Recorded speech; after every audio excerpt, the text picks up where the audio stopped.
Good afternoon, baseball fans. Welcome to Earl E. Wilson Stadium, where your hometown Rebels will take on the Spartans of Michigan State.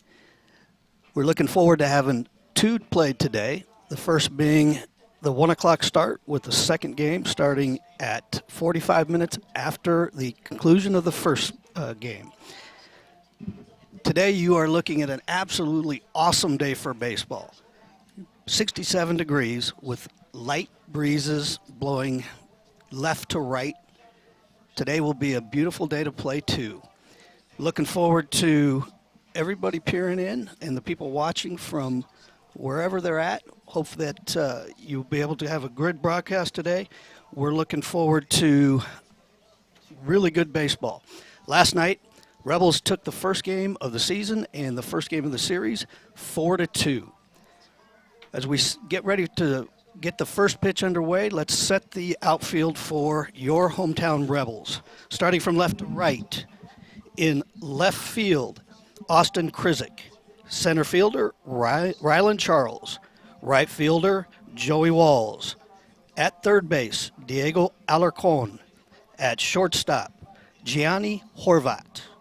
At second base, Adarian Williams. And at first base, Austin Pfeiffer. And your battery mate today, behind the plate, we have Cole Andolgovi. And on the mound, sophomore Noah Beal. Beal's coming off of a year as a freshman with a 2-1 record, 6.69 ERA, 29 strikeouts, and 15 bases on balls. Walking up to the plate for the first pitch, we have the second baseman, number 1, Trent Farquhar. Beal, a big kid on the mound, good-looking right-hander. First pitch, strike, fastball right down the middle. Farquhar had a good night last night, going 2 for 5. Beal with the kick, swing and a miss, 0-2. Farquhar showed some really good defensive skills last night in the field also. The kick, high, fastball, 1-2.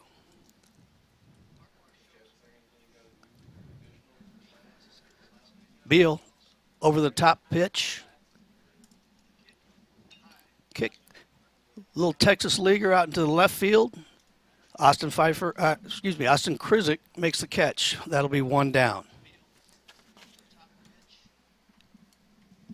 Heading to the plate, shortstop, Mitch Jebb. Last night, Mitch went 1 for 3. Batting from the left side of the plate against the right-handed pitcher. First pitch, stretch, high and outside, ball 1.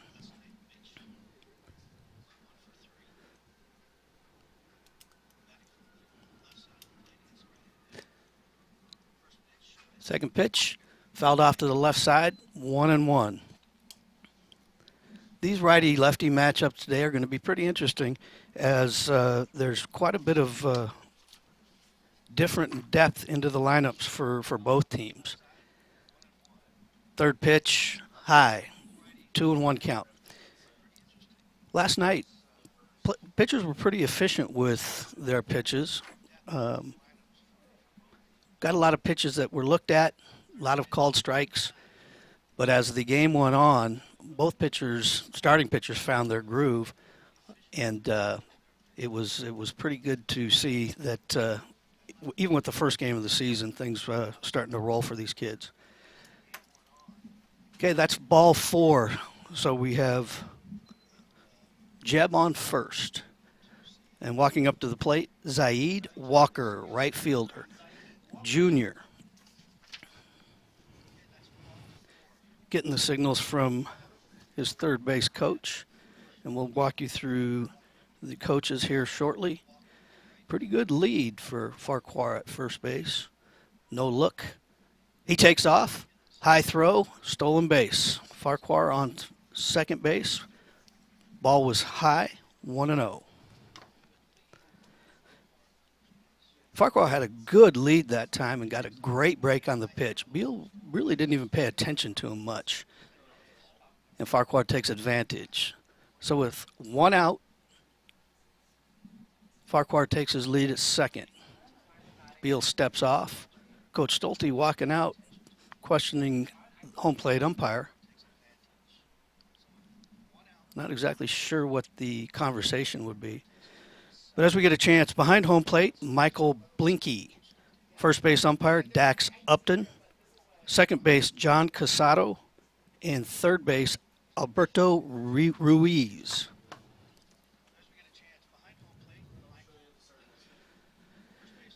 Beal pitching out of the stretch, checks the runner, delivers to home plate. High pop fly, infield. Third baseman calls off the catcher, makes the catch, stretches out, has to get down on the ground to get it. That's 2 outs.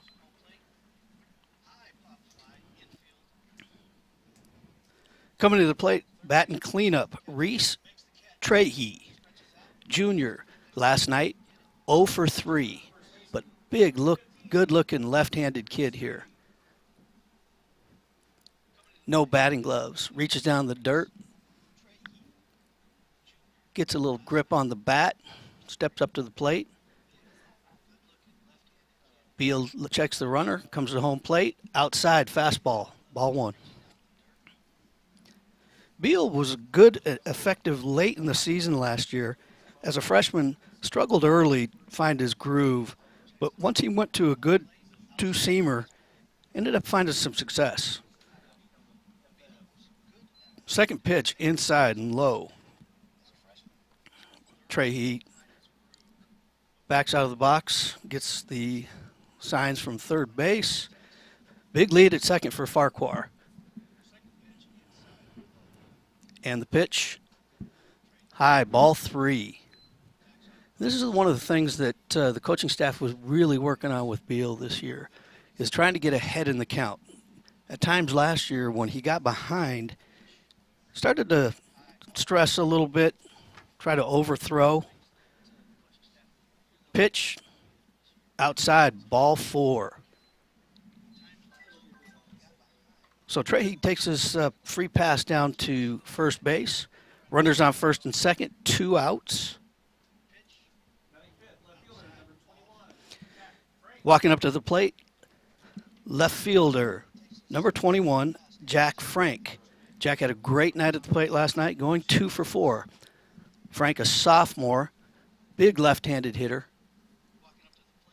Takes ball 1 high. Looked like a fastball. Frank wasn't biting on that one. With 2 outs, he's going to be looking for a pitch to drive into the gap. Good leads for both runners on first and second. And the pitch, swung on, foul ball, left side.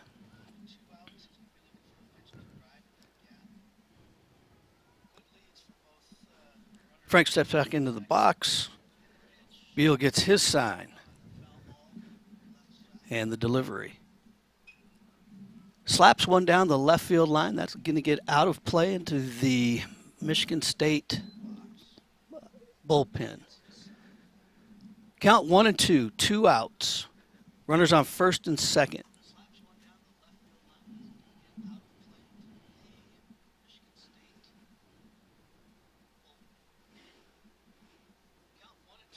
Outside pitch, little cutter, got away from him.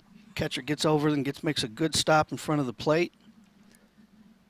And Frank steps back into the box. The delivery at 2 and 2. Strike 3 called. So Frank doesn't agree with that pitch, but home plate umpire Michael Blinky says that's the pitch. So Beal gets a strikeout to end the inning. 2 runners left on, 2 bases on balls, 0 hits, 0 earned runs. We'll have the Rebels coming up in the bottom of the first. And I'll set the batting order as we come back.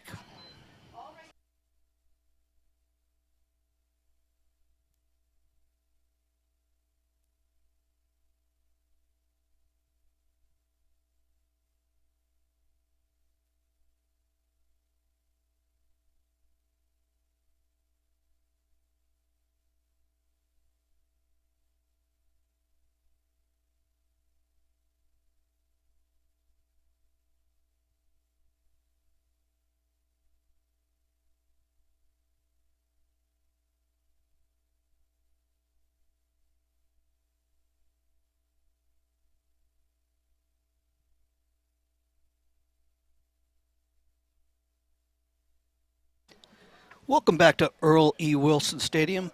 Again, an absolutely beautiful day today. As I'm walking into the field, a couple of the Michigan State players actually asked me what the temperature was today. So we're sitting at about 65 to 70 degrees, and they commented they hadn't seen this type of weather in quite a while. They've had a number of practices that they have not been able to get outside, having to work in the bubble on campus there. So they're really enjoying their time here in Vegas in this great baseball weather. As we look at the bottom of the first, as the Rebels come to the plate, here's the batting order for your Rebels. Batting first, number 25, Ryland Charles. Batting second, number 6, Diego Alarcon. Batting third, number 47, Austin Krizik. Batting fourth, number 23, Henry Zeisler. Batting fifth, number 2, Adarian Williams. Batting number 9, Joey Walls. Batting seventh, number 43, Cole Andavolgi. Batting eighth, first baseman, Austin Pfeiffer. And batting ninth, number 3, Giovanni Horvat. Stepping up to the plate, Ryland Charles, center fielder today, was in the right field slot last night, moves over one, steps up to the plate, first pitch, strike, fastball down the middle. Ryland's a left-handed hitter. Last night went 2 for 5. Last year's campaign batted .306 as a freshman. Curveball in there for a low strike, 0-2 right off the bat.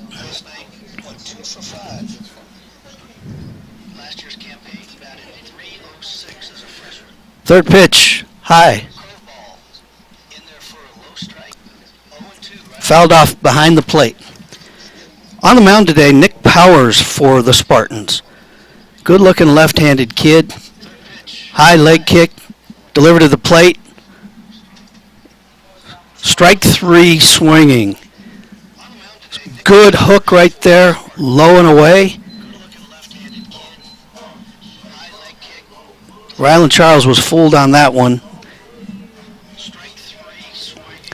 So we got one down in the bottom of the first. And up to the plate steps Diego Alarcon.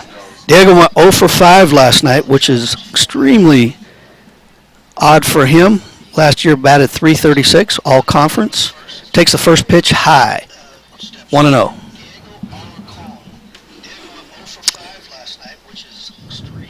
Powers set the deal. Fastball low, 2-0. Diego was one of the 3 Rebels that were picked preseason all-conference this year. Pitch, called strike on the outside corner.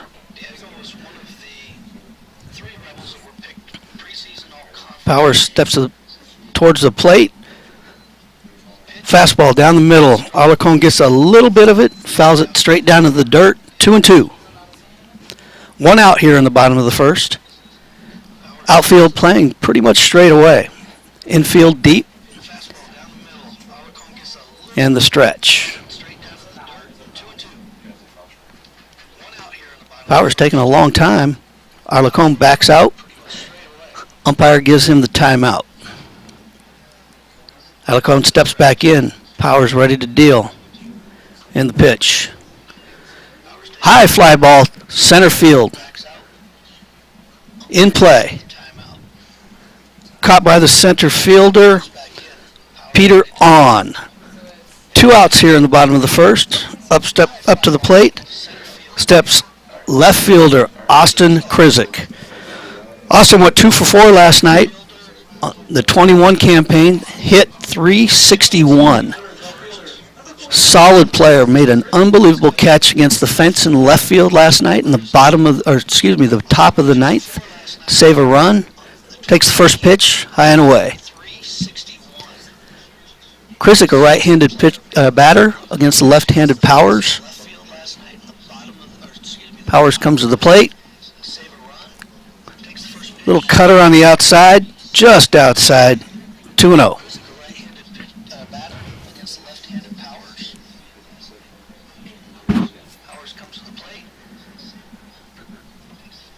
Power set the deal. High. Fastball right down the middle, but a little high. 3-0.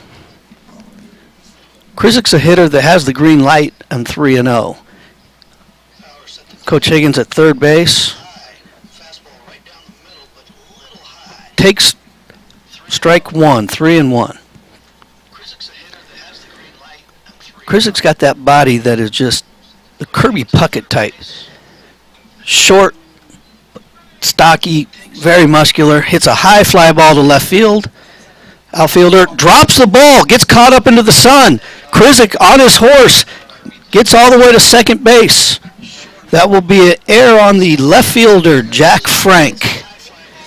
Tough right there for him to catch that ball. He's fighting the sun the whole way. But Krizik, not taking anything for granted, rounds first base, ends up on second. So we've got 2 outs in the bottom of the first inning. Krizik on second base, and up to the plate steps in RDH, Hank Zeisler. Zeisler went 1 for 3 last night.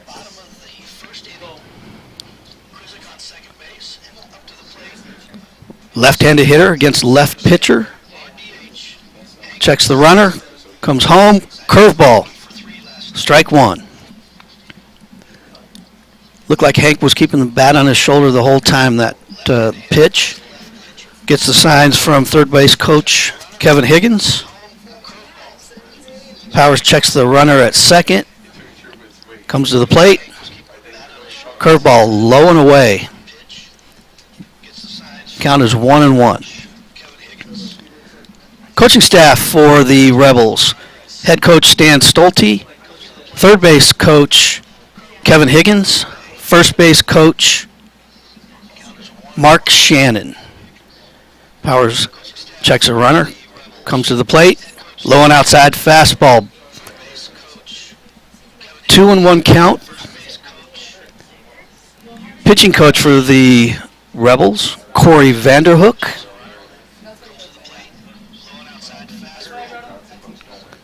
So the count's 2-1, 2 outs, bottom of the first. Powers comes to the plate. High cutter, just outside the zone. Hank takes a look at it, 3-1 count.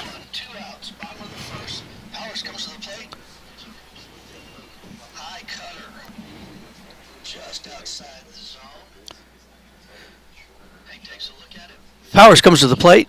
Fastball right down the middle. Zeisler takes the pitch. Full count. So we're going to get Krizik in motion here. Looks down at third base coach Higgins. Powers comes to the plate. Spins. Fakes the throw to second base. No play there. Krizik gets back to the bag. Back off. Pretty decent lead. Shortstop, Jeb, faking to come back up to the bag, but the pitch, ooh, low and outside, almost gets away from the catcher. So Zeisler takes his base, first and second, 2 outs, bottom of the first, up steps to the plate, Darian Williams. Second baseman, right-handed hitter. Last night, ended up 1 for 3. But on the 2021 campaign, hit .360 and another preseason all-conference pick. Williams crowds the plate. First pitch swinging. Deep center field, but not deep enough. Center fielder Peter Ahn makes the play. Fighting the sun, end of the inning. So as we head to the top of the second inning, 1 error, 1 base on ball, no hits, 0 earned runs. We'll be back shortly.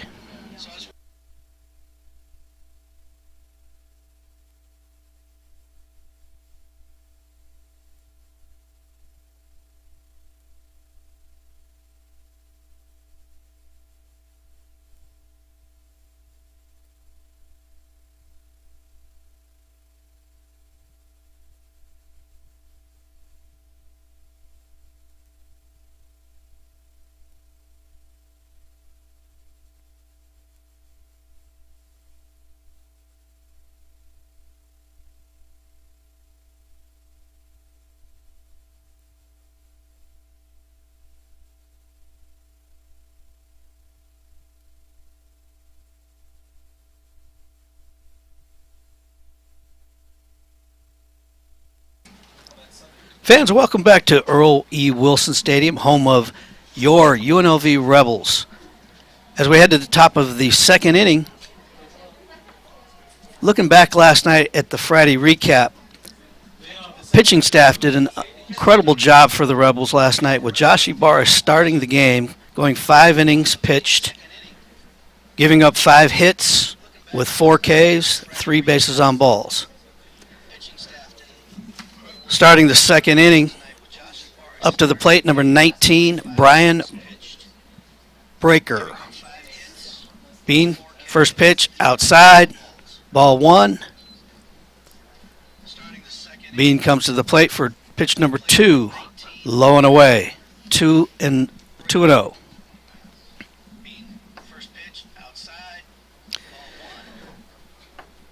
Bean delivers off the hands right there for a foul ball. Almost looked like it worked inside of him, got a piece of the elbow, but it got the heel of the bat. So Breaker hits a ball up the middle. Giovanni Horvat, shortstop, makes a great play, coming across the bag, pulls the first baseman off. No, they do call him out. So Giovanni gets the ball delivered to first baseman Pfeiffer. Pfeiffer makes a great stretch, and that'll be it for Breaker. 1 out in the top of the second. Stepping up to the plate, Casey Mays, the designated hitter. Casey had a great night at the plate last night, going 2 for 4. Left-handed pitcher against the right-handed pitcher. Left-handed hitter against the right-handed pitcher. First pitch is fouled off, 0-1.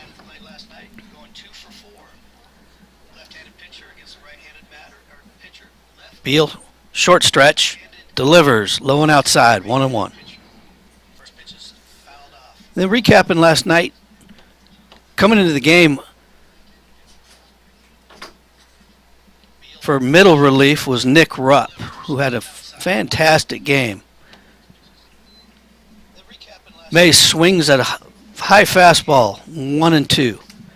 But Rupp ends up coming in, pitches 2.2 innings, 4 Ks, 0 bases on balls, and had incredible control last night. Beal comes to the plate. Curveball low and away. 2-2. 1 down, top of the second.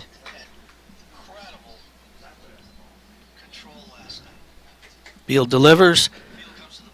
Hot shot down the first base line right at Pfeiffer. Doesn't even have to move his feet. Makes a good catch at eye level, but a ball hit extremely hard. 2 feet left or right, that ball's down the line on the first base line or into the gap between first baseman and second baseman Williams. So 2 down, top of the second. Center fielder Peter On steps to the plate. Went 1 for 2 last night. Beal delivers, fastball, fouled off straight behind the plate. A lot of lefties in the lineup today for the Spartans, with the right-handed pitcher Beal coming to the plate. Little cutter on the outside, ball 1.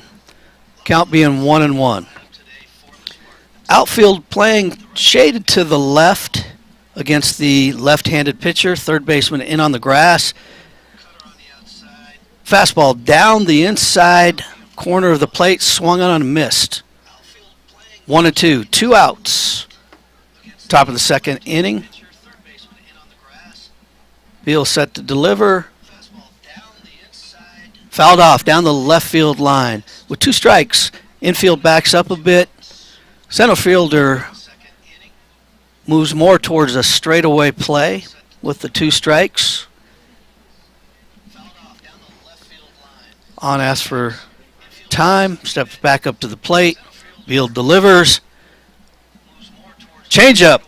Gets him swinging right there. So Beal delivers when the Rebels need him, getting ahead in the count and getting the strikeout to end the inning. So at the end of the top of first,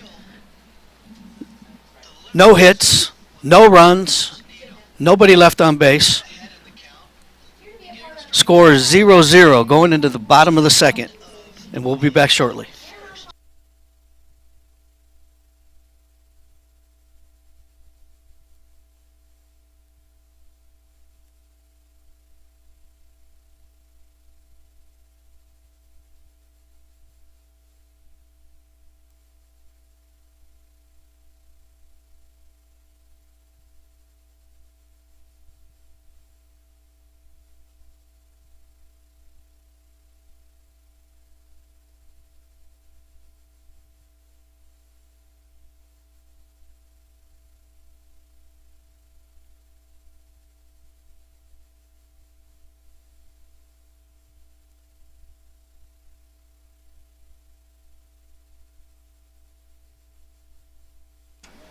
Fans, welcome back to Earl E. Wilson Stadium, where the Rebels will come to the plate, bottom of the second, with batters Cole Andelvogi, Austin Pfeiffer, and shortstop Giovanni Horvat due up.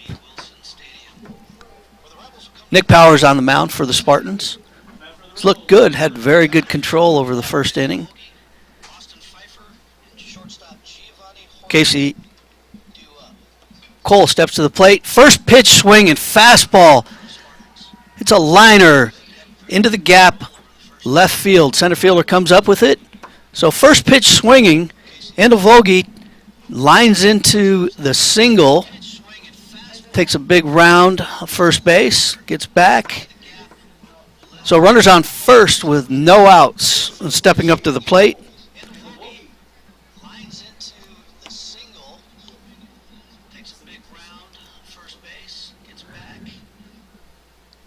I apologize. That was Joey Walls that was up first. Now we have Andelvogi up to the plate. Playing catcher today. Giving Bajani a rest after his 9 innings last night. Second pitch, down the middle, called strike, 1-1. No outs, bottom of the second. Joey Walls on first. Taking a decent lead. Walls is a threat to run, stretching out a little bit. Fastball on the outside, 2-1.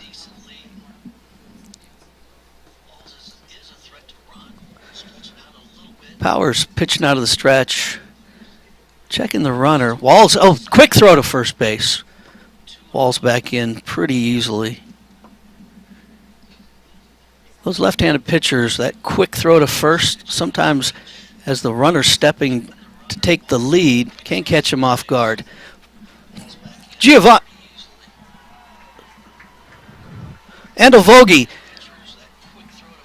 hardliner down the left field line, and Walls is going to score all the way from first, with Andelvogi ending up at second with a double. Nice piece of hitting right there. Outfield was shaded over towards the right, but Andelvogi pulled the ball down the line with Walls on his horse, making it all the way home from first base.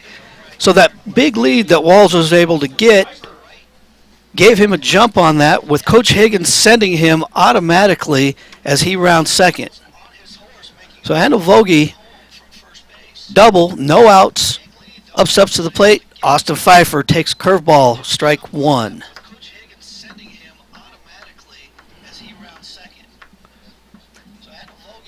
Andelvogi did not play in the game last night, so he's off to a good start today. Oh, stretch, pitch, outside, high. Catcher does a great job right there. Breaker does a good job of keeping that ball in play, or Andelvogi easily takes the third base. Counts 1-1, no outs. Runner on second base. Powers checks him, comes to the plate.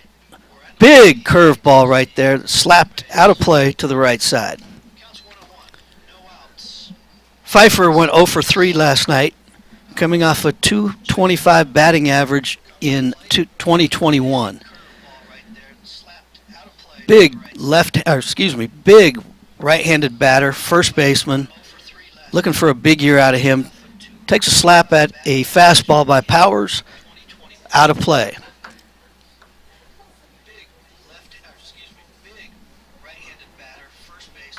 So the count's 1-2, no outs. Runner on second base. Powers isn't paying too much attention to the runner. Comes to the plate, low and inside, taken by Pfeiffer, 2-2. So the count's 1-2, no outs. Runner on second base. Powers isn't paying too much attention. Pfeiffer, one of the local players on the Rebel roster, and we'll come back and tell you a little bit about the locals that are on the Rebel squad this year. Pfeiffer takes inside, jumps out of the way of that, works the count to full. So full count, Andovogi on second. Powers looking to get something done here, keep that runner there, hopefully punch out and help himself out. Pitch, strike right down the middle, swinging fastball that Pfeiffer could not catch up with. So one down here in the bottom of the second. Runner on second base, and up to the plate steps Giovanni Horvat, shortstop. Freshman, was on the roster last year but was injured all year and has earned that job as the shortstop, and done an outstanding job so far in a game and a half. Takes the first pitch inside, 0-1. Horvat ended up going 0 for 3 last night with a sacrifice. Did his job when asked to get the bunt down and advance the runners. Second pitch, slap to the right side. Second baseman comes up with it, throws over to first base. Horvat's out there. On the play, Andovogi does take third base. So as we set bottom of the second inning, 2 outs. Runner on third. And the center fielder, Ryland Charles, steps up to the plate. So as we set bottom of the second inning, 2 outs. Runner on third. The center fielder. First pitch, low and outside. Charles struck out looking in the first inning. And we have a timeout on the field with pitching coach headed to the mound. Mark Vandermeed, assistant coach, pitching coach, handles the mound visits. Not sure what he saw right there, because Powers seemed to be looking pretty good at that point. But infield comes in for a little powwow. Umpire walking out to break up the meeting on the mound. So going back to the Rebels and the local players that we talked about with Pfeiffer when he was at the plate. Out of the 35 players on the Rebels roster, 14 of them are from Las Vegas, with one of them coming from Reno up north, which equates to 40% of the roster being homegrown in the state of Nevada. Count 1-0 to Ryland Charles. Powers comes to the plate. High and inside. Little cutter. Charles stays off of it. 2-0. Andovogi taking a short lead at third. No hold by the third baseman. Pitch comes from Powers. Nice pitch right down the middle. Little change up right there. I think that fooled Ryland a little bit. I think he was looking fastball with a 2-0 count. So now 2-1. Powers comes to the plate. High pop fly. Right in the middle of the infield. Third baseman calls off Powers. Makes an unbelievable catch right there. Fighting the sun. Coming across the mound. Ends up making the catch for the second out of the inning.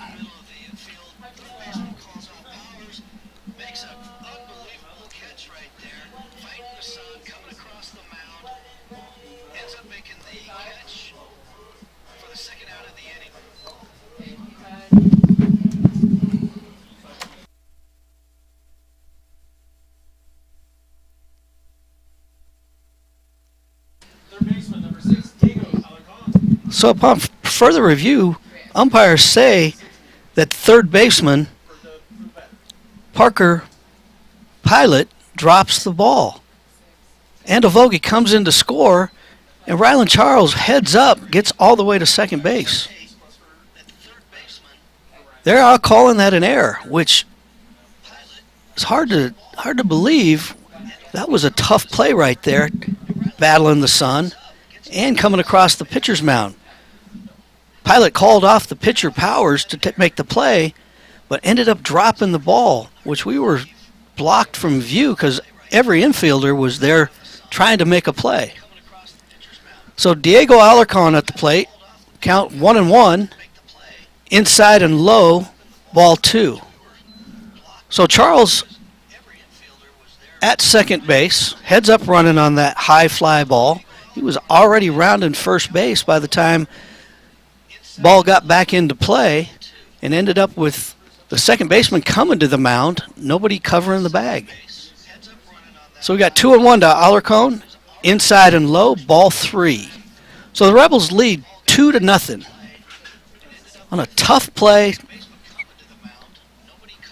into the sun, high fly ball right over the mound. Alarcon looking to get Charles advanced, if not scoring. Powers makes a spin, fakes a throw to second base, but no one covering there. 3-1, 2 outs. Alarcon at the plate with Ryland Charles at second. Powers comes to the plate. Inside fastball pulled down the left field line, just foul. So we go to a full count here with 2 outs. Ryland Charles at second base. Rebels leading 2-0 over the Spartans. Looking to add one more run with 2 outs. Powers checks the runner. Comes to the plate. Alarcon hits a Texas leaguer. Center fielder's fighting the sun.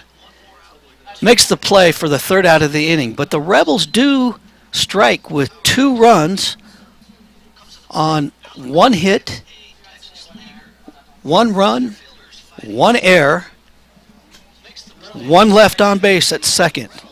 At the end of second, Rebels lead 2-0.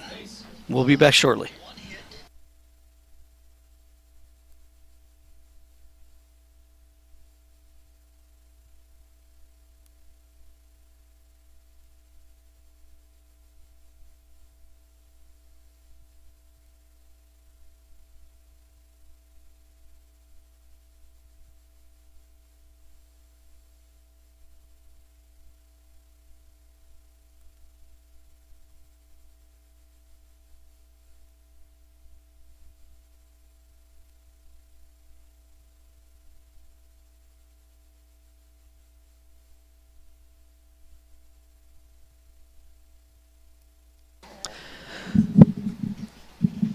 Fans, welcome back to Earl E. Wilson Stadium on the campus of UNLV, where the Rebels put 2 on the board in the bottom of the second and lead the Spartans 2-0.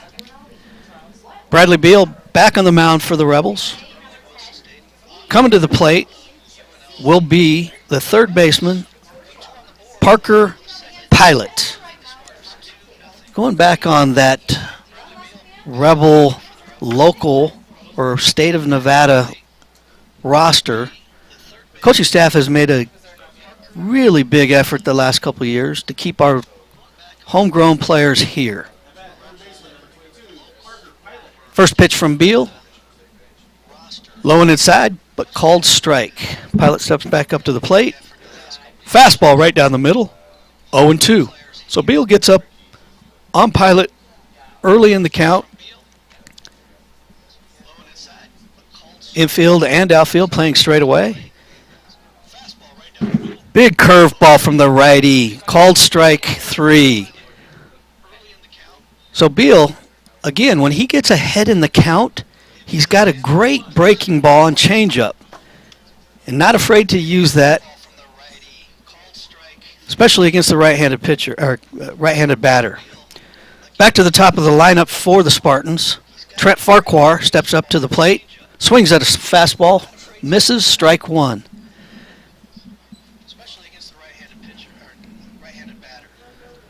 So Beal set the deal, comes to the plate, another fastball, popped up, similar to the play last inning with the Spartans. Alarcon comes across, fights the sun, steps over the mound, and makes the catch. Not quite as high as the ball that was hit by the Rebels in the second inning. Ended up being an error by Pilot, the third baseman. But Alarcon, maybe a little bit more used to Earl Wilson and the mound area, makes the catch. So quickly we have 2 outs in the top of the third. And up steps to the plate, Mitch Jebb. Jebb walked in his first at bat. First pitch swinging. Stinger to shortstop. Eats him up. Almost takes the ball to the face. That's one of those Earl E. Wilson liners that end up taking a big bounce and really gets into the body of Giovanni Horvat. I believe that will be called a hit. Officially a hit because of the hard liner.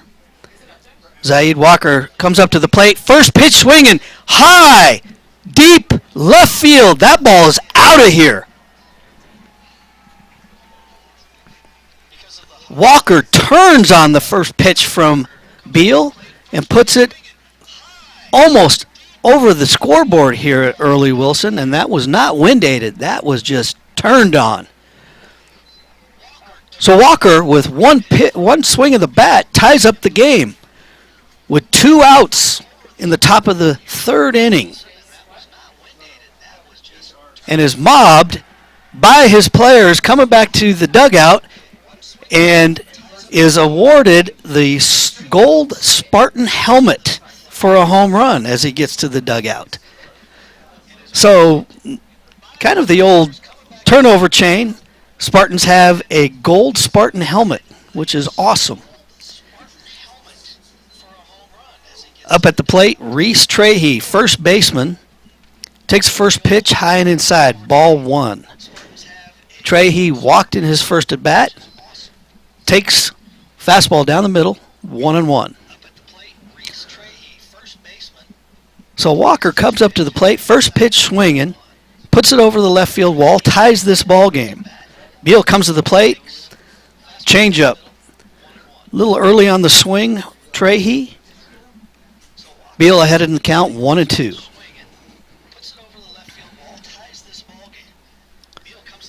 2 outs, 1-2. The pitch just outside. Trahey looking at that one. Catcher framing it, but not quite enough to make the umpire bite on that one. So count being 2-2. 2 outs. Beal comes to the plate. Soft liner to the second baseman. Darian Williams stays down on it, as Trahey actually slips coming out of the batter's box. So easy play to end the inning. But damage done.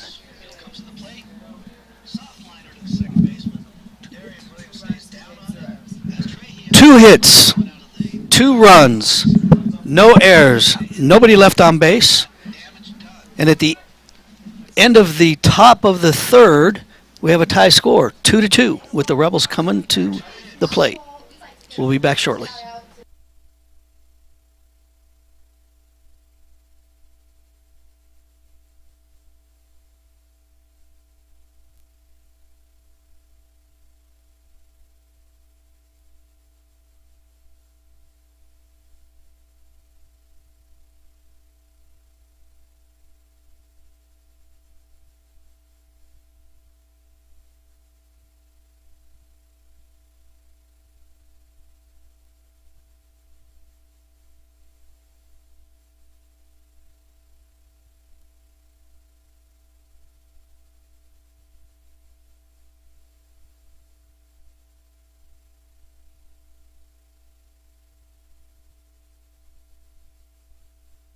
Fans, welcome back to Earl Wilson Stadium here on the campus of UNLV. Big inning for the Spartans, top of the third, with Zaid Walker's first home run of the season. Monster shot over the left field wall to tie up the game. So Rebels will be looking to make up the deficit here that they gave up in the top of the inning. Score is tied 2-2 with Austin Krizik coming to the plate. Nick Powers still on the mound. We've got lefty pitcher on righty batter here. Krizik's first at bat. Lined out, 0 for 1. Takes the first pitch, low and inside, but called strike. Krizik, no batting gloves on, picks up some dirt, rubs it, steps back in. Powers comes to the plate. Big sweeping curveball that just misses outside. Good pitch right there.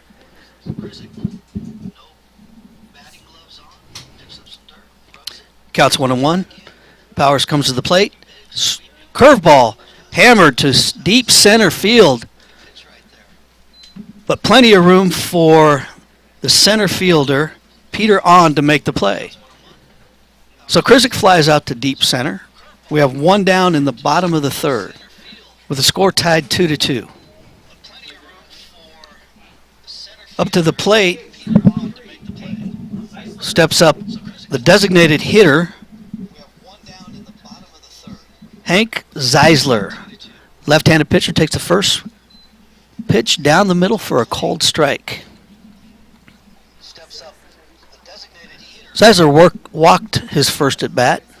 Powers to the plate. Strike called, outside corner. Nice fastball there by Powers. Hank steps out of the batter's box, adjusts his batting gloves. Back in. Left-handed hitter swings. Just catches a piece of that for a foul ball. Count still stands at 0-2.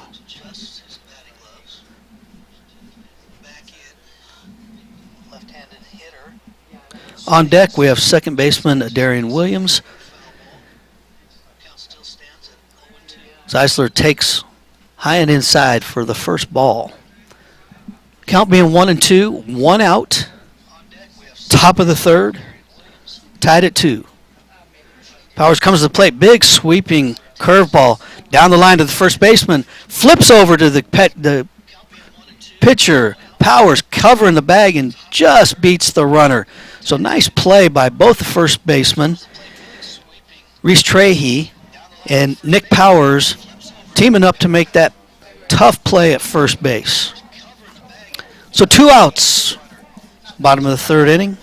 Up to the plate steps second baseman Darian Williams.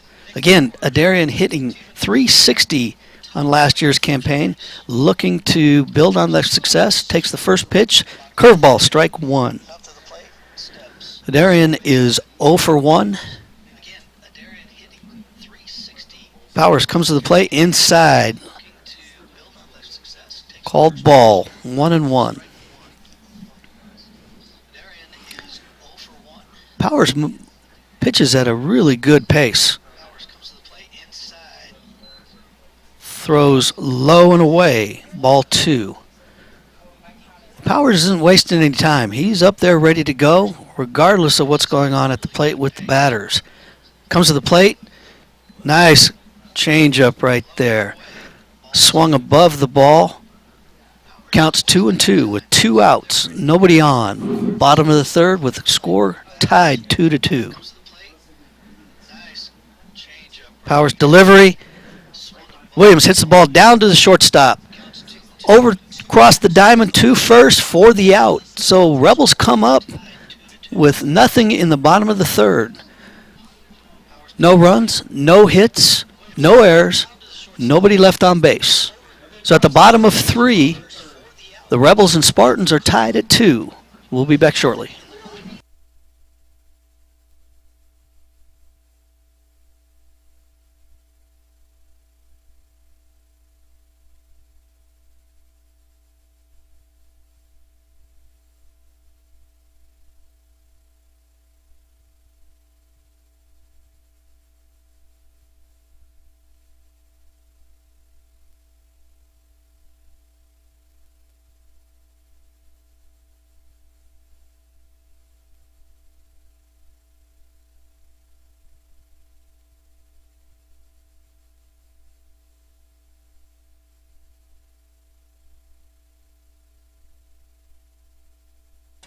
Baseball fans, welcome back to Rebel Baseball. Here on the campus of UNLV, we're heading into the top of the fourth with the score tied at 2. We talked about Power's pace of pitch last inning. One of the things that has really changed the game in college is the catchers are now wearing wireless earpieces, so they're not reliant on the pitching coaches giving them a signal, and it's really sped up the pace of the game. So those pitchers that like a fast pace aren't having to wait. It's putting more pressure on the pitchers. Stepping up to the plate, Jack Frank. Jack takes first pitch, low and inside, 1-0. Frank, slow dribbler up the middle. Horvat comes up with the ball, but way too late. Frank hustling down the line, ends up infield single. So Spartans looking to continue the momentum that they had at the end of last inning. Frank on first base. Up to the plate. Steps the catcher, Brian Bricker. Frank taking a pretty decent lead off of first. Beal checks him, comes to the plate. Frank going. High throw from the catcher.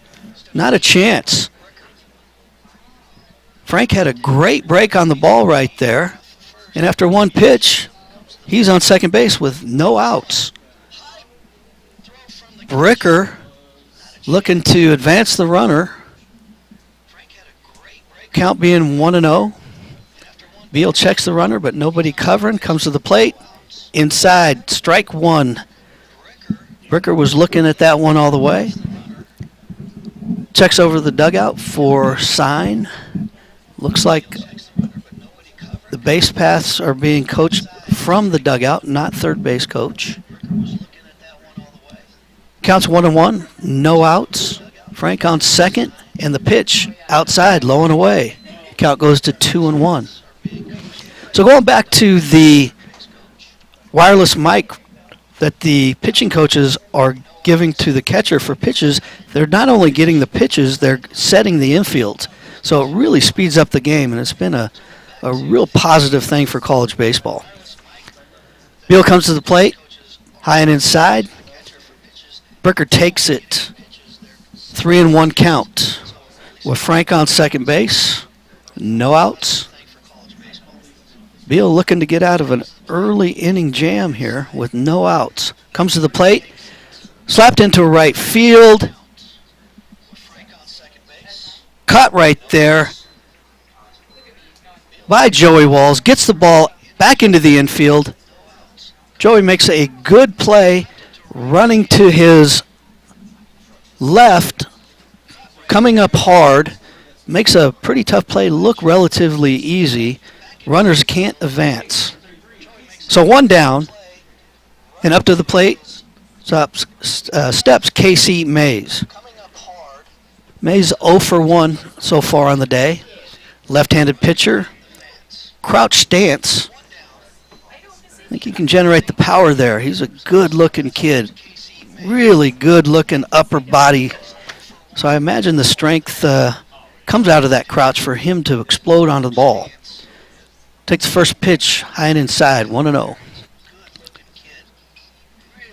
Beal's second pitch is hit by the left-handed batter down the left field line, but out of play.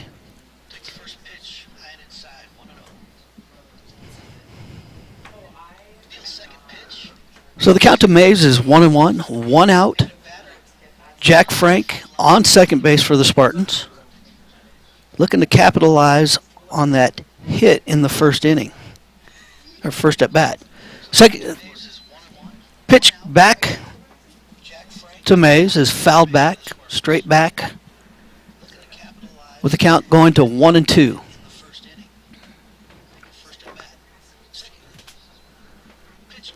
Frank at second base being held on, not a big lead there.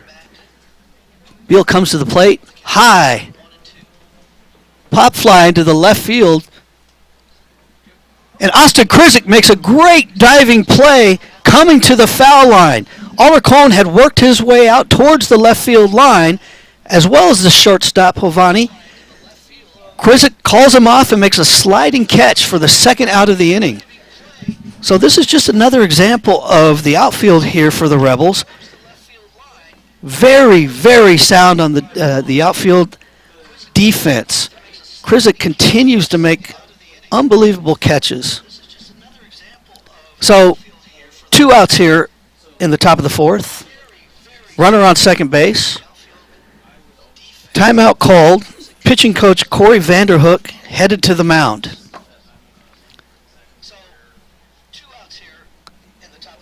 Waiting to get into the batter's box is Peter Ahn, the center fielder, who struck out his previous at bat. Umpire walking out to break up the meeting on the mound with all the infielders. 2 outs. Beal doesn't seem to be in any trouble, but it looks more like they're setting the infield because most of the conversation had to do with the shortstop and second baseman. So first visit for the Rebels to the mound this inning. And up steps to the plate, Peter Ahn, left-handed hitter. Center fielder's made some great catches today.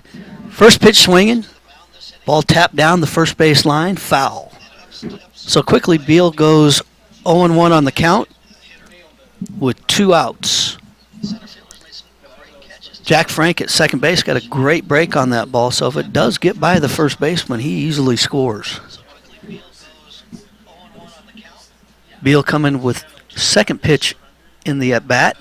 Fastball hit deep down the left field line, but that's going to get out and get into the Spartan bullpen. So quickly, Beal goes to 0-2 on Peter Ahn. And we talked about Beal getting ahead in the count, so it'll be interesting to see what he does with this pitch right here. Working quickly. Beal comes to the plate. Fastball. Hit down to the second baseman, Williams. Easily throws on out for the 3rd out of the inning. So,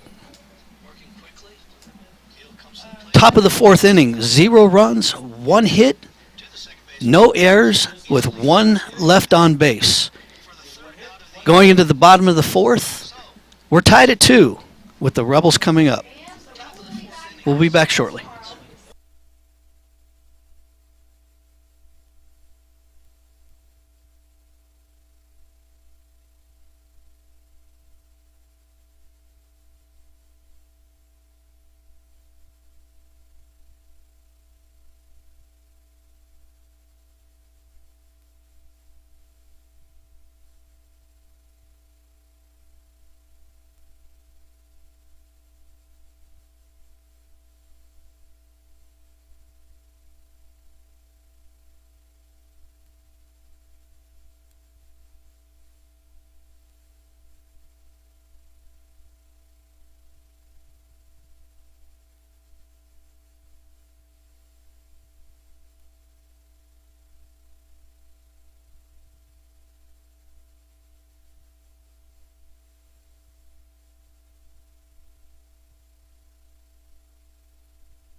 Fans, welcome back to Earl Wilson Stadium here on the campus of UNLV.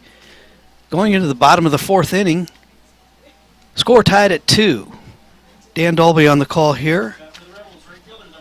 Unbelievable day for baseball. In fact, we're going to play 2 just because it's such a nice day. Powers back on the mound.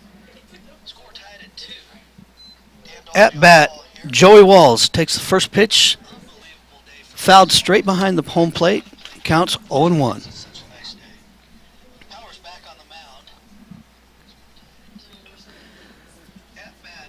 Walls drives the ball down to shortstop. Shortstop makes a play deep in the hole. Strong arm. Walls out by about 2 steps. So the shortstop, Mitch Jebb, making that look relatively easy on a really hard ball hit. He was standing on the grass, so long throw over to first. but does get wall in time. 1 out. Stepping up to the plate, catcher Cole Andavolgi. Andavolgi's first year here with the Rebels. Expecting big things from the big catcher. Backing up Bajani, who is a preseason all-conference player this year and was all-conference last year. So Andavolgi getting the start here, the first game of the doubleheader, and I would imagine we'll see Bajani in the second game. Second pitch, big swing. Early on the changeup coming from Powers. Counts 1-1 with 1 out. Powers deals high and away. Andavolgi just lays off that. Checks his swing. So 2-1.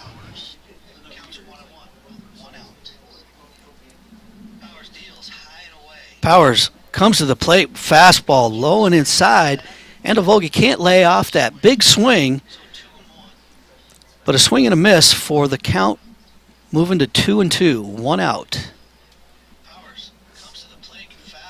Pitch, again, deep to shortstop. Andavolgi is out by about 4 or 5 steps, so that's 2 great plays by the shortstop, Mitch Jebb. Very solid player right there, sophomore. So 2 outs here in the bottom of the 4th inning.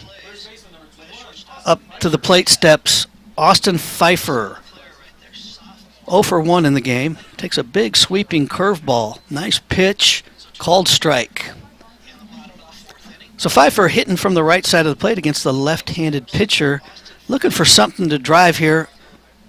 Just missed on the inside corner with the fastball. Count goes to 1-1. 2 outs here. Bottom of the 4th inning. Score tied at 2. Powers, fastball down the inside, fouled off behind home plate by Pfeiffer. Big cut right there. Powers ahead in the count at 1-2. Looking to finish the Rebels off here in the bottom of the 4th.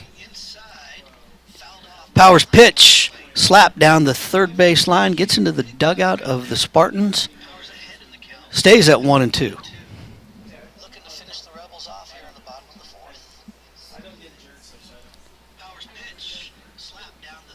Counts 1-2, 2 outs. Powers comes to the plate. Pfeiffer, line drive over the shortstop's head, just out of reach. Takes a big round of first base. So Pfeiffer gets his first hit of the season. Nice solid hitting right there, being behind in the count. Shortstop, who's made 2 great plays this inning, just couldn't get to that ball. So first base is occupied by Austin Pfeiffer. 2 outs and up to the plate. Shortstop, Giovanni Horvat. Horvat takes the first pitch, high and outside. Ball 1. Pfeiffer's a big, strong kid. And when he gets the barrel of the bat on the ball, it's going places. Pfeiffer short lead at first, being checked. Coming to the plate.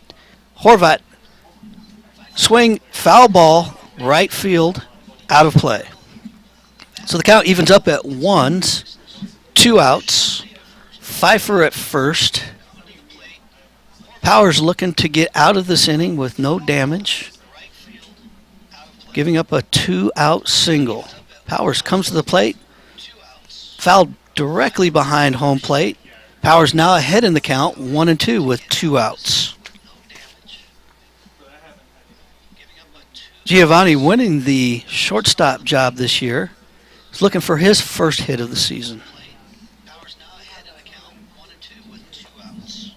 Powers comes to the plate. Swing, strike 3. So Powers works his way out of a little bit of a trouble with a 2-out after a 2-out single. So as we move to the top of the 5th inning, 0 runs, 1 hit, no errors, and 1 left on. And at the end of 4, the Spartans and Rebels are tied at 2. We'll be back shortly.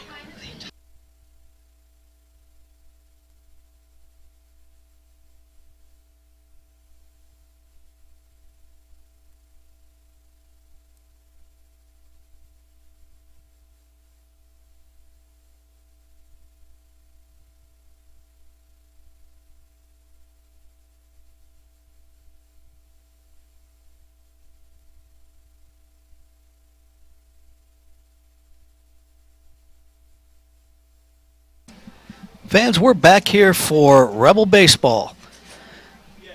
Playing the first of two today with this 1 o'clock start. The second game will have first pitch about 45 minutes after the end of the first game. So we're moving along pretty well at a good pace here. So looking forward to getting both these games played in the sun, not turning on the lights. Homestand will conclude tomorrow on Sunday with the Spartans. It will be a 12:05 first pitch. Beal back on the mound for the Rebels. At the plate, Parker Pilot takes the first pitch inside, ball one. Beal's second pitch is slapped down the right field line, just curving foul, evening up the count at 1-1. Beal heading into the fifth inning has given up 3 hits, 2 earned runs, 3 strikeouts with 2 free passes. So looking to shut the Spartans down here and try to get the Rebels bats going once again. Count 1-1. Fastball down the middle, fouled off to the right side, out of play. So Parker, another good-sized kid in this Spartan lineup.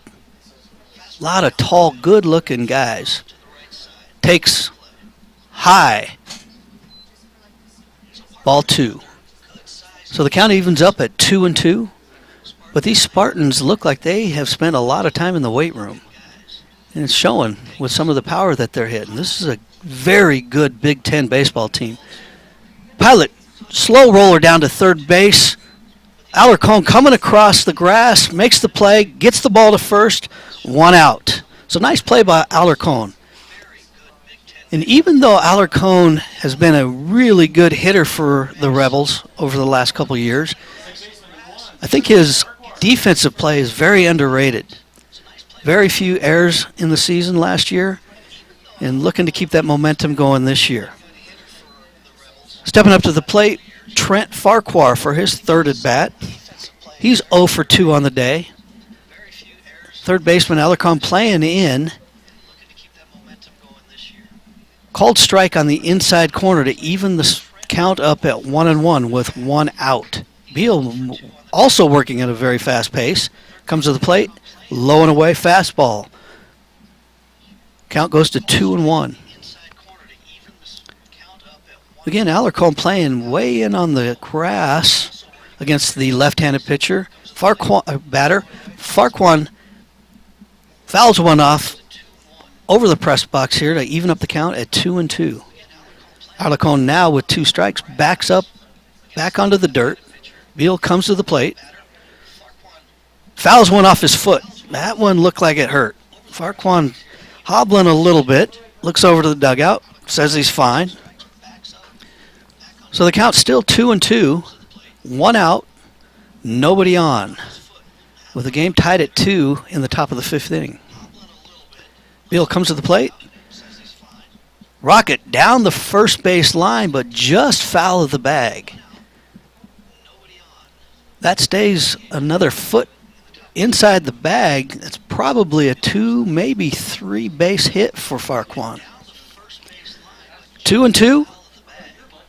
Big sweeping curveball just misses on the outside corner to take the count full.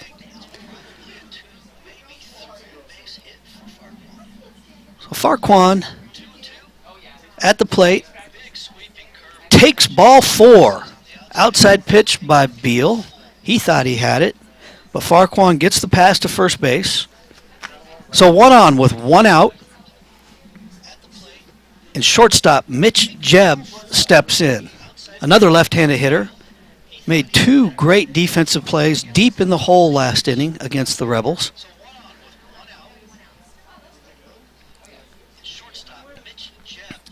In the box, Beal set to deal. Throws over to first. High throw. No play. Farquhar not too far off the bag. So easily back into first base. So Jeb is 1 for 1 with a free pass. Another throw over to first. Farquhar easily back in.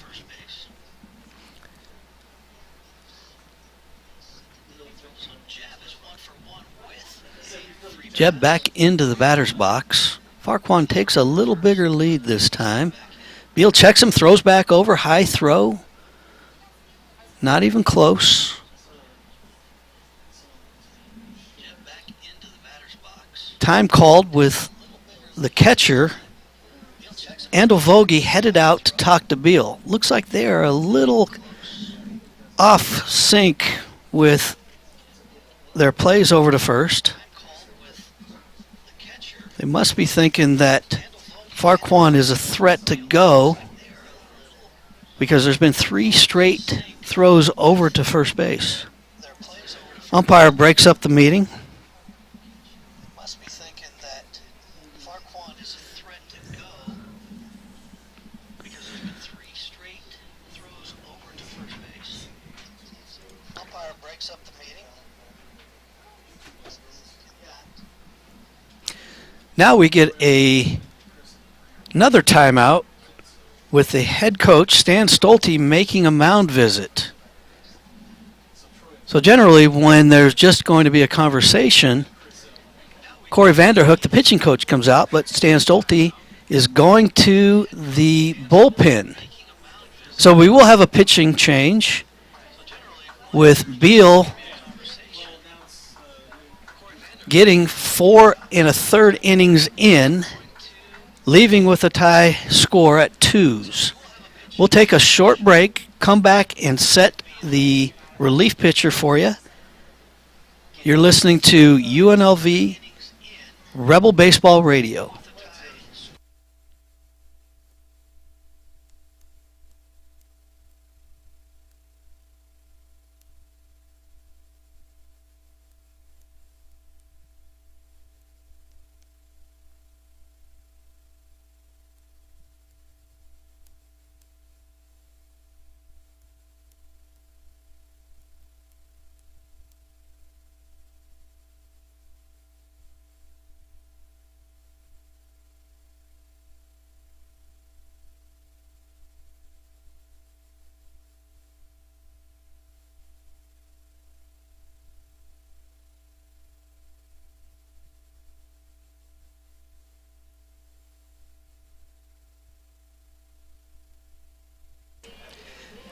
As we return to play, we have a pitching change for the Rebels.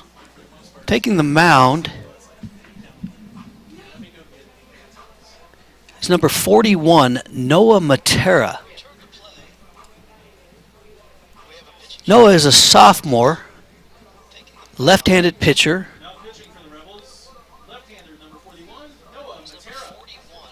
Last year, high ERA at 11.08.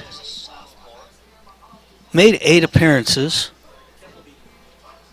5 strikeouts, 3 walks, and looks to shut down the Spartans here with 1 out in the top of the 5th.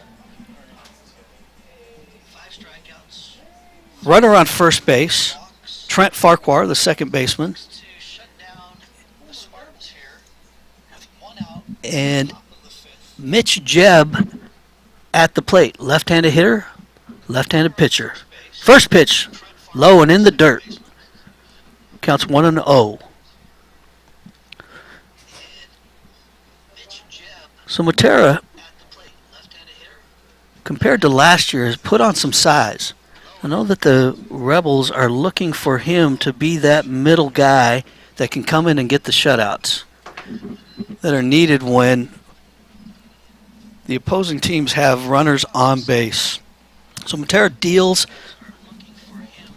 ball fouled straight back, evens the counts at 1s. So we have 1 out, count being 1-1. Farquhar takes a pretty decent lead at first base.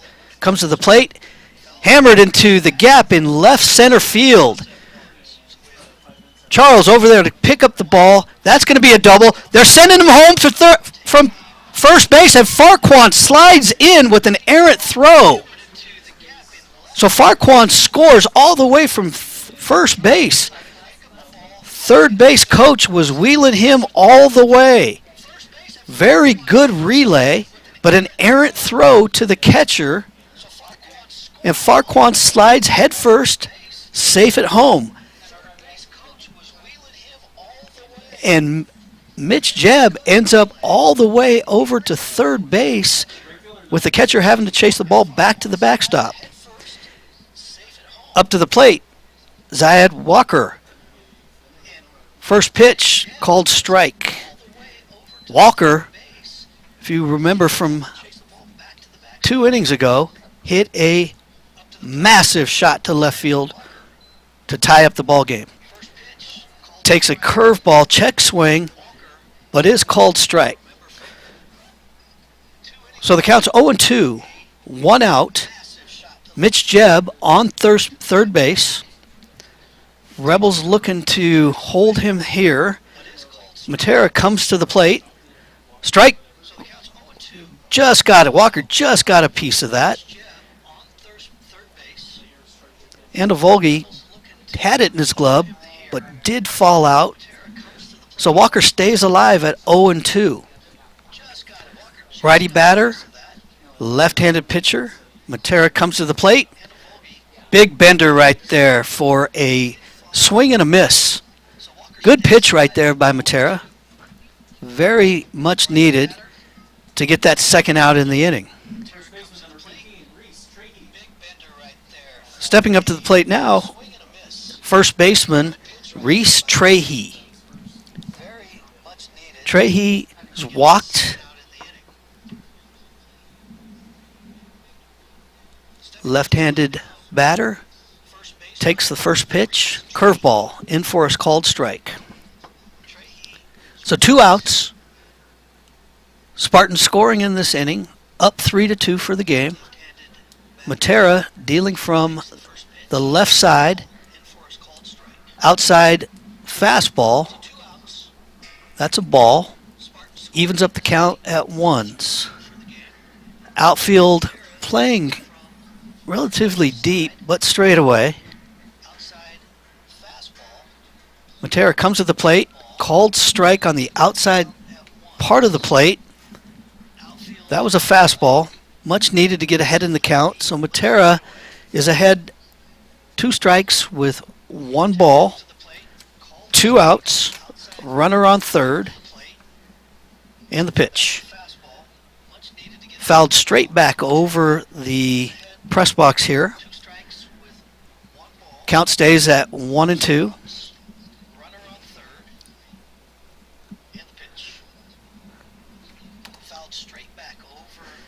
Matera looks in for the sign, checks the runner. Comes to the plate, outside curveball. Evens up the count at 2-2. Trahey thought about getting after that one with 2 strikes to protect the plate. Holds up. Next pitch, again, almost the same pitch on the outside of the plate, but far enough off that it doesn't get called. Trahey, good eye right there. So the count goes full. 2 outs. Matera comes to the plate. Again, outside curveball taken for a free pass to first base. So now we have runners on first and third. 2 outs. And stepping up to the plate is Jack Frank. Jack Frank is the left fielder. Is 1 for 2 for the game with 1 strikeout. Again, another left-handed pitcher or batter against our left-handed pitcher. First pitch bounced in the dirt. Only went about 55 feet, but nice block right there by the catcher, Cole Andovolgi. No advancement by the runners. Count 1-0. They are holding the runner on first base. Pitch pitch, swung on and missed. Count goes to 1-1.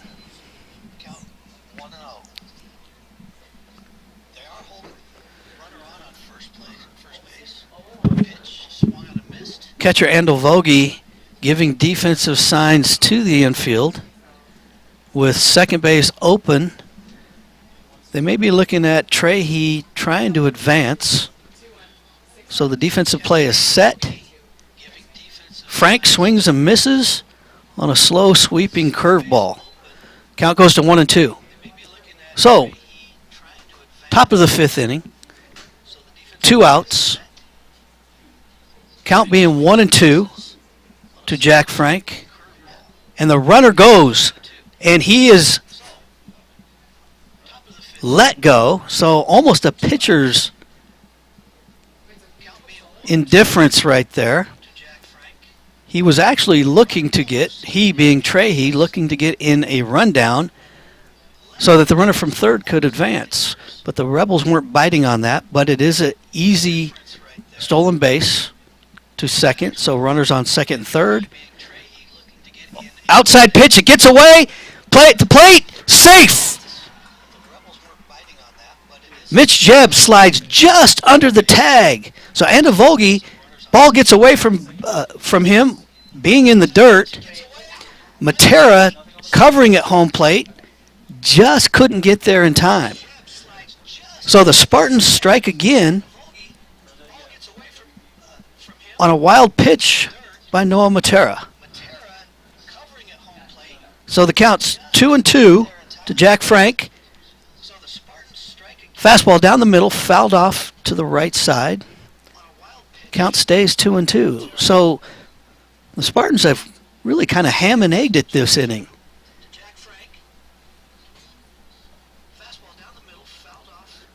Matera comes to the plate. Swing and a miss to end the inning, but the damage is done.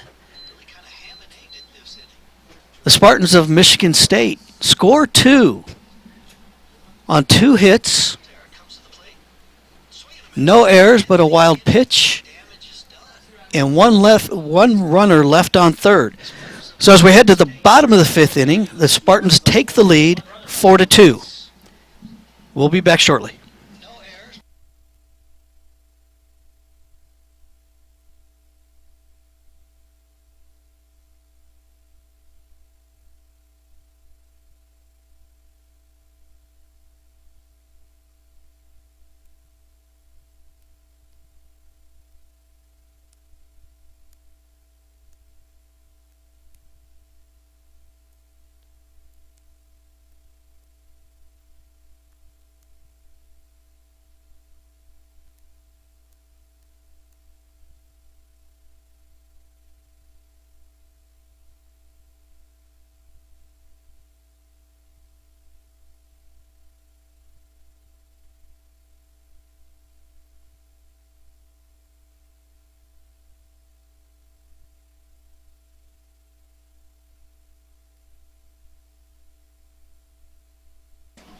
Fans, as we return to Earl Wilson Stadium, the Spartans take the lead at the top of the fifth inning, and we have a pitching change for the Spartans.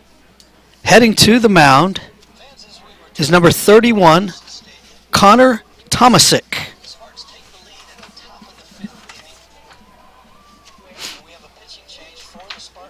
Tomasick, a 6'1", 177-pound junior, right-hander out of Sherrville, Indiana. Went to Lake Central High School getting to Michigan State by way of South Suburban City College. So righty coming up for the Spartans. Tomasick will try to limit the Rebels here. Keep the lead that they built in that last inning. And that closes the day on Nick Powers. And we'll come back to you with his numbers for the day. To start off the bottom of the fifth inning, center fielder Ryland Charles will step to the plate, a left-handed hitter. Ryland is 0 for 2 on the day with 1 punch out. Looking to get the Rebels bats going. Spartans have not allowed a hit since the second inning. So Ryland looking to change that trend. Steps up to the plate. Tomasick pitching out of the stretch. Comes to the plate. Lays down a bunt down the third base line. Charles is going to beat that one out easily. They had the shift on towards third base, but the third baseman was playing pretty deep. Wasn't able to come up. Ryland laying down a very good bunt that almost died about 15 feet before it got to the first cut of grass. So Rebels start off the inning with an infield bunt single with Diego Alarcon, the third baseman, coming up. Diego looking for his first hit of the season. Batted .336 last year. Takes the pitch outside for ball 1. Alarcon, again, all conference last year, preseason pick for all conference this year. Off to a little bit of a slow start, but it's still early. First pitch swinging, deep drive, left field. That ball's got enough to get out of here, and it is! 2-run homer for Diego Alarcon. Driving in Ryland Charles, who was camped at first base. So with one swing of the bat, Diego Alarcon ends up tying this game. That's the Diego Alarcon we're used to seeing.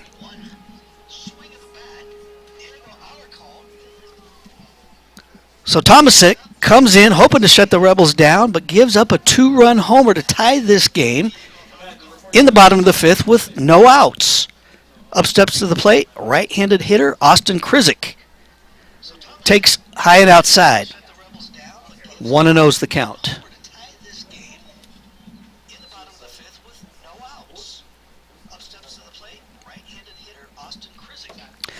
Second pitch. Ooh, big swing by Krizik, but fastball gets by him for a strike to even the count at 1-1.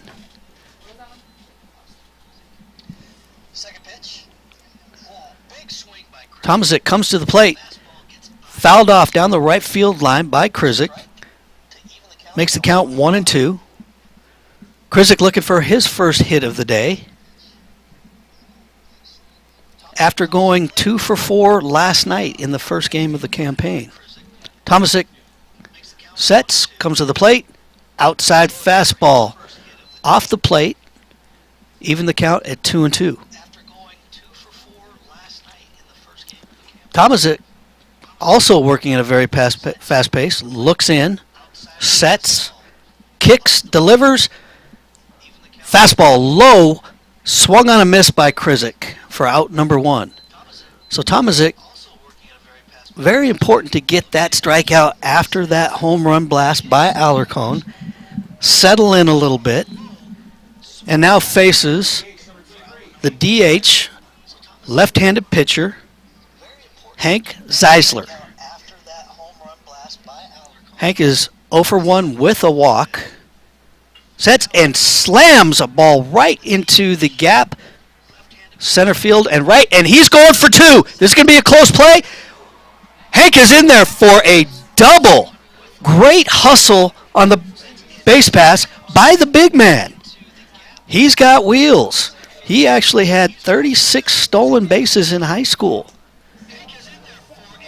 So a big stature guy is Zeisler, but good wheels. And that's one of the things that we were talking to the coaching staff on, is the aggressiveness on the base path. Last night, 3 stolen bases. Darian Williams, the second baseman, steps up to the plate. Right-handed hitter, looking to move Zeisler over. Outside curveball just catches the plate. For a strike. Count is 0-1. Zeisler taking a big lead at second base. Tomasick steps towards the plate. Another sweeping curveball. With this one, it looked like the same pitch. Is not called. Evens up the count at 1-1. 1 out. Zeisler on second base. Williams at the plate. Tomasick comes to the plate. Ball in the dirt. Good block by the catcher, Breaker. Takes the count to 2-1 with 1 out. Bottom of the 5th inning. The score tied at 4s. Tomasick sets. Delivers. Big sweeping curveball to the right-handed pitcher or batter. Catches the outside of the plate. Takes the count to 2-2. That's a nice pitch right there. At a time he really needed that. Tomasick sets. Checks the runner at second. Comes to home plate. Fastball on the outside. Swung on and missed by Adarian Williams. So Williams fails to move Zeisler over from second base. 2 outs in the inning. And up to the plate steps the right fielder, Joey Walls. Joey Walls is 1 for 2 today with a line gapper between center field and right, looking to do some damage here. The pitch takes high, inside. Walls turns away from that. Didn't make much of an attempt to get out of the way, but ball does miss him. Tomasick sets. An outside fastball swung on and missed to even the count at 1-1. So 2 outs. Hank Zeisler at second base. Big lead. Tomasick looks in and gets the sign. Set to deliver. Checks the runner. Pitch. Fastball right down the pipe. Looked at for a strike. Count goes to 1-2. So infield playing straight up. Outfield relatively deep. Tomasick ahead in the count. Delivers way outside for ball number 2.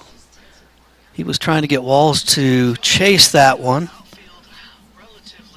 But Walls showing some discipline.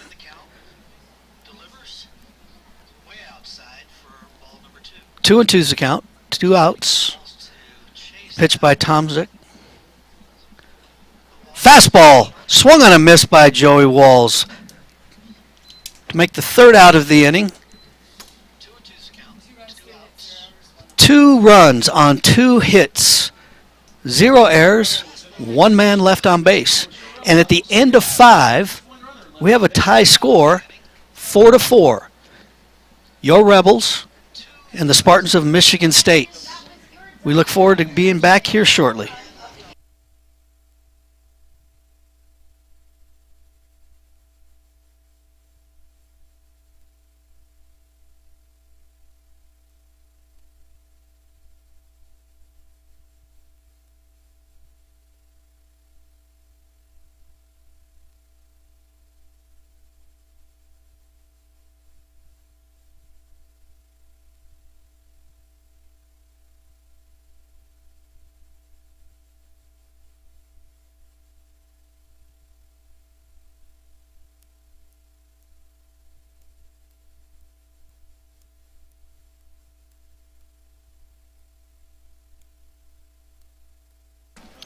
Rebel fans, we bring you back to Earl Wilson Stadium here on the campus of UNLV. Heading into the top of the 6th inning, all knotted up at 4s, and we have a pitching change for the Rebels. Number 12, Troy Balco, steps to the mound. Big kid at 6'3", 205 pounds. He's a junior out of Peoria, Arizona. On the campaign last year,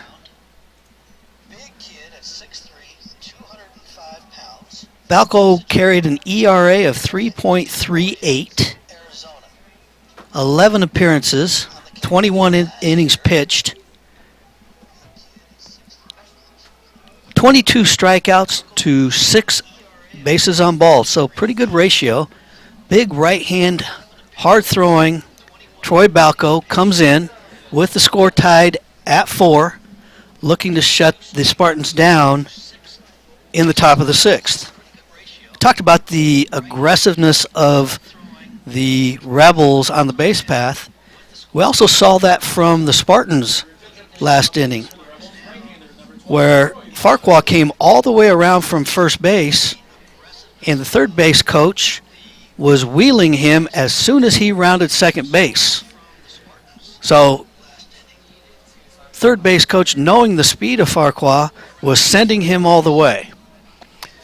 Rebels come back with a huge blast by Diego Alarcon, 2-run home run to tie up the game. So new game for the Rebels and Spartans.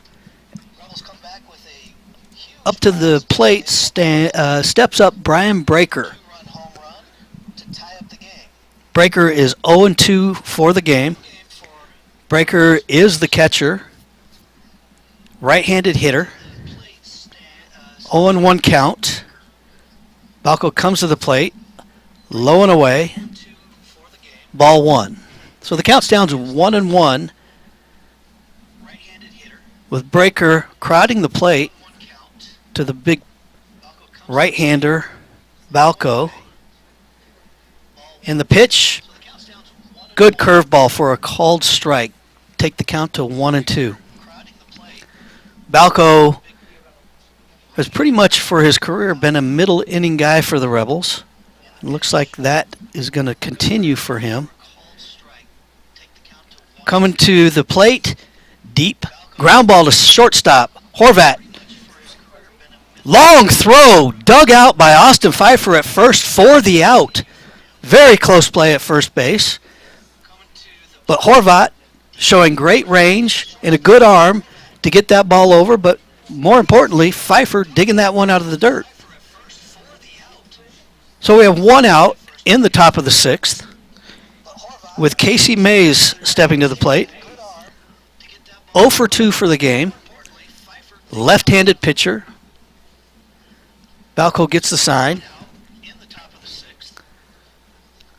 Short stride. Fastball called strike. 0-1.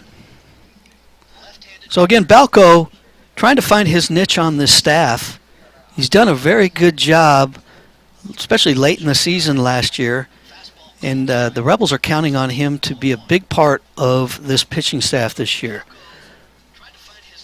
Second pitch, fastball, called strike on the outside part of the plate to the left-handed hitter. Balco quickly ahead in the count, 0-2. Balco comes to the plate, inside, low, at the feet of Casey Mays, which moves the count to 1-2. Infield and outfield playing relatively straight up. Outfield a little deeper than normal. Pitch on the outside corner. Looked like a little cutter off the plate, though, to even the count at 2-2.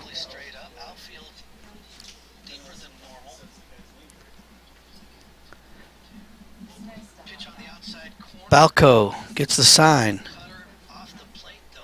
Slow motion right now. Comes to the plate, but fastball in the inside corner, swung on and miss. 4-strike 3.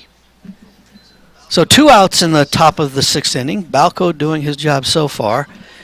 And in talking to pitching coach Corey Vanderhook, the depth of the Rebel bullpen this year is going to be one of the strengths, which has been one of the weaknesses for the past few years for the Rebels. So with the addition of some transfers, some freshmen coming in, and the veterans, they're looking for a good bullpen.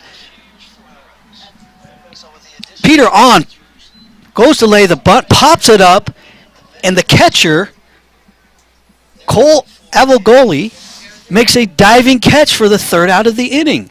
So a 2-out bunt in foul territory. An amazing play by Andel Govey to make the third out of the inning. So Balco comes in, does his job, and we head to the bottom of the 6th inning with the score still tied 4-4. We will return after a short break.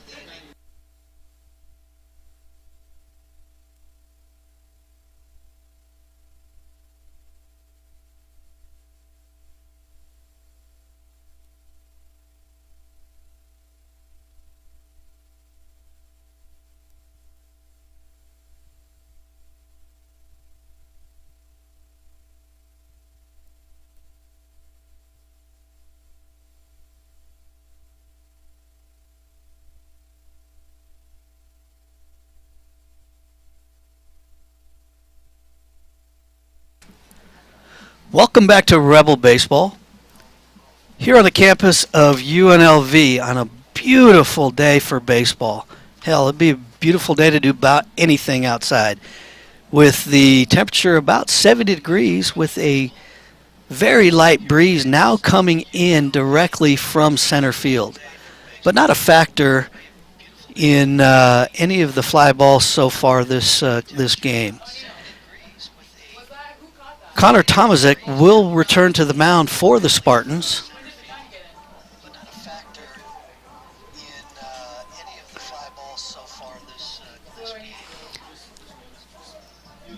Stepping up to the plate will be a pinch hitter, Eric Bajani, last night's starter behind the plate.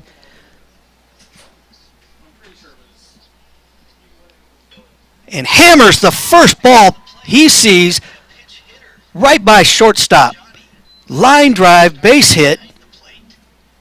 Bajani sees the first pitch he likes, takes it right up the gut.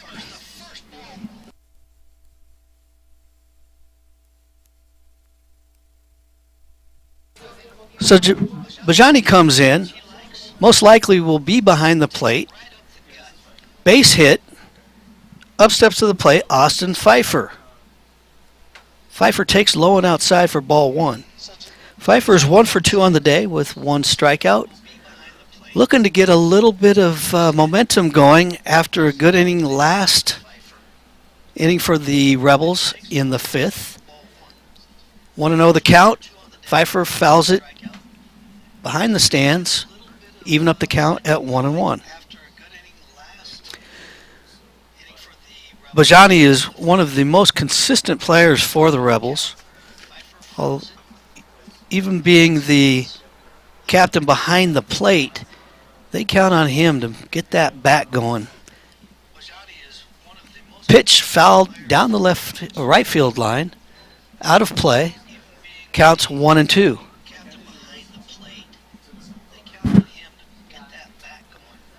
Pfeiffer, right-handed batter against the right-handed pitcher, Tomasick. Counts 1-2, no outs, and the pitch.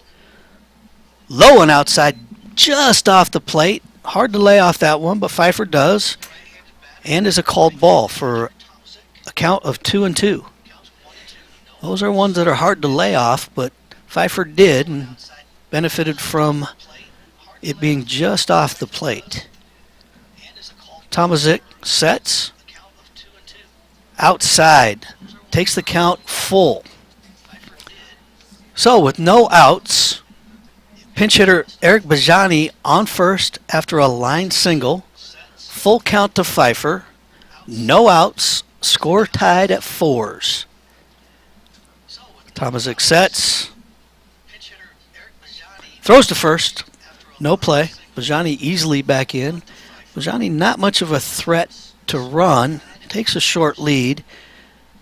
They're looking maybe hit and run at that point. Keeping him close. Tomasick sets. Count full. Slow roller up the gut. Shortstop comes across, makes the play at first base. Bajani advances to second.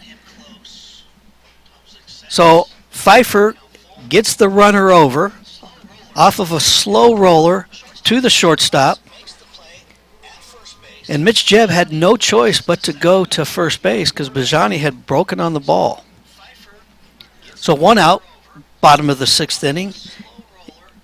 Up to the plate steps the shortstop, Giovanni Horvat. Horvat, again, looking for his first hit of the season.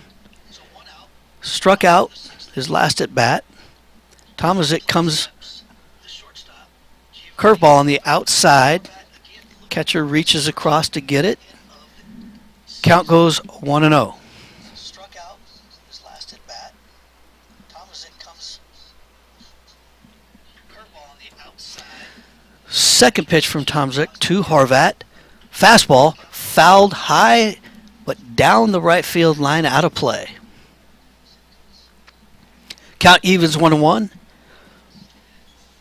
Horvat looks down to third base coach Kevin Higgins for the sign. Steps into the box, crowding the plate against the right-handed pitcher. And the pitch. Line shot. Gap to right. That is going to be all the way to the fence. Bajani's going to score. Horvat rounds second base. There will be a play at third base, but he is in there safely for a triple by Giovanni Horvat. Bajani comes all the way in to score, with the Rebels taking a 1-run lead. So for the first hit of the season and his college career, Giovanni Horvat makes it a big one with a triple.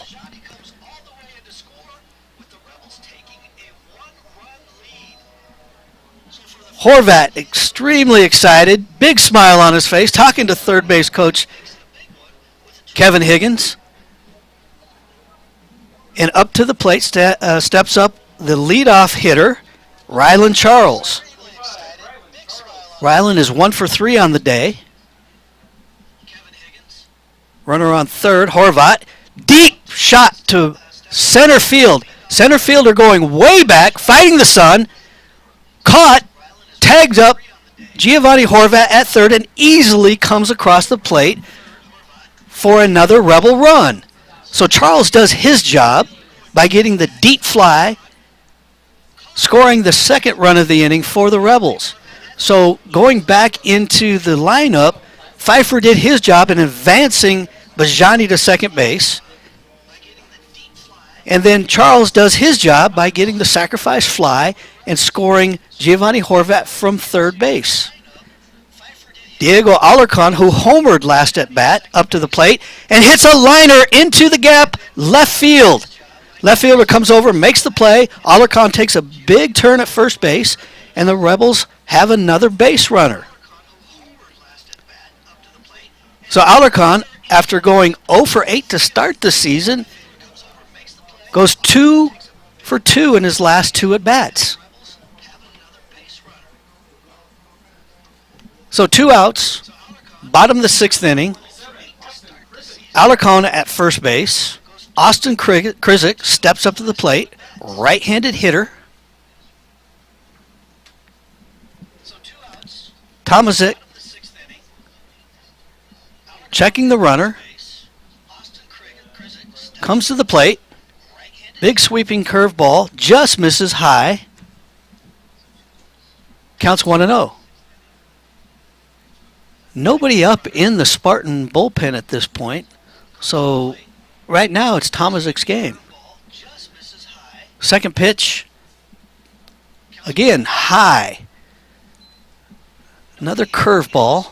It looks like we're starting to get a little bit of action down in the Spartan bullpen, but nobody looks like they're ready. So Tomasick comes to the plate against Krizik. Check swing, foul. Take the count to 2-1. Austin Krizik, our left fielder, great defense, and a hitter that we can consistently count on here for the Rebels. The pitch, swung on a miss, strike 2. Krizik shaking his head. Thinks he should have got a hold of that one, but a nice pitch by Tomasick. So the count goes to 2-2 with 2 outs. Bottom of the sixth inning. Alarcon at first. The pitch, high fastball, laid off by Krizik, 3-2. So Alarcon should be moving on the pitch. Krizik looking to be selective with his pitch, but gets something he can drive. And the pitch, swung on a miss, strike 3 to end the inning.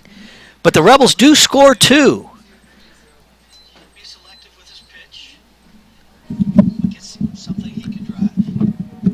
So at the end of 6, 2 runs on 3 hits, no errors, 1 runner stranded. Going to the top of the 7th, the Rebels lead 6-4. We will be right back with Rebel Baseball.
Welcome back to Rebel Baseball here on the campus of UNLV, Earl E. Wilson Stadium on a glorious Saturday afternoon, the first of 2 with the Spartans on this doubleheader and the second of 4-game series. Troy Balco back on the mound with Eric Bajani coming in after pitch hitting, taking over duties behind the plate. Up to the plate steps Parker Pilot. Pilot is 0 for 2 on the day with 1 strikeout. Pilot is the 9th batter, playing third base. Balco comes to the plate.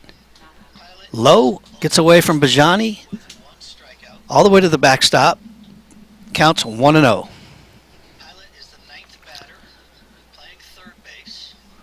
Coach Stolte coming out to home plate for a conversation with home plate umpire Michael Blinky. Looks like there might be an equipment issue with Eric Bajani's chest protector. Pitching coach Vanderhook comes out to adjust the gear of the catcher.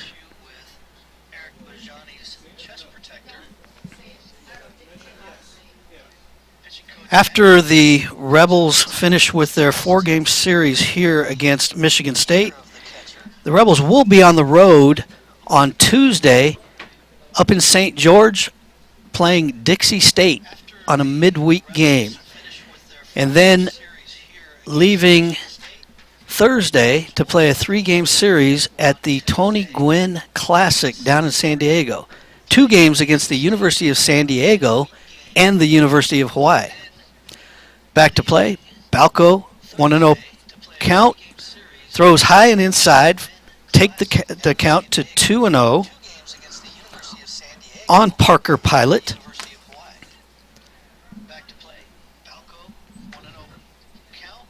Balco comes to the plate. High fastball. Laid off by Pilot. Count goes to 3-0.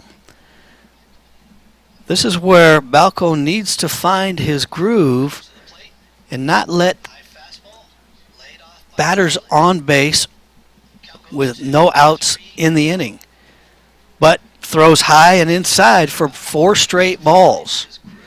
So Pilot takes his walk to first base, and up steps to the plate the second baseman, Trent Farquhar. Farquhar is 0 for 2 with a walk, but was able to come all the way home from first base on a ball that was hit in the gap earlier in the game. Farquhar, the left-handed hitter, takes the first pitch and drives a strong line drive to center field.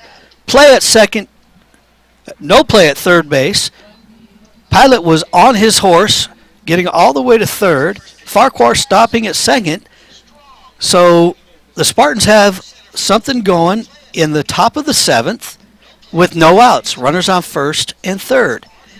Pilot did go into third base very awkwardly, and the trainer is now coming out as Pilot sits down, and the trainer looks to see what the issue is. Pilot pops up, limping a little gingerly. Pilot is a big kid and runs really well, motoring all the way from first. Looks like he's going to stay in the game. So with no outs in the inning, runners on first and third, Spartans look to get something going.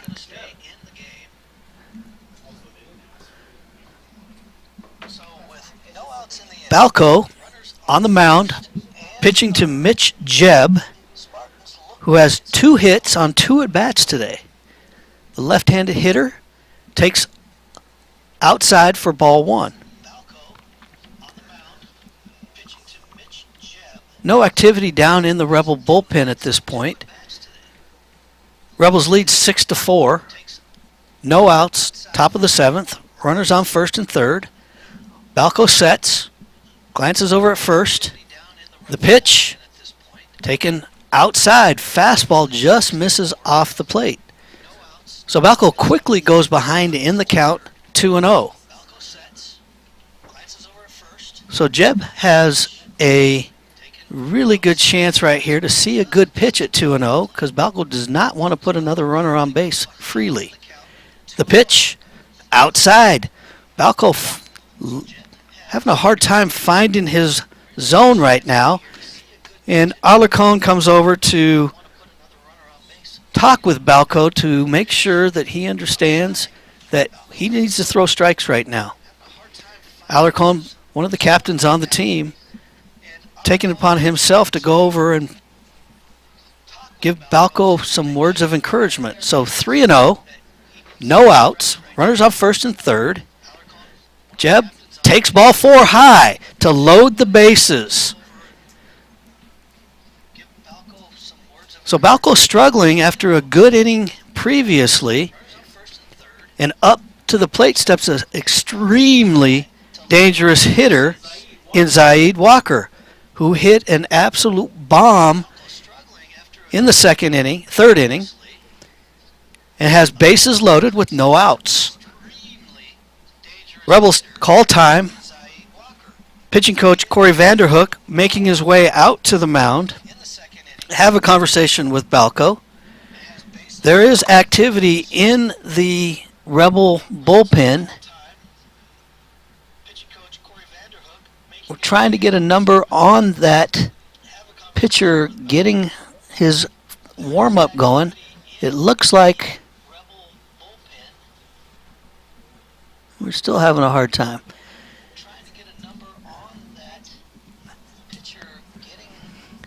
It looks like in the dugout, or excuse me, in the bullpen, right-handed pitcher Joey Acosta is speeding up his warm-up,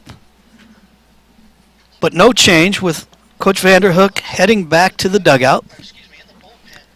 Conversation with Balco.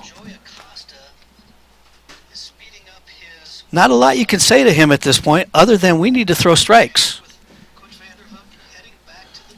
So Walker steps up to the plate. Walker is 1 for 2 with the home run and 2 RBIs. Balco sets and delivers. Fastball down the middle. Swung on a miss by Walker. So Balco gets the much-needed strike that he has to have at this point in this inning to get ahead in the count. Balco resets Infield playing in. And there is a shot to center field that will be caught, but advance the runner from third. And the runner from second advances to third. So Walker does his job, gets a sacrifice fly to score the runner. So with one down in the top of the seventh, the Spartans have runners on first and third with one out.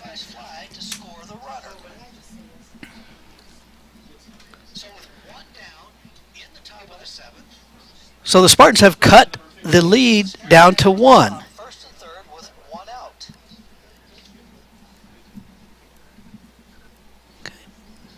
Balco sets.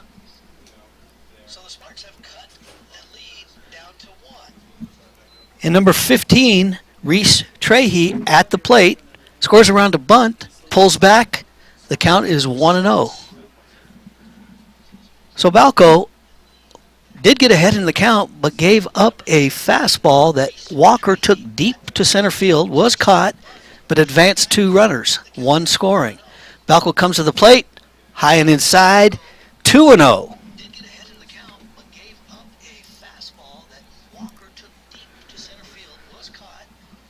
So Trahey gets his sign from the dugout. Ahead in the count, 2-0, one out, runners on first and third. Balco set the deal, comes to the plate. Trahey squares around a bunt again, but pulls back. Ball three. So again, Balco finds himself way behind in the count. And it will be interesting to see if the coaching staff from the Spartans gives Trahey the green light. Balco is struggling, so I would imagine not. Runner from first goes, strike, but no throw down to second base. So now Spartans runners on second and third with one out, and Trahey has a 3-1 count on him with one out.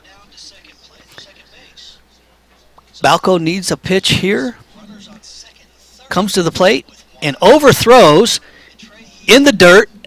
Runners can't advance as Bajani makes a good play on getting about 15 feet behind the plate to recover the ball.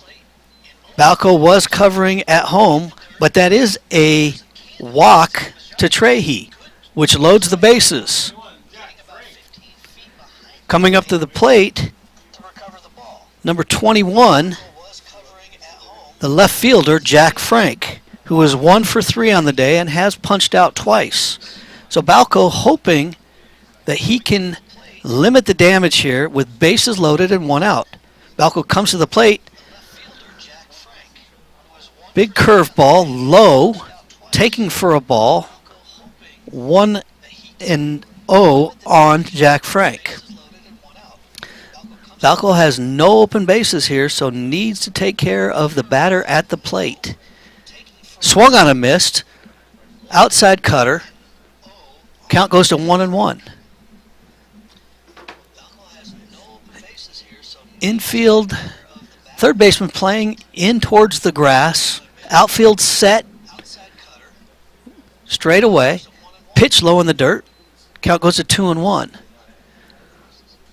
So the Rebels looking for a double play here.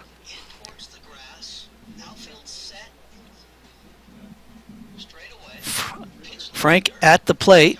Ahead in the count, 2-1. Balco deals. Fastball down the middle, fouled off down the left field line to even the count at 2-2. So here's the pitch for Balco at 2-2. He does not want to go behind in the count and go full. So this is what you would call for the pitcher a money pitch. Balco sets, delivers low and outside to to take the count full.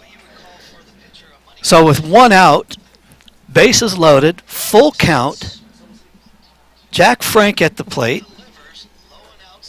looking to give the Spartans another run to at least tie or maybe take the lead against the Rebels. The pitch is hit straight up the middle, could be double play ball. Williams makes the play at second base. No play to first. High bounder, so Williams had to wait on the ball, take the tag at second base, and they call him safe. So runner from third scores. Everybody's safe. We still have bases loaded. And up to the plate steps Brian Bricker with the score now tied 6-6. One out. Balco still on the mound. First pitch to Bricker, fouled straight back. Balco does get ahead in the count, 0-1. Bricker is 0 for 3 today, looking for his first hit, which would be a big one with bases loaded. Balco sets. Right-hander comes to the plate. Fastball, fouled straight back to get ahead in the count, 0-2. So this is a point where Balco needs to throw a strike, but nothing hittable. He would actually look to get on the corner of the plate somewhere, something a little bit out of the zone that Bricker's going to swing at. Balco comes to the plate and goes straight down the left field line, over the bag, into the deep left field corner, and runners are advancing.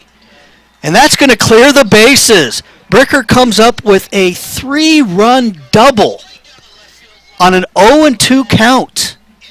Great piece of hitting right there.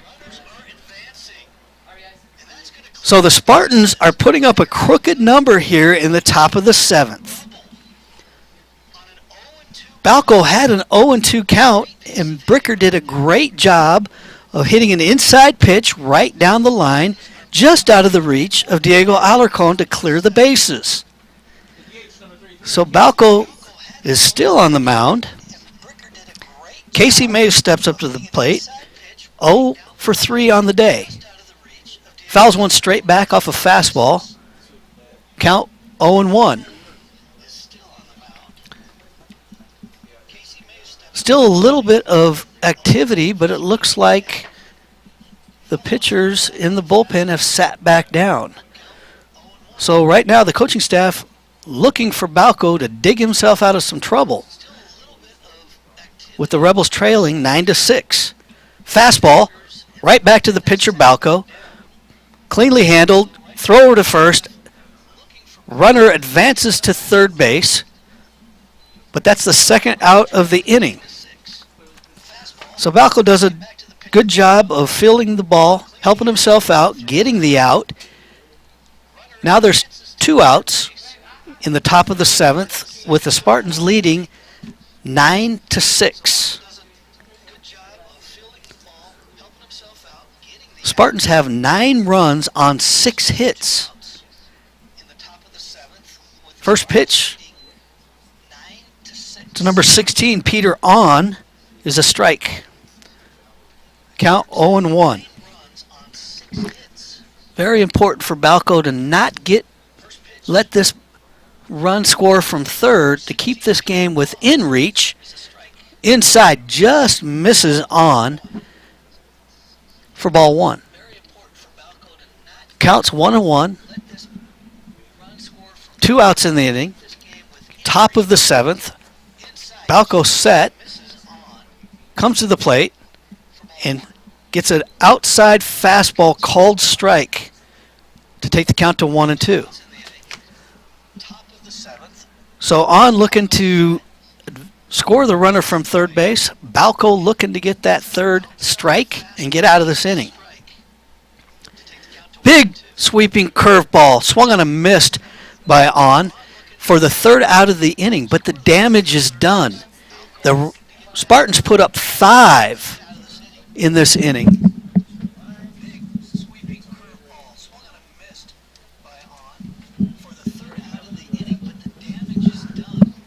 So we'll head to the bottom of the 7th with the Rebels chasing 3 runs. We'll be back shortly.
Rebel fans, welcome back to Earl Wilson Stadium, here, the home of the UNLV Rebel baseball.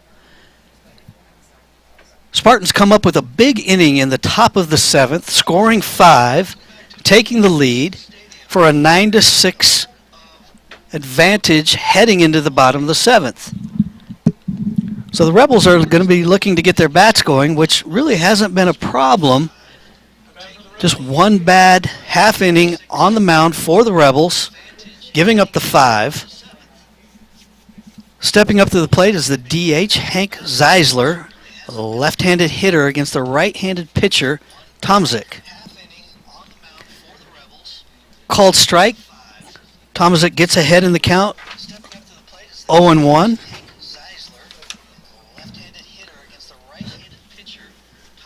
Tomasick sets the deal, and Hanks fouls it straight back for an 0-2 count.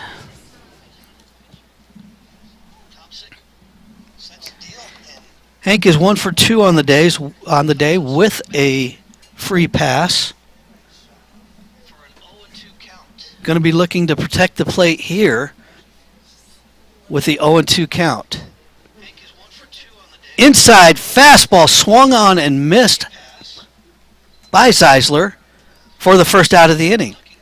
So Tomasick settling into this game after a little bit of a shaky start 2 innings ago, gets the first punch out for the first out of the inning.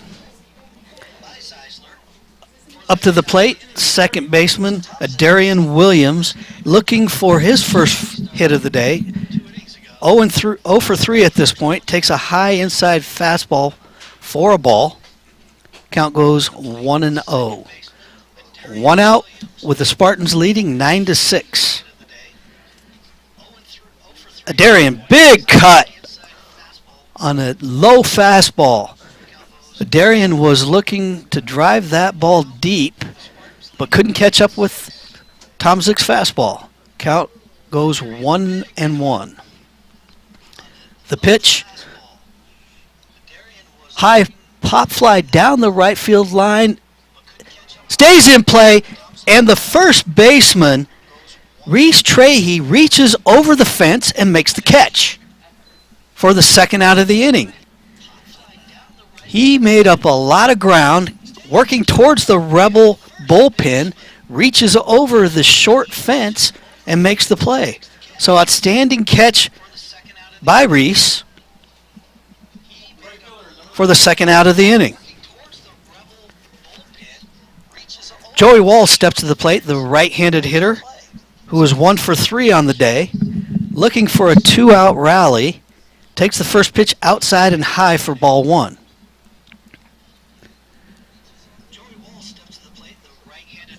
Infield playing straight away, third baseman playing on the grass.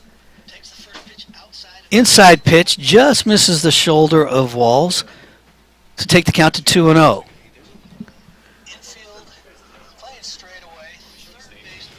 Walls with the bat sitting on his shoulder, takes the pitch down the first baseline, but foul. Caught that off the end of the bat.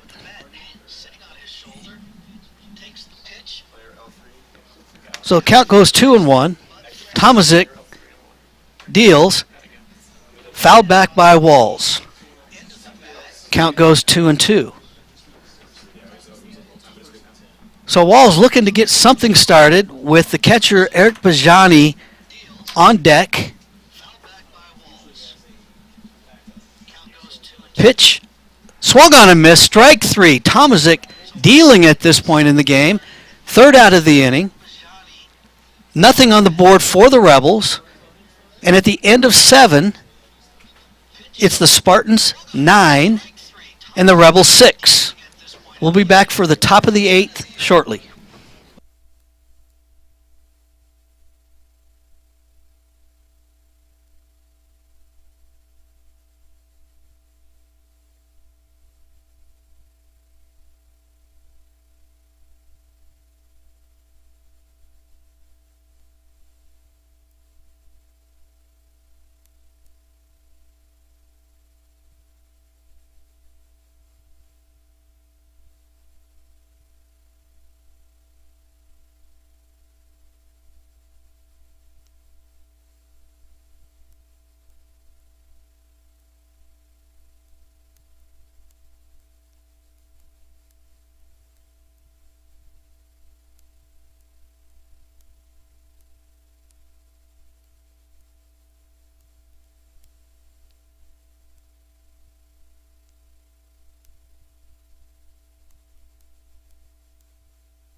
Fans, welcome back to Rebel Baseball.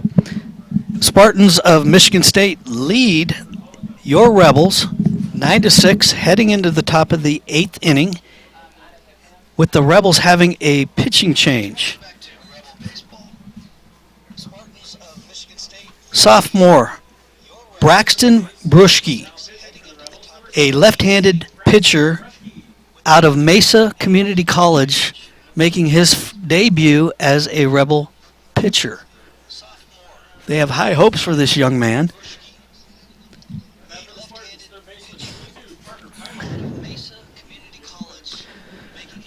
Bruschke pitching to the right-handed hitter Parker Pilot, low and outside for ball one. So Pilot, the right-handed hitter, against Bruschke, the left-handed pitcher. Bruschke comes to the plate. Nice changeup on the inside corner for a called strike, taking the count to 1-1.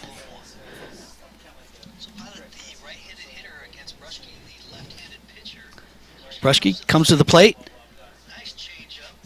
Outside fastball, low and away for ball two. So Bruschke is a Las Vegas native, but ended up going down to Arizona, to Mesa, out of high school. Comes in, hot liner, third base. Alarcon comes up with it, throws across the diamond, and in time to retire Parker Pilot. Nice play by Alarcon. Again, we count on him for his bat, but his defense is extremely underrated. Big first out of the inning. Alarcon was playing in on the grass and made a swiping play on the ball and a strong throw to first. Up steps Trent Farquhar, the leadoff batter, who puts a bunt down to the first base side and beats out the play from Bruschke. Bruschke seemed like he fielded the ball with plenty of time, but made a very slow throw over to first base, and the speedy Trent Farquhar beats out the play. So with one out, Farquhar at first base, who is a threat to go. Mitch Jebb steps up to the plate. 2 for 2 today, with 2 walks and a ribby. Left-handed pitcher or batter, Jebb steps up and takes low and away for ball one. Bruschke almost got nonchalant on that, not necessarily getting to the ball, but making the throw to first. He might have been afraid of throwing into the back of Farquhar. Nevertheless, Farquhar beats it by a couple steps. Bruschke throws over to first. I think the Rebels are realizing that Farquhar has quite a bit of speed after scoring from first earlier on a single. They're going to keep him tight at first base. Bruschke comes to the plate. Second base. Williams makes the play. Has no choice but to go to first because of Farquhar's speed. So fielder's choice with Farquhar moving over to second base. 2 outs in the inning. Top of the 8th with the Spartans leading 9-6.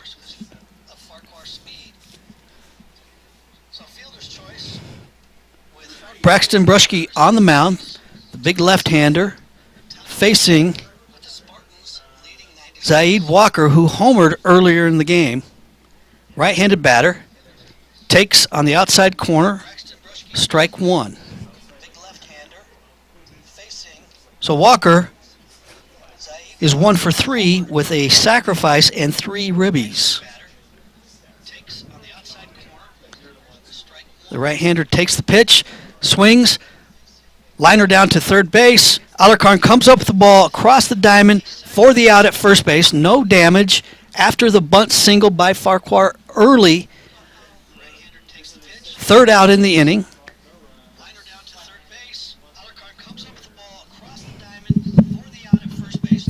So no runs, 1 hit, no errors with 1 man left on base. And heading into the bottom of the 8th, the Rebels will be looking to get something rolling, trailing 9-6. Rebel Baseball will return shortly.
Rebel fans, heading back into the bottom of the 8th. Spartans with a 9-6 lead. And Connor Tomasick heads back to the mound for his 4th inning of pitching. Out of the bullpen. He's done a nice job of settling into the game. And last inning went 1-2-3 against the Rebels. So catcher Eric Bajani steps to the plate. 1 for 1 on the day. Settling into the game. And last inning went 1-2-3 against the Rebels. And takes a called strike. 0 for 1. 0-1 is the count.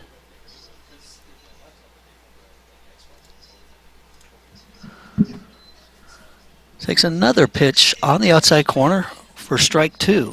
So quickly, Tomasick works ahead in the count. Bajani behind 0-2. Tomasick comes to the plate. Outside fastball. Bajani can't catch up with it. Swinging strike 3 for the first out of the inning. So again, Tomasick has really settled in here and now has 3 strikeouts in his last 5 batters he's faced. We'll have a pinch hitter, number 35, Josh Sharman. Left-handed hitter Sharman steps to the plate against Tomasick, the right-handed pitcher. Inside pitch and catches Sharman on the elbow. So one gets away from Tomasick. Sharman was crowding the plate and does catch it just off the elbow pad that he's wearing on his right arm. So he gets his pass down to first base, and in steps the shortstop, Giovanni Horvat, who tripled in his last at-bat. So Horvat gets his first at-bat as a Rebel, being a triple, and looks to move Sharman over. Puts the butt down and just goes foul down the third base line. So Rebels looking to play a little small ball. But Horvat has the speed, so not necessarily being a sacrifice, he was looking to get to first off the bunt and advance the runner. So the count's 0-1 to Horvat. Sharman takes his lead at first. Tomasick checks it, comes to the plate. High fastball misses to even the count at 1-1.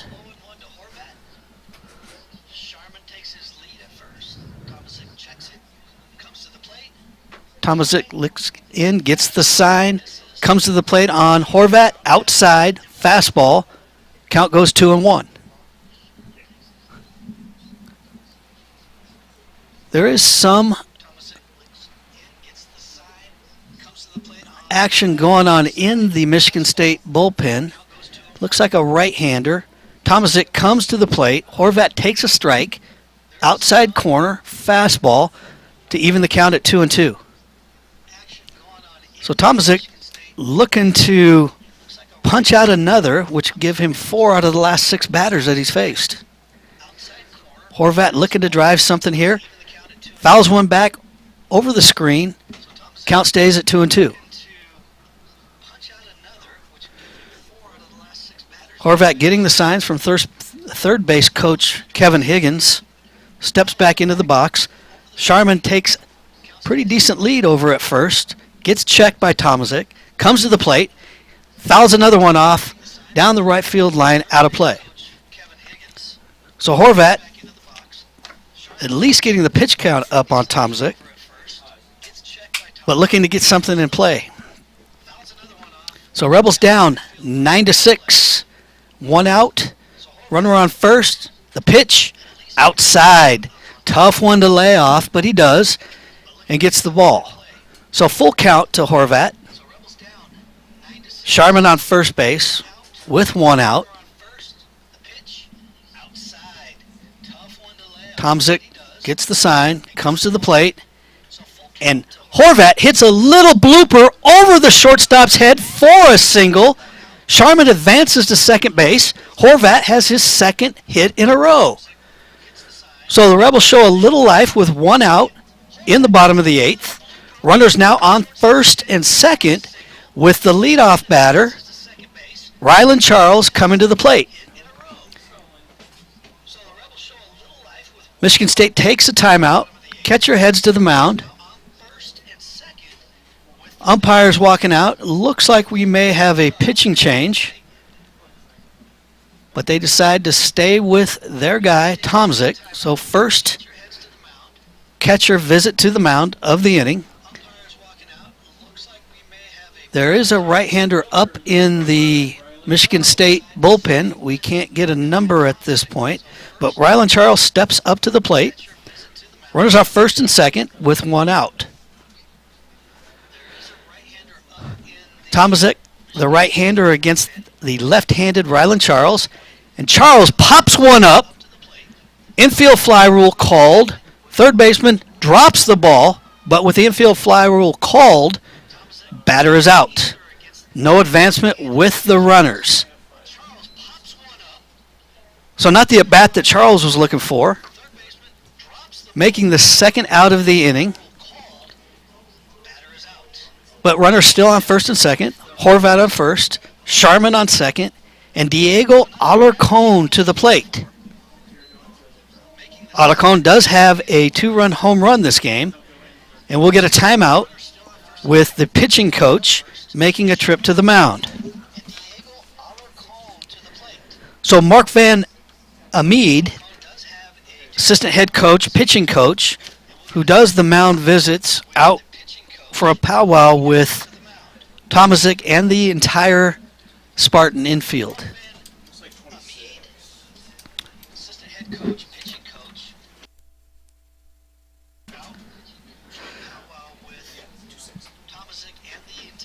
Umpire comes out to break up the meeting.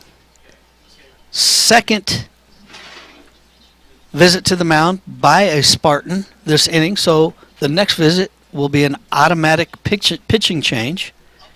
But they're sticking with Tomasick at this point. I'm sure that was some conversation on how to pitch Alarcon after the blast that he had last at bat. So Tomasick sets. Fake throws to second base. They're not holding Sharman on. Looked like more of a timing thing for Tomasick. He resets. Alarcon at the plate. And the pitch. Swung on and missed. Low fastball. Alarcon goes over the ball. 4-1. This would be a big time for our captain, Diego Alarcon, to come through as the Rebels trail 9-6. Tomasick ahead in the count. Fastball fouled off behind home plate for strike 2. So Diego Alarcon at the plate. Runners on first and second. Behind in the count 0-2.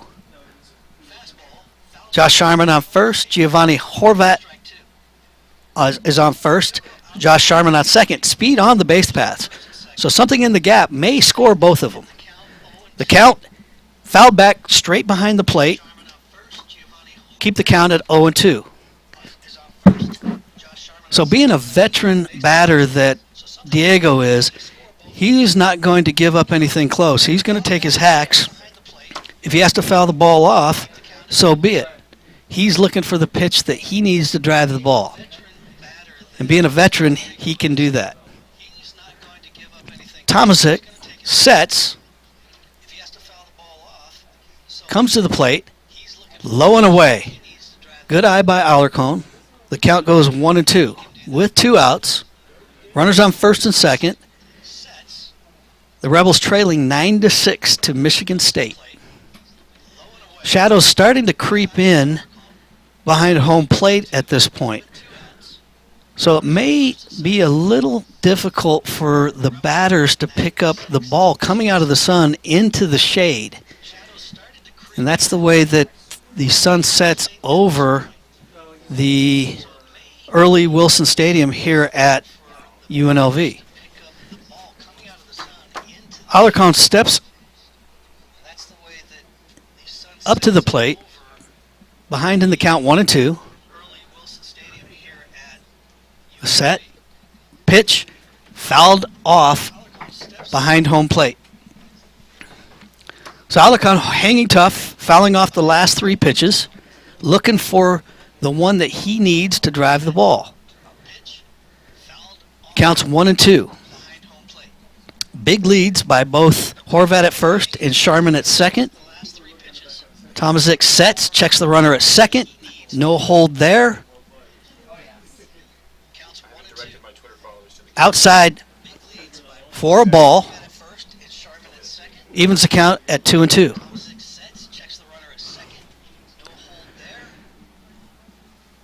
Outfield playing straight away. Infield playing relatively deep with 2 outs. The pitch. Alarcon fouls off another one down right field. So 4 straight foul balls by Alarcon. Hanging tough, trying to find the pitch that he can hit and try to drive some of the base runners in from first and second. Tomasick sets, checks the runner at second, comes to the plate, and Alarcon hits a deep center field shot in the sun, but play made by the center fielder, Peter On. Diego Alarcon got a lot on that, but Earl E. Wilson is a deep ballpark with center field being 400 feet. So Peter On makes a great play, fighting the sun for the 3rd out of the inning. So the Rebels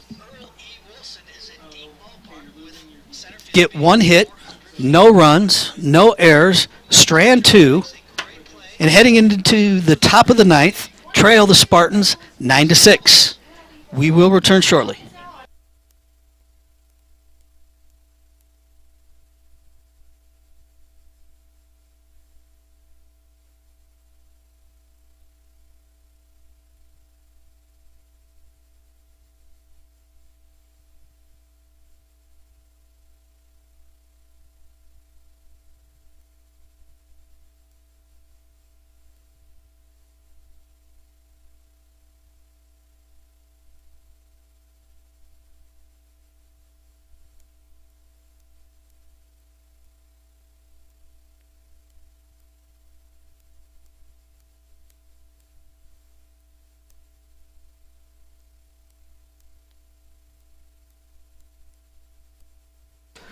Welcome back, Rebel fans.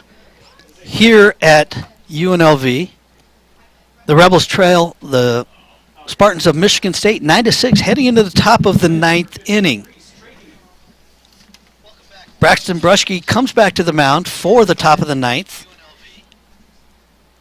On the mound, first pitch strike at the plate is Reese Trahey. Trahey's 0 for 1, but has been walked 3 times.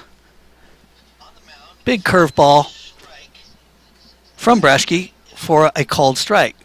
Quickly ahead in the count, 0-2. Extremely critical that the Rebels don't give up any runs and keep this thing within striking distance going into the bottom of the 9th.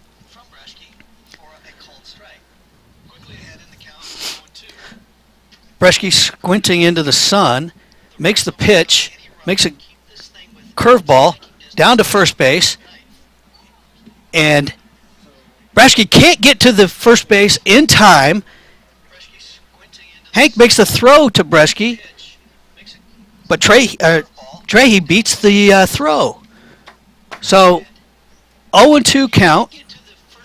Trahey does his job, beats out an infield for an infield single, and he's hurt again.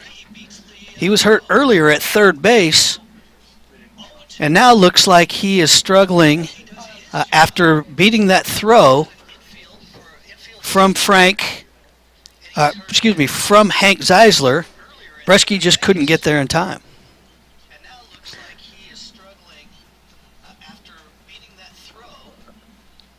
So getting ahead in the count for the Rebel pitchers, relief pitchers, has not actually worked in their favor, as we've given up 3 hits off of Rebel pitchers who have gotten ahead in the count 0-2. So Trahey looks like he is injured and is going to come off the field, and we will have a pinch runner for him at first base. The pinch runner is going to be number 32, Zac Iverson, who is a multi-position player, and take over for Trahey. Now we have Jack Frank coming to the plate, left-handed hitter for the Spartans, looking to do some more damage and try to build upon the lead that the Spartans really broke through in the 7th inning, scoring 5. So throw over to first base. Easily back in is Iverson. Shadow's really becoming quite a bit of a problem at home plate right now. Hard to see, even from our advantage. Inside pitch. Taken for a ball. Count goes 1-0. So Rebels trailing 9-6 in the top of the 9th. Look to get a double play here. Swung on a missed by Frank. Count goes 1-1. Well, that was actually. All right, Bresky, the left-handed pitcher on the mound, facing the left-handed hitter, Jack Frank. Counts even at 1. Ball hit sharply to second base. Williams makes the play, makes the turn at second base with Giovanni Horvat, and they get the double play. So Bresky gets the ground ball, gets the double play, clears the bases, and keeps the Spartans at bay. So with 2 outs in the top of the 9th, it looks like we may have a pitching change. Stan Stolte heading to the mound. And we are going to have a change, bringing a right-hander in.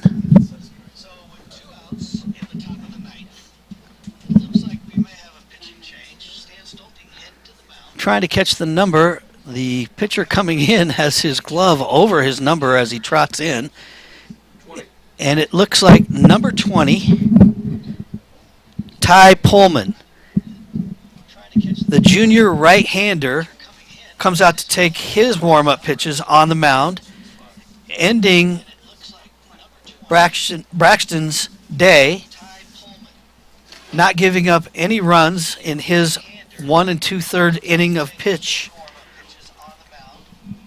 Pullman is a right-handed pitcher, junior out of Perry High School in Gilbert, Arizona. Pullman, again, has been one of those middle inning relief pitchers for the Rebels for a number of years and knows his role. And his role right now is to come in and get that 3rd out, so at least the Rebels have a chance to stay within striking distance, only trailing by 3. Only being a relative word. But it will enable the Rebels to make a good run at it with the heart of the order coming up. we do have an update from Lady Rebel basketball.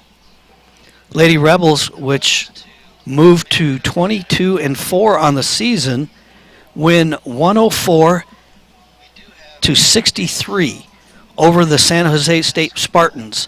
So Lindy LaRocque and the Lady Rebels have it rolling over at the Tomasick in women's basketball, with the men's team playing Colorado State tonight at 5, and there's a doubleheader over at women's softball. So the campus is extremely busy today.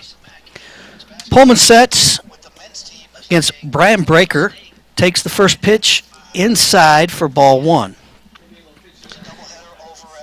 Breaker is 1 for 4 on the day with 3 ribbies. Second pitch in the set from Pullman. Almost the same pitch. High and inside for ball 2. Infield playing deep with 2 outs. Breaker at the plate looks at ball 3, high and outside. So again, we talked about Rebel pitchers coming in and getting behind on the count and allowing free passes for the Spartans. Pullman misses just inside with the fastball. Pullman's not happy about that one. He thought he had it across the plate. But home plate umpire Michael Blinky says inside for the walk. Up to the plate steps Casey Mays, who's 0 for 4 on the day, batting .250 on the season, short season. Pullman checks the runner at first and delivers, and hits the ball sharply down the first base line, right over the first base. Runners advancing. That'll score the runner from first, and Mays will have a stand-up triple. So just inside the first base line, right over the bag. Umpires pointing fair ball the entire way. And by the time Joey Walls gets to it over in the corner, Casey Mays is already standing at third base. So the Rebels don't hold them to the 3-run lead and now trail 10-6. With Peter On, the center fielder, left-handed batter, coming to the plate. Big pitch way high for Pullman. Pullman struggling a little bit to get his groove at this point.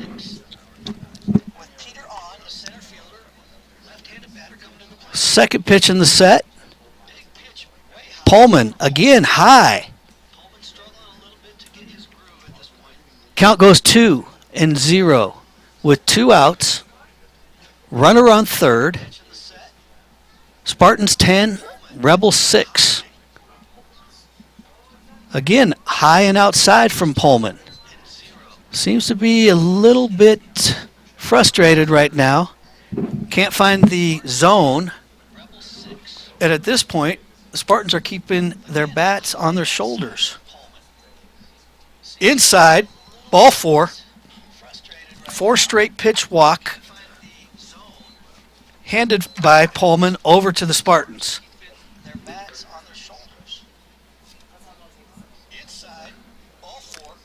So On heads to first. That'll make runners on first and third with 2 outs. And the third baseman, Parker Pilot, coming to the plate. Bajani takes a stroll out to the mound. Talk a little bit with Pullman, with no action in the Rebel bullpen at this point.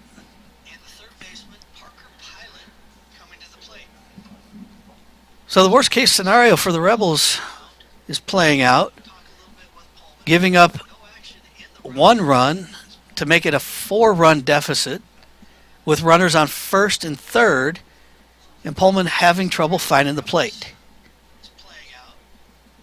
So Bajani has his talk with Pullman, hopes to settle him down, Bajani being the leader and the general on the field, offering words of encouragement. Pullman delivers outside, fastball, just misses, 1-0.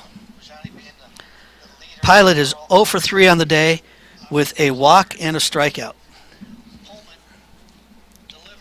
They are holding the runner on first base. Pullman delivers. Big swing and a miss. Evens the count at 1-1. So Pullman is a power pitcher, but has not been able to find the zone, although that last pitch was right down the middle, so hopefully he can keep that rolling. Pullman pitches inside, runner goes, no throw down to second base. So the second time that Pilot's actually taken second base without a play, stopping just short of second, hoping for a play to allow the runner on third to advance. 2-1 to Pilot. Swing and a miss. Strike two. Evens up the count at 2-2. 2 outs. Runners on second and third. Rebels trailing 10-6.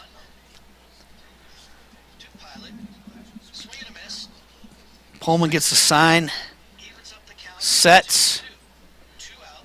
Comes to the plate. Low and outside in the dirt. Bajani does a good job of getting his whole body over in front of the ball. Otherwise, that would have been a wild pitch. Easily advancing the runner on third. So full count. Runners on second and third. 2 outs. Strike needed by Pullman right here.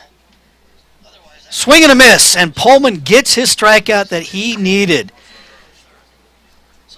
But the Spartans add 1 to take a 10-6 lead.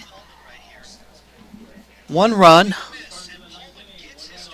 on 2 hits, no errors, 2 left on, heading to the bottom of the 9th. The last chance for the Rebels in this first game of the doubleheader.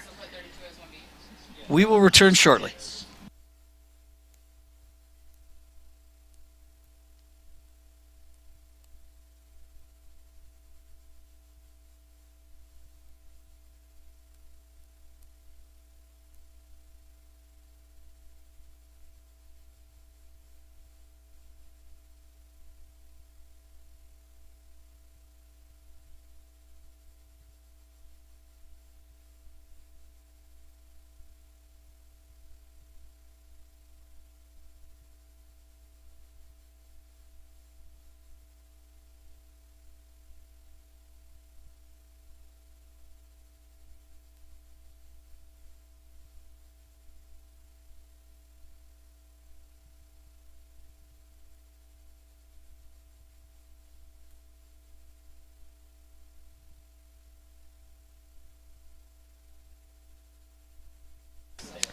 Rebel fans, we head into the bottom of the 9th inning with the Rebels trailing 10-6. So looking to get some magic rolling. Tomasick, the Michigan State pitcher who came in the 4th inning, is going to go into the 9th. So he's done a very good job the last few innings of settling down and really controlling the pace and the pitches that the Rebels have seen.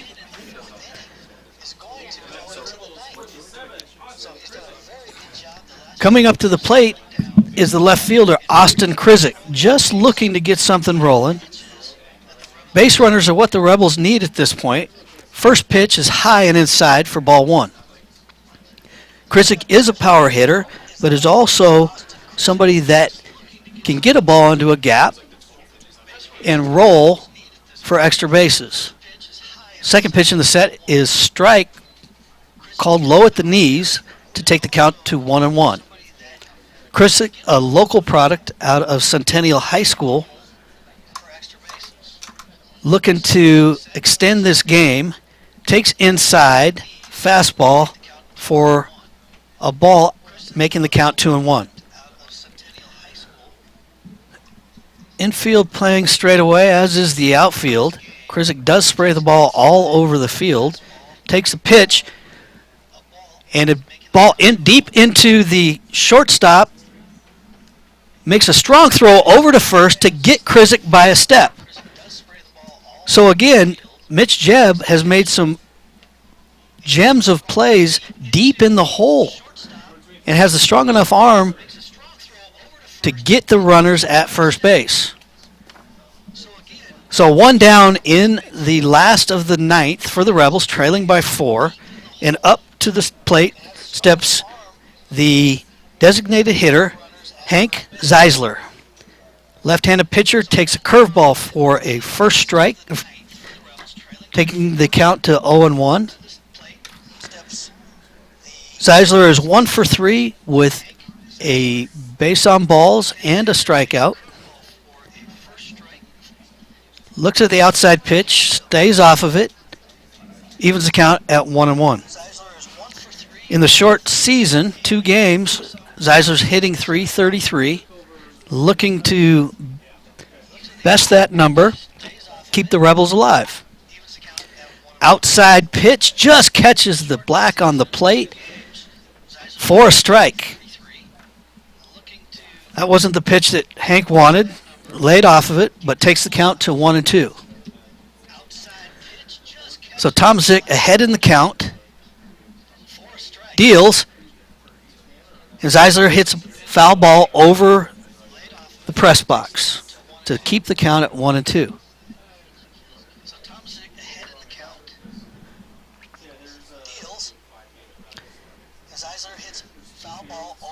Tomasick sets. Comes to the plate, low and outside. Hank stays off of it to even the count at 2-2.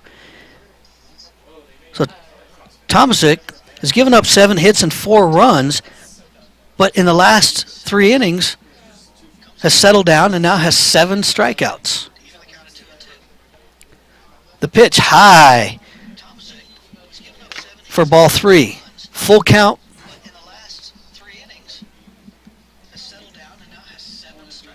So Hank looking for something, being choosy at the plate.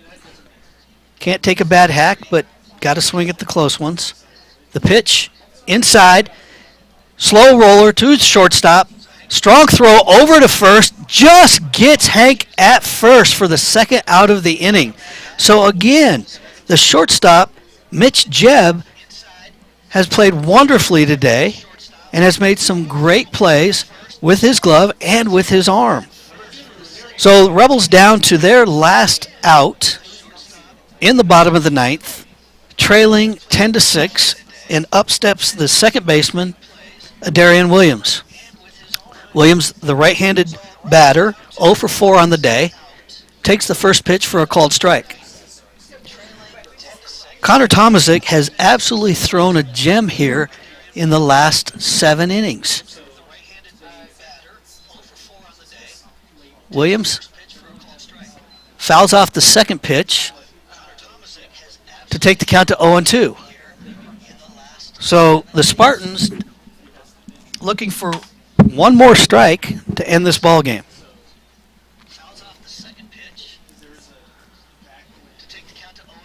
The pitch, just off the plate.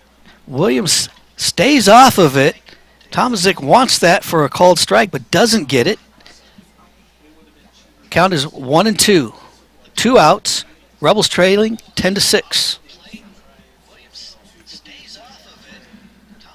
The pitch. Called strike 3. That'll be the ball game. Williams doesn't like it, but anything close at that point, got to take a hack at it. So, the first game of the doubleheader goes the way of the Spartans. The Spartans scored 10 runs on 10 hits with 2 errors, compared to the Rebels with 6 runs on 10 hits and 1 error. So after the second game, Spartans square up the record at 1-1, looking to get the second game of the doubleheader started about 45 minutes from now. The Rebels will look to get back on the winning ways. But the Spartans did a fantastic job today of staying poised, and Tomasick coming in and absolutely shutting down the Rebels. With that, we'll sign off for the first game, where the Rebels lose to the Spartans of Michigan State 10-6. This is Dan Dolby on the Learfield Rebel Network, signing off with the Rebels taking the field now in 45 minutes. Hope to have you back. Have a great day.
So we're sending, okay.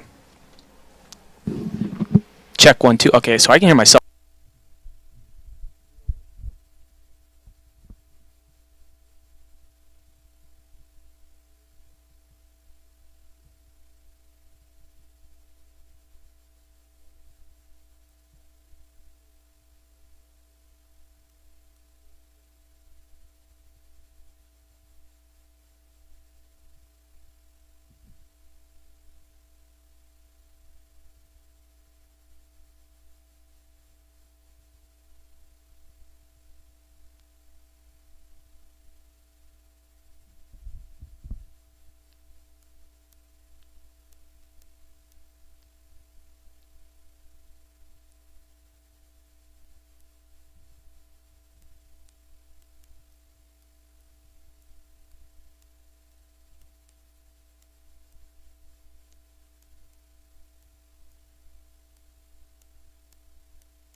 outs. First for Michigan State. Leading off at second, number 1, Trent Farquhar. Batting second at short, number 14. And welcome back to Earl E. Wilson Stadium here on a beautiful Saturday afternoon for baseball for the second end of a twin bill between the Michigan State Spartans and the UNLV Rebels. Matt and Everett joined by Wyatt Tomczyk momentarily. A big thank you to Dan Dolby, who filled in for the first game while Wyatt and I were announcing the UNLV Lady Rebels basketball win over the San Jose State Spartans. All they did was win 104-63, no big deal. Game 2 coming up following a decision for the UNLV Rebels, a 10-6 final. That bumped them to 1-1 on the season. The Rebels throw a freshman out on the mound today, 5-0 and a 2.07 ERA in his senior year of high school. It's Nolan George, a freshman out of Temecula Valley in California, getting his warm-up tosses in ahead of first pitch. The 6'1", 190-pounder out of Temecula High. The Rebels in their home white-on-white uniforms, same look as the last game. Get you through the starting lineup prior to first pitch with Eric Bajani, who came in as a defensive replacement, getting the start behind the plate. It's Hank Zeisler at first base, Darian Williams at second, Giovanni Horvat, the freshman, making his third consecutive start at short, with Diego Alarcon manning the hot corner. The outfield left to right, Austin Krizik, James Gamble, and Rylan Charles. They've been a big part of the offense here in the first 2 games of the season. It'll be Trent Farquhar to lead things off, both sides staying with their uniforms that they wore in the last game here in the nightcap. It's Farquhar working his way around to the left-handed batter's box. Umpires switching around. It's Dax Upton behind home plate, Michael Blindsey down the third base side with John Cascato opposite him beyond the first base bag, and Alberto Ruiz currently shaded in shallow center field. First pitch swung on and fouled out of plate on the left field line, underway at 4:44 here on a Saturday afternoon. 70 degrees at the time of first pitch. Picture perfect weather here all weekend for the opening series of the 2022 campaign. George misses inside, call for a ball to Farquhar as the count goes even. Nolan George, again out of Temecula, California, in his senior year, 5-0 with a 2.07 earned run average. 15 games, all starts. He struck out 56 and walked 17. Misses outside here. We'll welcome in Wyatt Tomczyk. Wyatt, a marathon day for the two of us. We're back at it together now here at Earl E. Wilson Stadium. Your first appearance of the year. Welcome. Yeah, I'm glad to be on air here with you, Matt. As this one's grounded over to Zeisler at first base here in his first year with the program. The D3 transfer makes the flip to the pitcher covering. 1 up and 1 down. So far, so good for Nolan George. So a busy day on campus. Softball and baseball each playing a doubleheader. And a doubleheader of sorts at the Thomas and Mack Center. Yeah, Matt, these are the days that we live for as a broadcaster. You have too many gigs to be at once. It's like Flight of the Conchords. You're just trying to rack up as many gigs as you can get. Trent Farquhar grounds out to start the game. That'll bring in the shortstop Mitch Jebb. Both middle infielders leading off the top of the lineup. First pitch down and away, right on left matchup is George. In 27 innings in his senior year, allowed 12 runs on 21 hits. This one swung on, lined softly up the middle.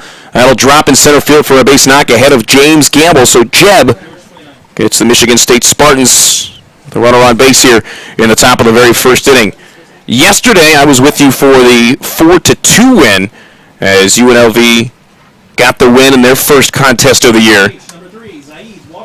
Zaid Walker stands in from the right side, hit a moonshot of a home run in the early game here in our doubleheader.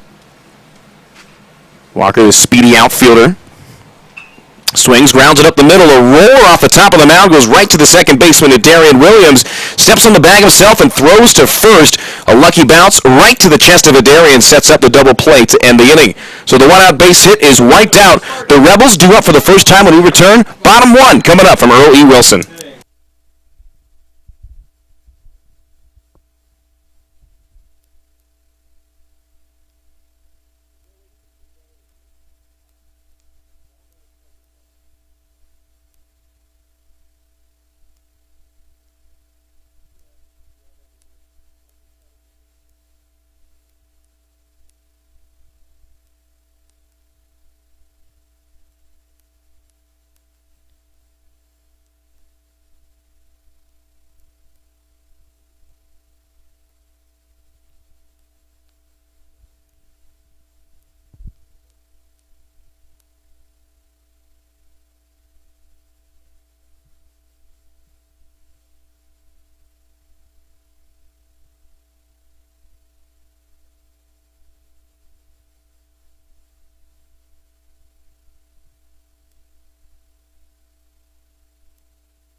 Back at it from Earl E. Wilson Stadium, along with Wyatt Tomczyk.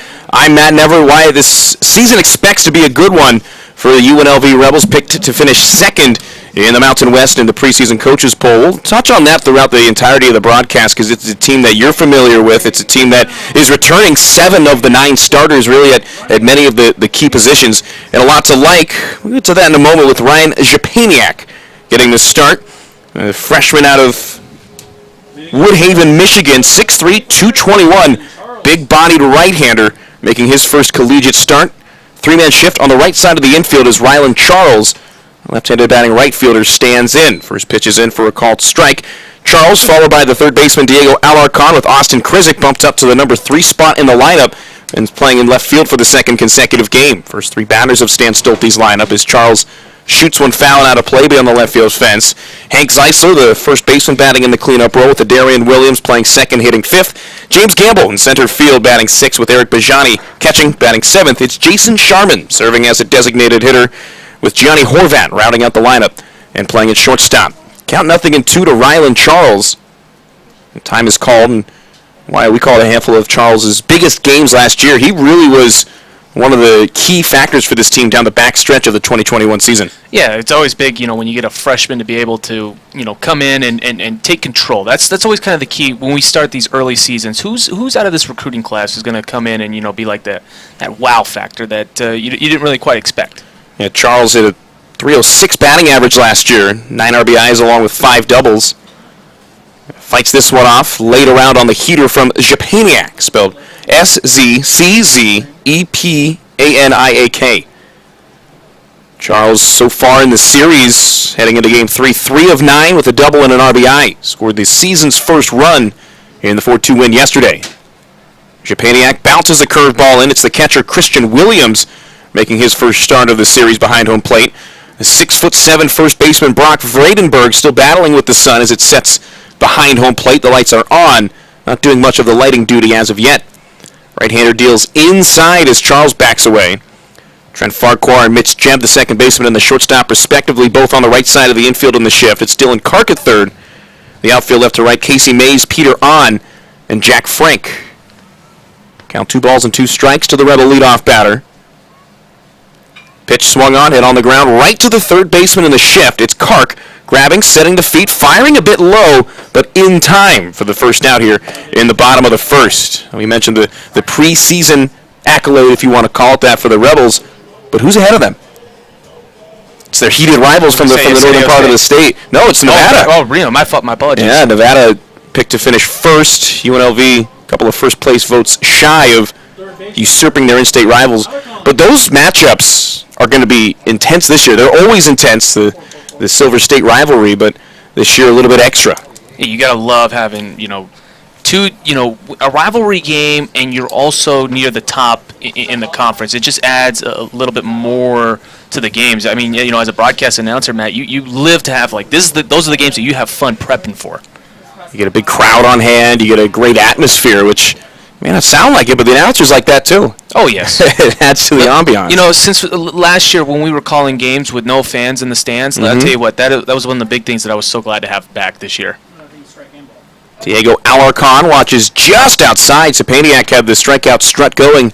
He thought he had frozen Alarcon, but instead called for a ball. And Matt, one of the things here for UNLV is how are they going to respond after a tough loss here start this doubleheader? Alarcon goes the other way on a line. Battling with the sun is the right fielder, Frank. He never saw it off the bat. It'll drop in front of him for a one-out base hit here in the home half of the first inning. It's one of the unique parts about Earl E. Wilson Stadium with the sun setting behind, kind of towards the third base side. And Frank, still in the sun, had the hand over the eyes. And he never saw that off the bat, so Alarcon, the benefactor, as Austin Krizik stands in with 1 out and 1 on. I could see him there right at the beginning. He took one step to his left and was shielding his eyes. It's kind of what we see at softball at Eller Media Stadium in right field this time of the day. It is absolutely brutal. You have a tough time getting a good read on the ball, and UNLV was the beneficiary there. Japaniak out of the stretch. First pitch from the set position misses well downstairs. Christian Williams, the catcher. And Matt, I wanted to go back. It's kind of, a turn of events over less than 24 hours. UNLV gets a big win against Michigan State to start this season off. Almost got the head taken off there on that pitch. But then you go to the next game, you feel confident, you're playing good, and then a big 5-run spot by the Spartans, and then now 30 minutes later you got to go play a game. What does that kind of do, kind of the psyche for a player? You're on kind of on a big tidal wave right now. Well, because it's one of two ways, I would say. Either one, which is the ideal one, where turn the page, wash your hands, you forget about it. Sometimes playing a game immediately afterwards kind of helps with that. Otherwise, you're sitting there kind of stewing about it for a couple of days. That's one of the good parts about baseball scheduling in general being the way it is. But yeah, or like you said, you kind of ride that emotion. I don't think UNLV, especially in a home opening series, I don't think that's the reaction they're going to have. They seem like they're ready to go here in Game 2. Tyler Konoff first with Vredenberg, the 6'7" first baseman, holding him on. That pitch way outside, so Szczepaniak walks Krizik on 4 pitches, and all of a sudden, first runner in scoring position is Alarcon advancing on the Krizik base on balls. That's one thing I was going to mention, Matt, before that last pitch. When I remember the games that we were able to call last year with, Austin Krizik at the plate, he was very patient. Drew a lot of walks, a lot of long counts, and you see right there, getting that 4-pitch walk. Those type of hitters are such a nightmare for pitchers. I like to call the Max Muncy approach. If it's a centimeter out of the zone, they're not swinging. Leaning out of the way is Hank Zeisler, the left-handed batting first baseman, watches one outside. Zeisler, one of the more unique stories in college baseball this year, transfer from D3 Chapman in Orange, California, in the southern part of the state, tore it up at the Division III level. I remember you telling me that he was a D3 transfer. You don't really see that very often. The only other player I can think of, in any sport, Duncan Robinson. He went from D3 to go to Michigan, then went to the Miami Heat. So that's a big jump. Zeisler was a D3 player. He's already got the D1 flow and mustache combo. His profile photo is probably the best one on this roster. Yeah, go check that one out, UNLVRebels.com. Zeisler watches outside, so that real discerning hitting eye like you had brought up for Krizik applying here for Zeisler. In 4 years at Chapman, a .334 hitter, 17 home runs, 76 RBIs, and was a Division III national champion in 2019. He was the MVP of the championship series, too, so shows up in the big moments. He's 2 for 7 through the first 2 games of this season. That fastball right down Broadway, but on the 3-0 count, Zeisler watching all the way. Although he may not get another pitch to hit like that. It's been Szczepaniak trying to paint corners, but that time throwing caution to the wayside, humming it down the middle. Szczepaniak set the pitch. Fastball nicely spotted on the outer third, so from 3-0 to 3-2, Zeisler batting with 2 on and 1 down here in the home half of the first. Let me ask your thoughts here. Obviously, you said on that 3-0 pitch, it's right down the middle. Do you like for players to be aggressive? Because that's going to be a strike. Yes and no. It's all situation dependent.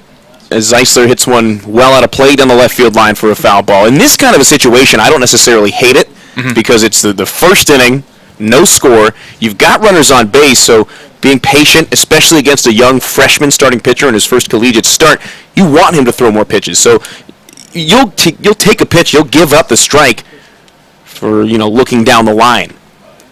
3-2 pitch hits sky high, third base side. Third baseman Kark in foul territory. Here comes the left fielder Mays. It'll be Kark calling him off, diving. He doesn't make the grab. It was in and out of the glove. That's case in point 1A why the outfielder typically is the one to call that off. It's so much easier to come in on a ball than go back like that. I was very surprised Casey Mays out there and left did not call off the third baseman. That was a tough play. Almost made it, but you're going off, trying to make an overhand catch, diving. That one right there, I really want to see the left fielder be more vocal and say, I got it. That should have been out number 2 for Michigan State. And oftentimes the infielder, especially in the shade, remember Mays, the left fielder, is currently standing in the sun, had to go into the shade. You can read it pretty well. As Zeisler swings and misses, that fastball blown by him up in the zone for the second out of the first inning. But sometimes if you don't have it right off the bat, you're actually better off with the third baseman. That case, not one of them, with Kark having to try to make the diving play. So 2 outs, Alarcon on second, Krizik on first. Here's Adarian Williams. And this is a big year for Adarian as he garnered preseason All-Mountain West honors for the second straight time, was ranked as one of the top 20 second basemen in the NCAA by D1 baseball. An aggressive mentality here as he swings at the first pitch, can't catch up to the heater. Liked what we saw out of Adarian last year. 360 batting average, really picked it up towards the back of the season. Oh, yeah, that's one thing that stands out to me. You know, Adarian, who a little bit of a dip in the shortened 2020 season, but 360 at the D1 level. That is top 10 talent right there. He launches that fastball knee-high for a called strike.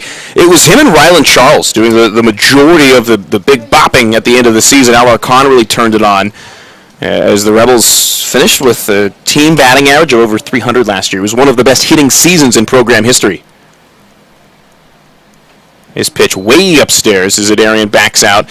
He's just 1 of 8 this year. A slow start to get it going in 2021. His lone hit was a single in the 7th inning of the 4-2 win last night. Hitless in game 1 earlier. Count 1 ball, 2 strikes as he swings and can't connect on the breaking ball inside. Japaniak comes in through the front door and strands a pair of runners on base, striking out Zeisler and Adarian Williams to end the inning. We've played one, no score either way. Middle third of the lineup due up for Michigan State when we return.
Top of the second, back from Earl E. Wilson Stadium. Second frame of work for Nolan George.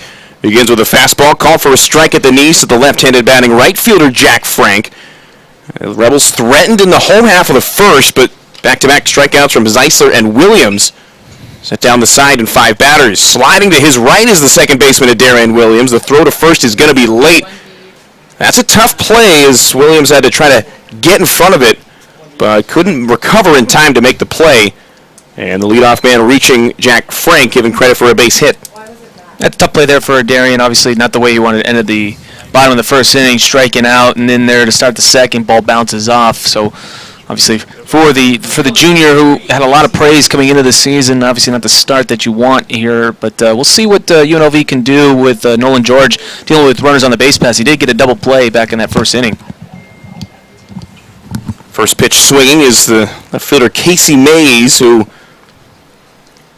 is excited to see the shade out in left field. The sun has more or less set straight behind home plate here at Earl E. Wilson Stadium. The only sunlight coming in, shining right on the retired number 13 for legendary manager Fred Dallimore. Out of the stretch, this one swung on, line over the head of the shortstop, Giovanni Horvat into left field for a hit. Rounding second, heading to third is Jack. The throw goes to second as Mays turns first, heads to second with a double. Runners on second and third. Michigan State threatening with no outs in the top of the second inning. Unfortunate there, went off of Giovanni Horvat there at short, just barely grazed off the glove there, and it went into the kind of there in left center field. I love the aggressiveness that Michigan State had there, going from first to third and trying to reach there for a double. You put 2 runners on here against a freshman here in the second inning. adds those high-pressure situations. So 2 on, no outs for Nolan On, spelled A-H-N. George set, he fires. First pitch swinging. This one sky high to shallow right field. Very shallow right is the second baseman Williams, settling in on the cut of the outfield grass. Makes the grab at shoulder height for the first out. A big first out, I may add, in the top of the second inning with On. Very quick once he's on the base paths. That was probably textbook to what UNLV wanted. A shallow pop-up here into the infield. No chance, or not shallow outfield, no chance for the runner at third to advance. And now here, if you are Nolan George, Matt, you can be a little bit more, you can expand the zone a little bit because you do have an open base at first. I think that does help now with 1 out. Absolutely. Here's the number 7 batter, Christian Williams, making his first at bat of the year. Watches a heater just off the outside. It's been a tight but consistent zone here early. That's all you can ask of an umpiring crew. Williams wearing number 5, the 5'9" redshirt freshman out of Carmel, Indiana. Carmel High School graduate in from the right. Watches a fastball outside, diving to the knees is Eric Bajani to keep it in front of him. A lot has been said about the bat of Bajani, as it should. He's an excellent hitter, but he really shines defensively as well, especially getting down and blocking some of these errant pitches in the dirt. You have a catcher like that can save you runs is just so key to have. 2-0 pitch misses just inside, so Nolan George falling behind, and both starting pitchers, George and Zapaniak, have not quite been as crisp early. There's some nerves, I'm sure, as young players making their first starts of the season, but George has been looking like he's just trying to aim it, not throw it. That's one of the things that you're taught at a young age is when you're aiming it, you can tell from the top down. Goes off speed on 3-0. Deals the changeup in for a called strike. I think we were talking about it a little bit earlier this week, is that, really these first weekends you're going to see the offense be more in tune than the pitching. It usually takes a couple starts for the pitchers to kind of really get their confidence going. Count 3 balls and a strike. George fires. Misses outside, a 5-pitch walk to load the bases with 1 down here in the second inning. Now, see, like I said, that's not a bad walk. I think you walk the bases loaded with nobody out. That really adds the pressure. But you got 1 out. You got a double play in the first inning. You get one into the infield, how well this UNLV defense is, you have a great chance to get out of the inning and putting up a 0 spot on the board. Here's Brock Vredenberg, the left-handed batting first baseman. 6'7" in the front of the box. Third baseman Al Arcani even with the bag. Double play depth all the way around otherwise. First pitch swinging and a high drive deep to left. Going back is Krizik. He's at the track, at the wall, looking up. And a grand slam from Brock Vredenberg puts Michigan State on the board in the second inning. Off the bat, about a 50-50 shot as Krizik gave it a real effort. And that one fell just over the fence in front of the scoreboard. That did not clear the fence by a lot. No, that was a wall scraper right there. It looked like, I thought it was going to stay in play, but that ball just kept carrying and carrying. Give credit to Brock Vredenberg there. His first base hit of the year is a grand slam. What a way to start your 2022 season. Not too bad, I would say so. Vredenberg was a pinch hitter last night and recorded an out. Came in and struck out swinging in the 9th inning against Hayden Neerman, who earned the save. So bases clear, 1 down. Rebels down by 4. It's Dylan Kark, the number 9 batter, in for the first time here in the nightcap. So now you look at it for UNLV. You had a really good opportunity in the bottom of the first to get some runs in.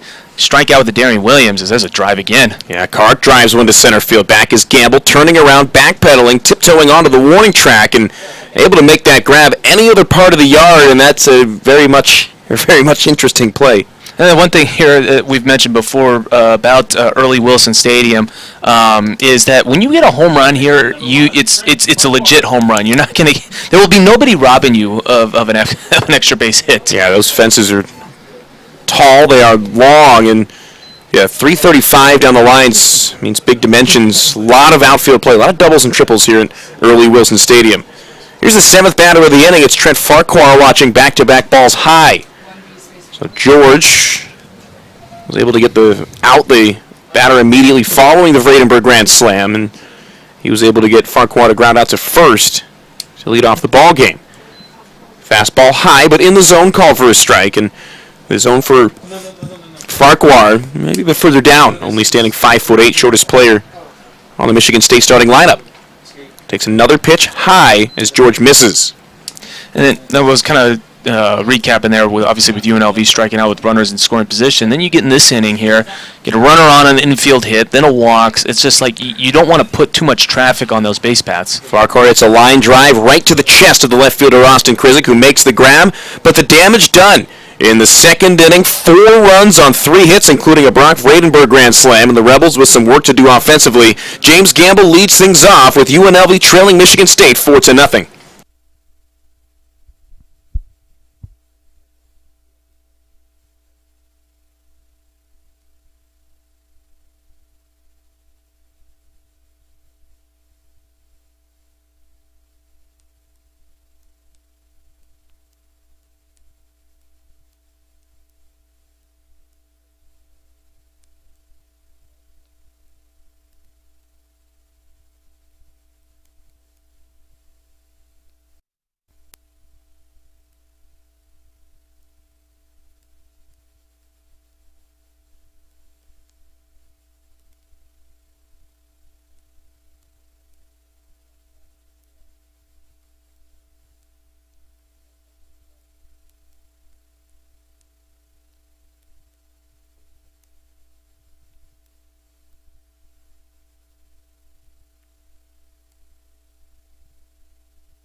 Along with Wyatt Tomczyk, Matt Everett back at Earl E. Wilson Stadium. A one-out grand slam for Brock Vredenberg has the visitors up 4-0 as we enter into the bottom of the second inning. Thanks for joining us, however you may be tuned in. Gamble, Bajani, and then Jason Sharman. First 3 batters of the inning against Japaniak. First pitch swinging is Gamble. Diving grab by the shortstop Jeb. The throw down the line.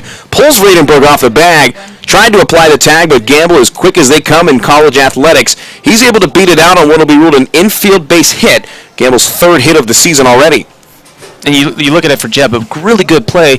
Any other player, I think he takes his time, takes one extra step, and throw it. But obviously you realize with Gamble, fastest player on this UNLV roster, you got to get that ball out quick. It wasn't a good throw, and now James Gamble, who's very active on the base paths on Fridays, on here in the second inning. Eric Bajani, very good with runners on base. Open stance from the right side for the backstop. Meanwhile, 3 men shifted onto the left side of the infield. A swing and Bajani can't connect on the first pitch. It was really fun to watch James Gamble yesterday because he did not attempt to steal a lot last year. I was going to say he didn't attempt to steal. Bajani watches a heater. He gets one called for yet another strike. He was 4 of 4 in steal tries last year. He was 3 of 3 in yesterday's game alone. I love that. You have somebody with elite speed. Use it to your advantage. Don't be scared of. I think the reward is more than the risk.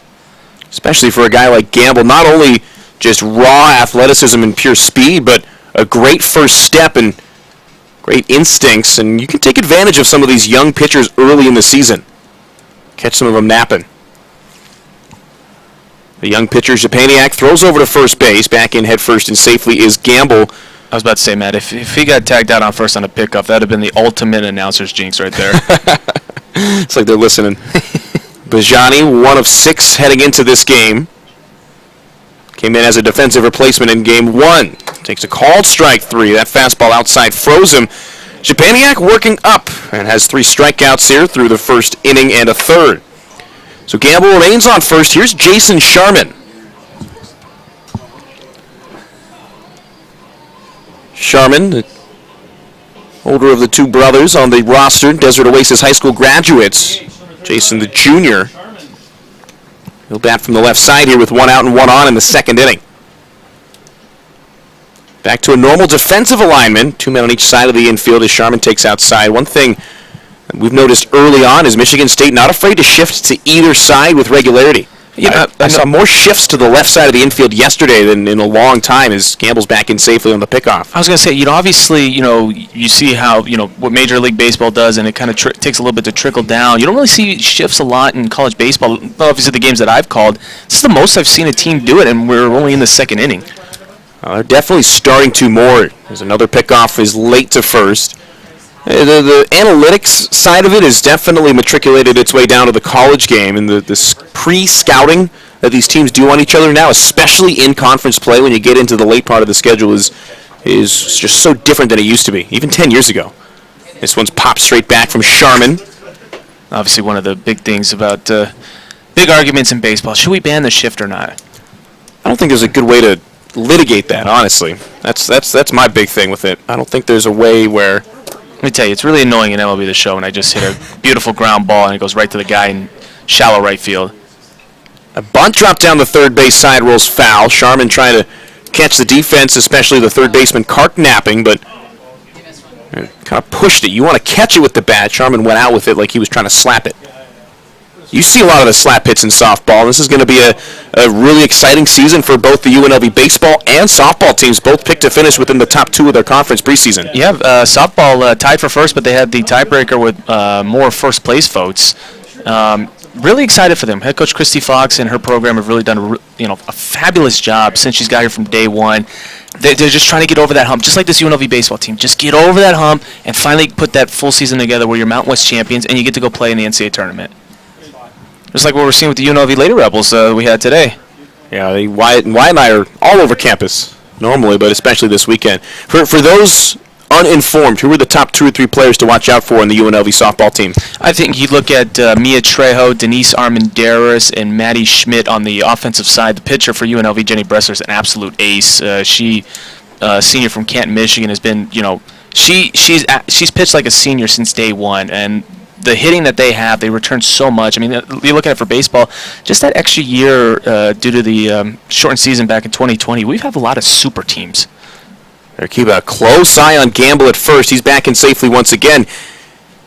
And here's the question in this situation with Gamble on first and a 3-2 count upcoming to Sharman. Do you start the runner in motion? Yes, I would. We saw the decision yesterday. Many times Gamble nearly caught leaning. A tag applied down on the leg by Vredenberg, who was falling over, and I think Gamble almost answered that question for us. He was leaning heavily prior to that pickoff by Shapaniak. I would put him in more. At worst, it could be a walk. That the catcher's going to have to pop it here. He goes, pitch inside, call for ball 4. The throw was applied down anyway. A good practice here at the beginning of the year for these East Coast teams that UNLV likes to host early on in the season because of the weather here in Las Vegas. So Gamble advances to second on the base on balls by Sharman. So good job by Jason in his first plate appearance to work the at-bat and on his way on to first with the base on balls. That'll bring up Giovanni Horvat, the number 9 batter, due in for the first time. Well, good thing that was a ball four. I think Gamble probably would have been thrown out there a second. It was a good throw by the catcher. So thankfully right there I was a little bit wrong. Horvat swings and slaps the first pitch straight back. I think it was an instance where everybody on the planet knew Gamble was likely going to be going. So you get your fastball. The catcher kind of sits up and is geared up, ready for it. And with the batter not swinging, it also helps. Yeah, that was a good pop there by Williams. A really good throw. Horvat hits a line drive right to the third baseman, Kark. Gamble was frozen, but this throw to second base to Farquhar is in time. Nothing you can do there as Horvat absolutely demolished the off-speed pitch right to the chest of Kark, who fired to Farquhar for an inning-ending 5-4 double play. So once again, the Rebels threatened, put 2 runners on base, and once again, not able to do anything with it. We're on to the third. UNLV trailing Michigan State 4-0.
The Brock Vredenberg grand slam, the difference thus far. It's the Rebels trailing the Michigan State Spartans by a 4-0 score.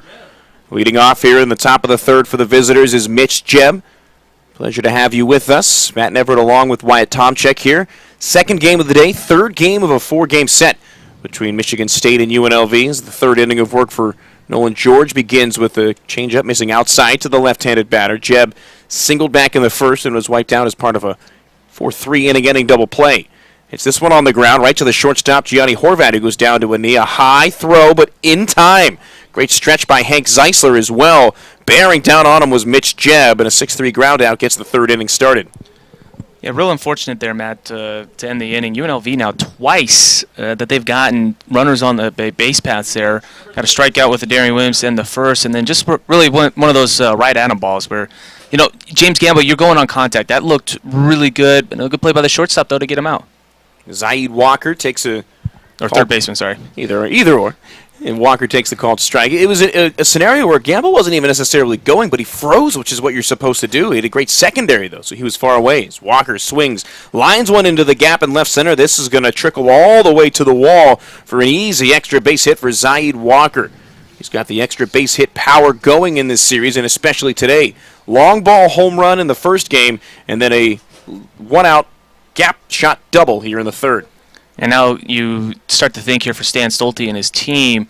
Obviously, this is a doubleheader. You don't want to, really had to tax your bullpen in the first game. You used 5 overall pitchers. Now you look at it here with a runner on second. You hope that your freshman can at least put a 0 spot on the board. I would say hopefully you can get them at least 5 to 6 innings because you had to use so many people in that first game. Jack Frank, left-handed batting right fielder today, takes a called ball one downstairs. And that was one of the things that stood out in our conversations with assistant coach Kevin Higgins preseason was just how excited they were about not only having, like we've been talking about, the veteran leadership and all their guys coming back, but just the overall depth in the bullpen is different than what they're used to. Line drive, left field. That'll drop in for a base hit in front of Austin Krizik. Rounding third, getting the stop sign from the manager, Jake Boss, will be Zaid Walker. So Frank advances the runner 90 feet. He's on first base with his second single and 2 at-bats. Runners on the corners with 1 out. George looking to induce a ground ball off the bat of Casey Mays, working his way around to the left-handed batter's box. That was an unfortunate stop there by the third base coach. Krizik had bobbled the ball there momentarily. I think if you send Walker, you have a really good chance there to score at the plate. But, like I said, we said in the beginning on a 3-0 count, you're just playing it safe. It's the beginning of the game. You're facing off against a freshman pitcher who is obviously struggling right now to get the outs. George out of the stretch. First pitch swinging is Mays. Foul ball knocked straight back. Mays doubled in his only other plate appearance and then was one of the 4 total runs brought around on the Vredenberg grand slam. Mays a .289 batter last year. Was 2 for 4 in the opening game of the 2022 season yesterday. Quick throw to first base is not in time. Mays back in head first and safely. And you mentioned talking there with Coach Higgy that they felt really good with the depth in the bullpen. That was the last few years under head coach Stan Stolte, we've seen some really good offenses. I mean, highlight Bryson Stott, who was a first-round draft pick, Nick Ames.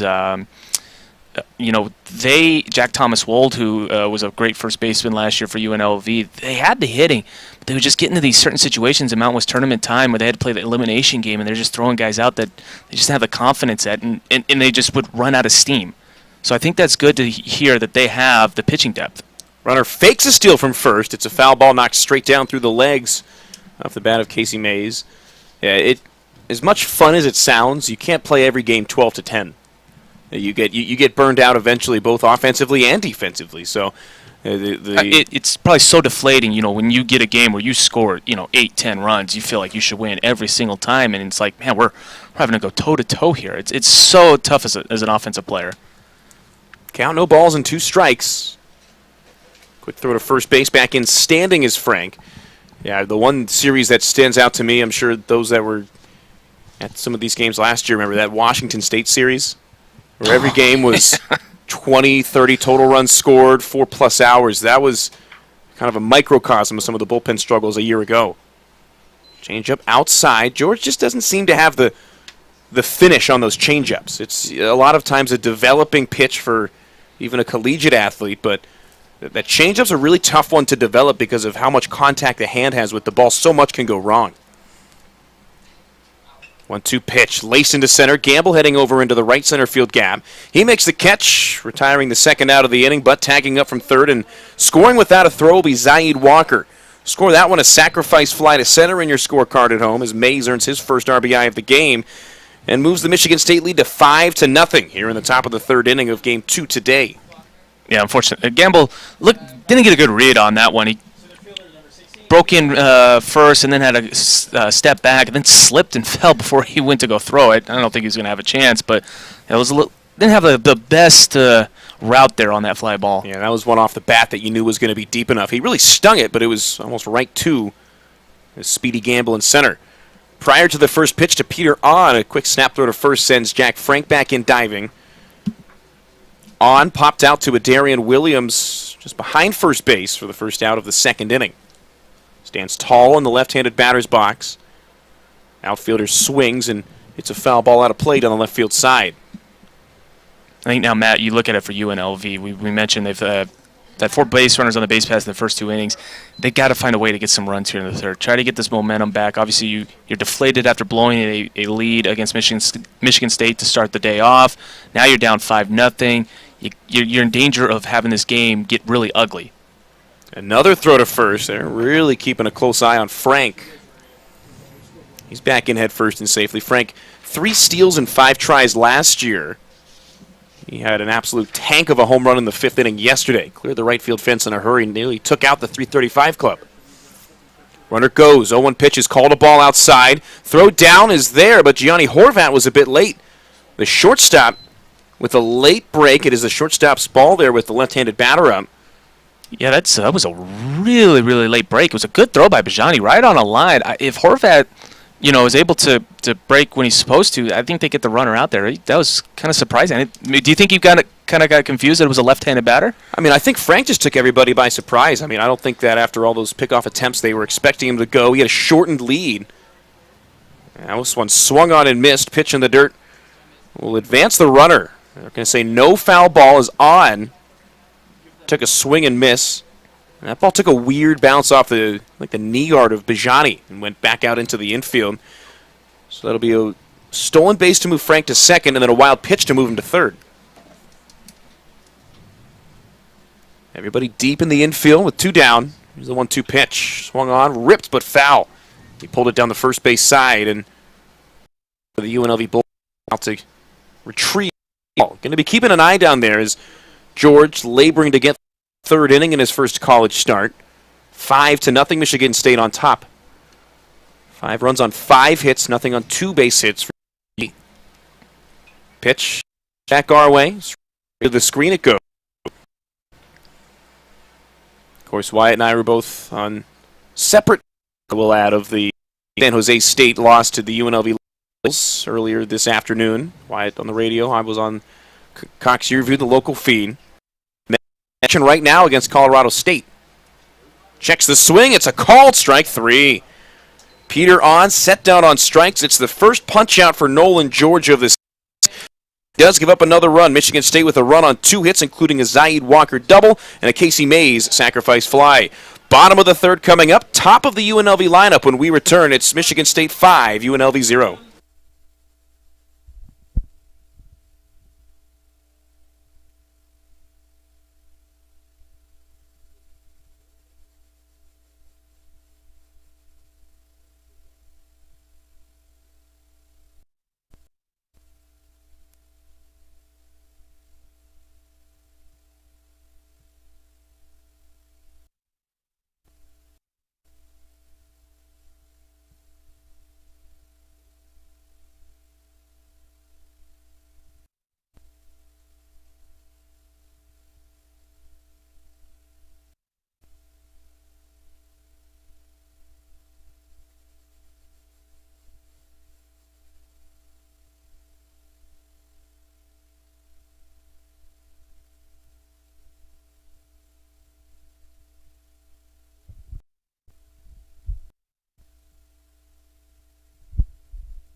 Another run tacked on for Michigan State as visiting Spartans leading over UNLV by a 5-0 score. Top of the lineup set to get things going for the home side is Rylan Charles, Diego Alarcon, and Austin Krizik will come up to bat against the right-hander Ryan Japaniak in his first college start, who deals a strike to the left-handed batting Charles. Japaniak, in his senior year at Woodhaven High School last year in Woodhaven, Michigan, 4-0 with a 1.05 ERA. Misses wide here. In 6 games all starts, 26 2/3 innings tossed for the right-hander. Gave up just 4 earned runs. He struck out 63 batters and walked 5.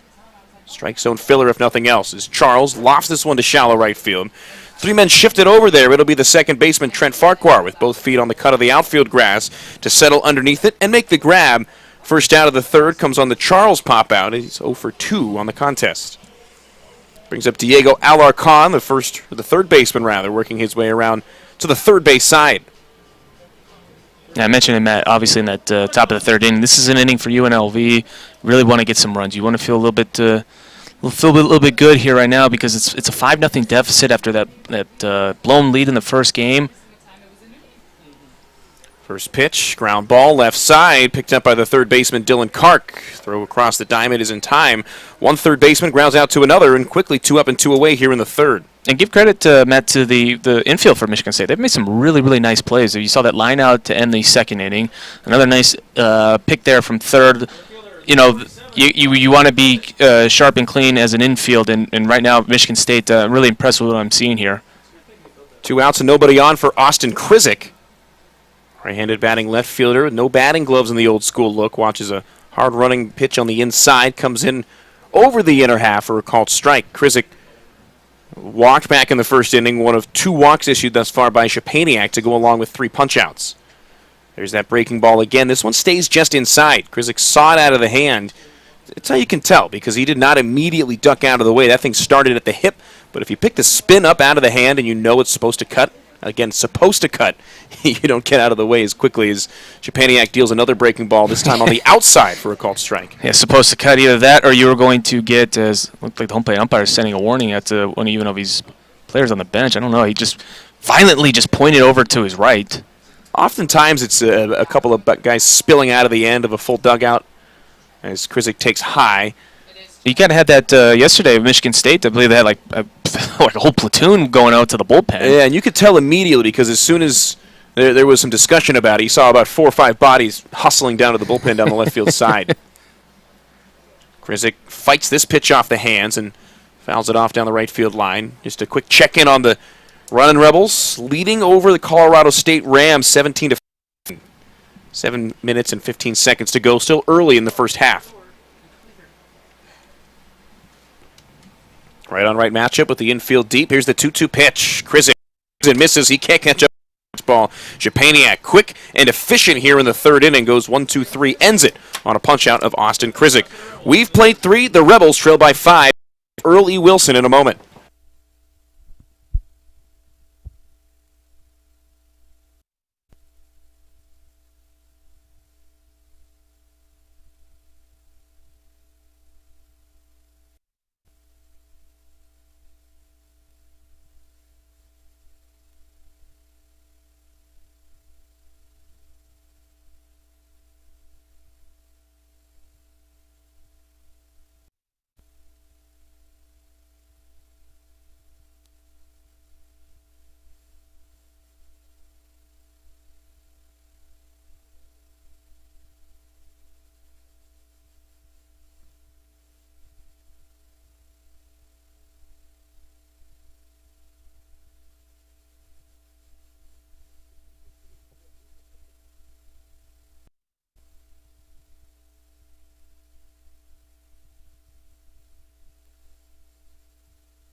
Parkway Tavern, official partner of UNLV Athletics, official home of Rebels on the road. With over 250 beers, 24/7 gaming, and 5 Valley locations, there's no better place to catch the game than Parkway Tavern.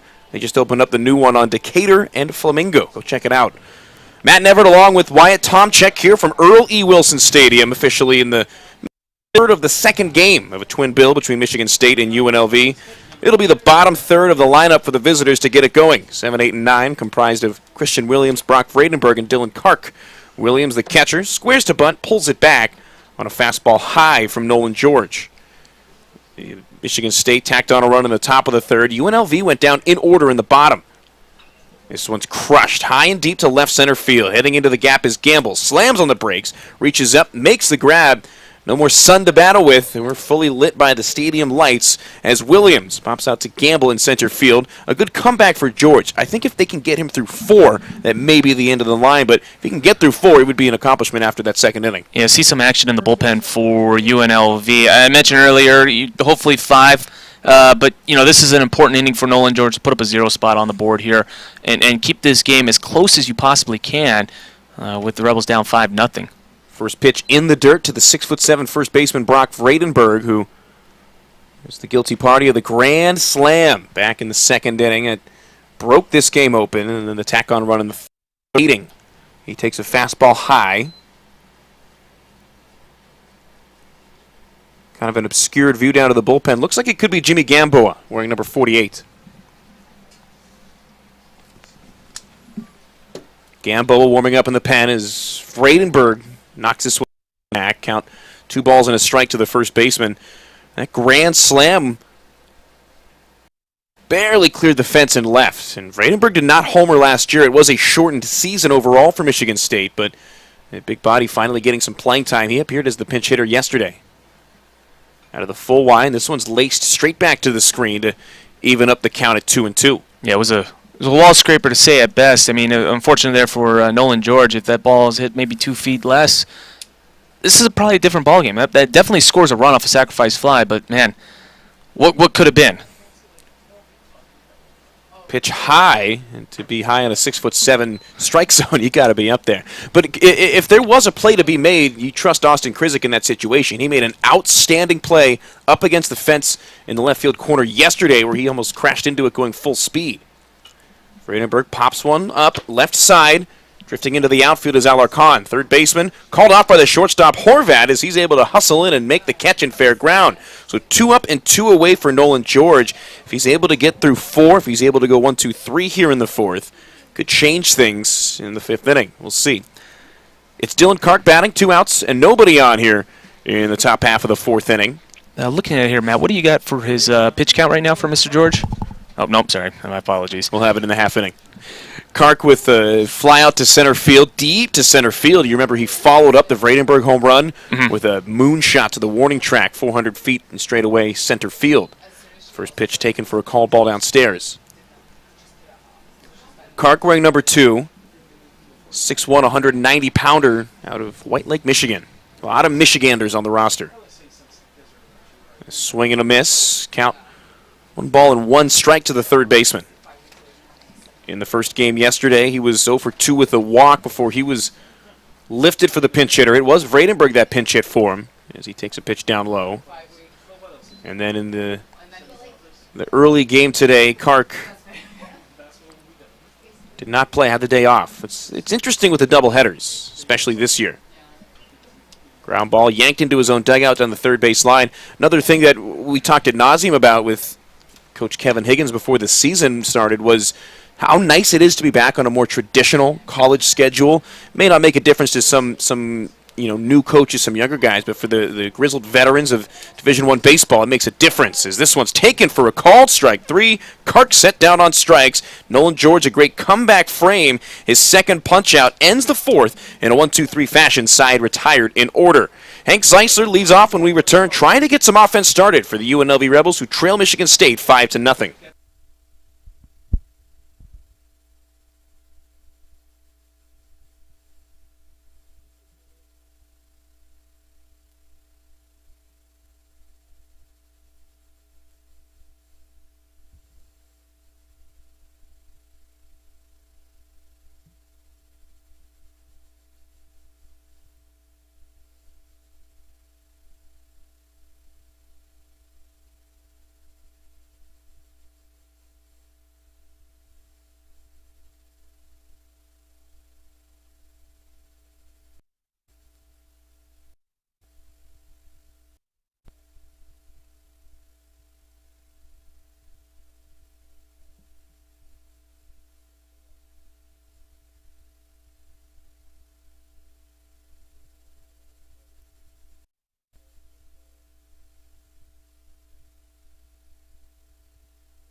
Night baseball here at Earl E. Wilson Stadium as the second game of a twin bill.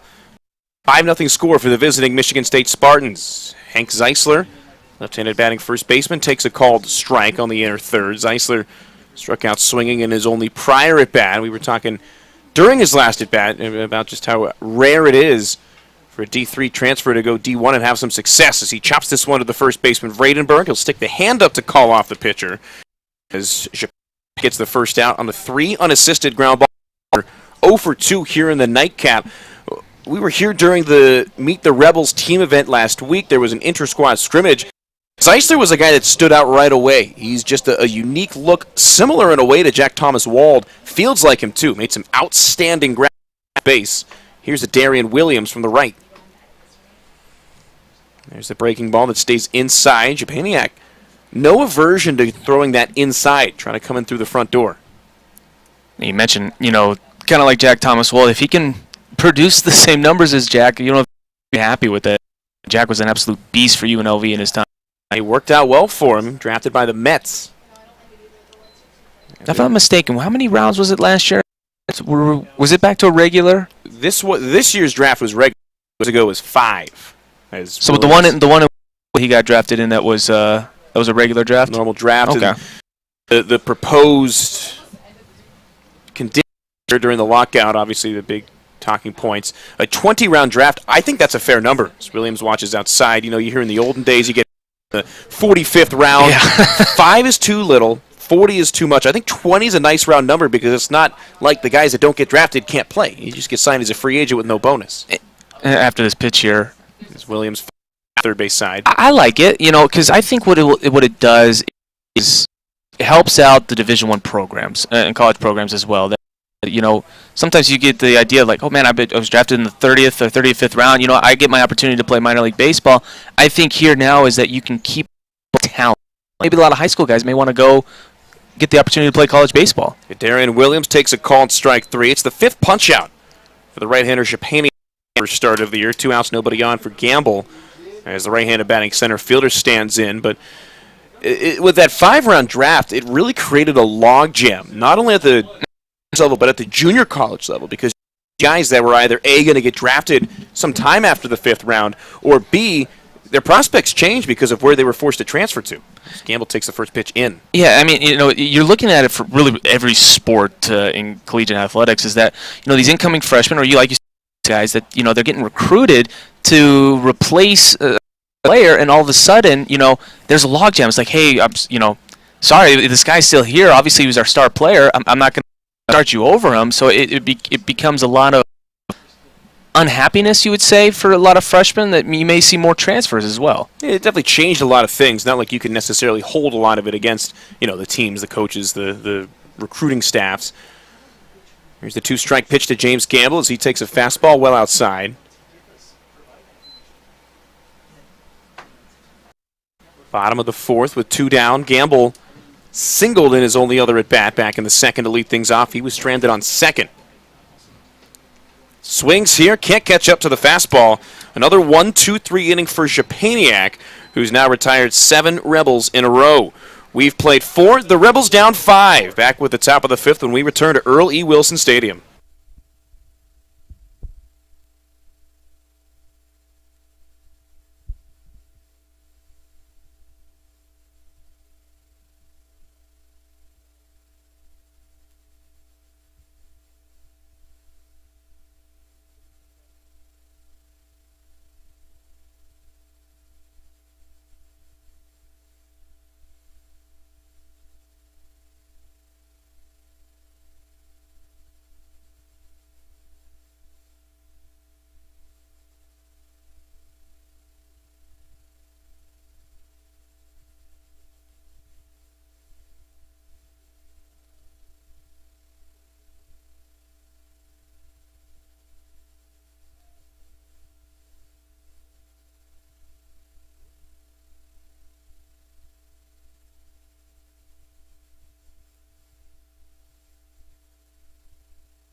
Intermountain Health, be a part of your Las Vegas life, and more importantly, here to help you live an even Intermountain Healthcare, official healthcare partner of UNLV Athletics.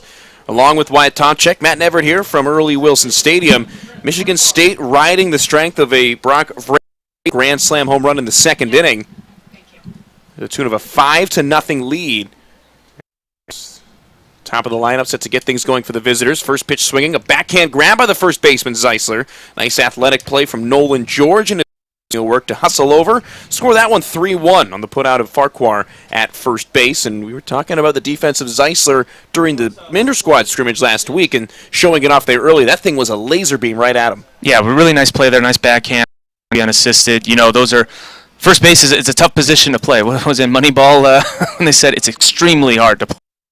So that's a nice play there by the first baseman, Zeisler, there. Here's the shortstop, Mitch Jebb, 1 of 2 on the evening as he takes a breaking ball down low. I think the fact that Nolan is back out for the 5th means that he's earned some trust and curried some favor within this coaching staff.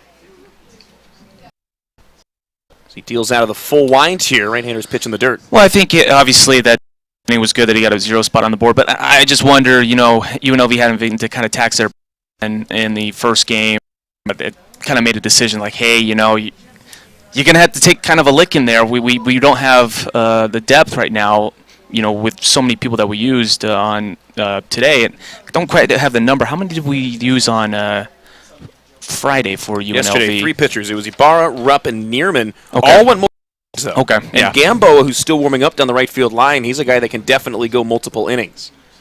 George fires, misses low again.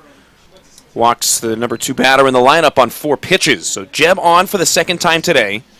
1 of 2 officially, and that brings up Zaid Walker, who doubled and scored back in the 3rd inning, was the tack-on run. Brought the Michigan State run tally to 5.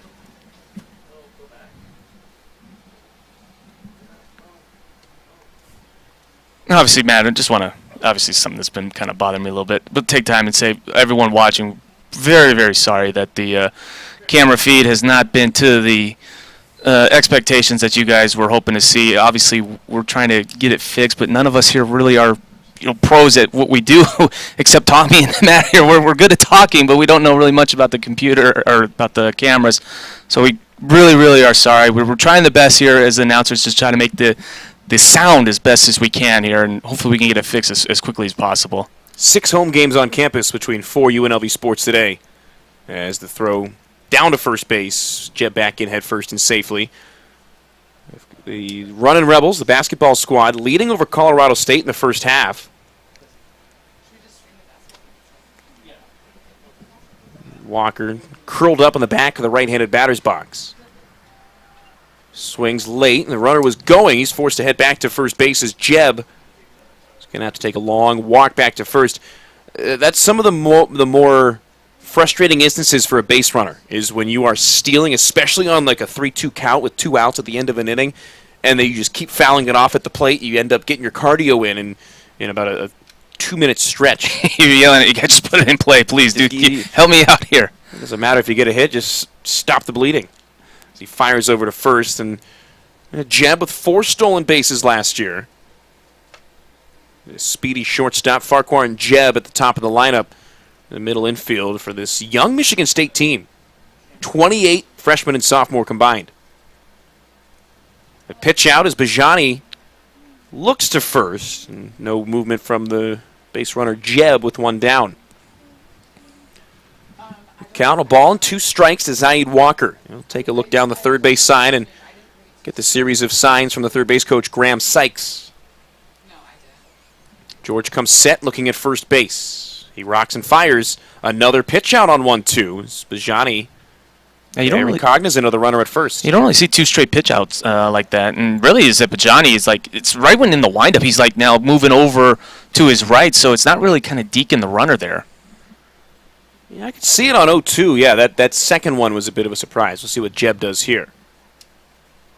Average lead at first base. They're going to fire over there. Zeisler pops the tag on him after he had already slid in head first and safely. Middle infield at double play depth. George conceivably 1 pitch away if he can get a ground ball. Another step off the back of the mound. I think that's just more to reset himself there. That was not anything having to do with Mitch Jebb over at first base. The 2-2. Hit in the air to right field, heading back and towards the corner is Rylan Charles. Right fielder stops. No tag from the runner, as Jebb was about a third of the way down to second base when Charles made the grab. He has to head back to first. Walker now 1 of 3 with the double and the run scored.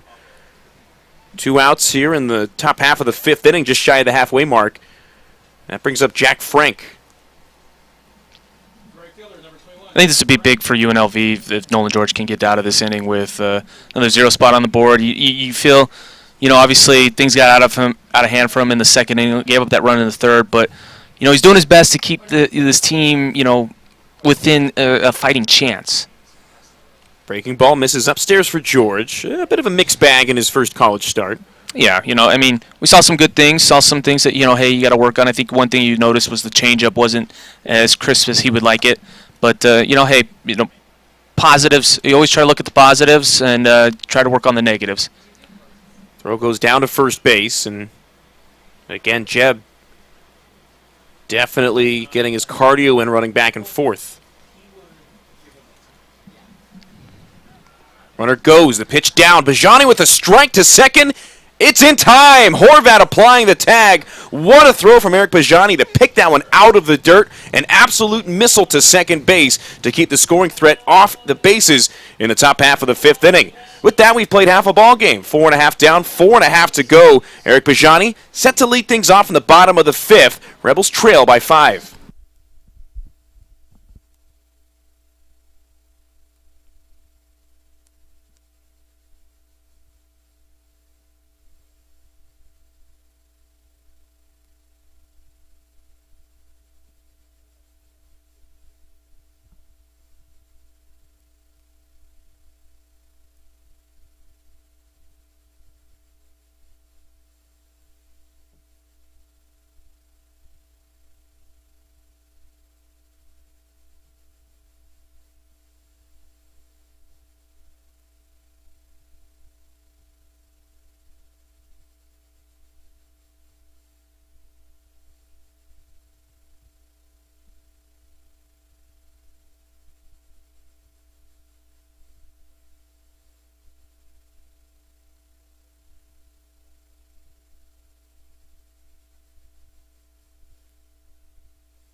So Eric Bajani to lead things off here in the bottom of the 5th inning. Caught stealing 2-6 to end what turned into a 1-2-3 top half of the 5th. Always great when you've got a two-way catcher that is as good offensively as he is defensively, like Eric Bajani. As Ryan Shapaniak begins his 5th inning of work with a heater inside. Bajani struck out looking back in the 2nd inning, was the first out of that 4-batter frame. This one's hit in the air. Left field, rolled down in for a base hit. Eric Bajani on for the first time today. It's his 2nd hit of the season in 8 at-bats. Bajani, of course, did not start Game 1, but came in as a defensive replacement for Cole Endevolgi, who made his first collegiate appearance for UNLV. That brings in Jason Sharman, who, if you remember, his first plate appearance was down, no balls, 2 strikes, worked himself into a 3-2 count, fouled off a couple of tough pitches, and then earned a base on balls, one of 2 thus far issued by Ryan Shapaniak. Holds the bat low to the belt as the first pitch is up and away in a right-on-left matchup. And, of course, Jason, the older of the 2 Sharman brothers. His brother Josh, a sophomore left-handed pitcher, both out of Desert Oasis High School here in Las Vegas. Very, very talented high school as well. Obviously, Bryson Stott, first-round draft pick with the Phillies, went there.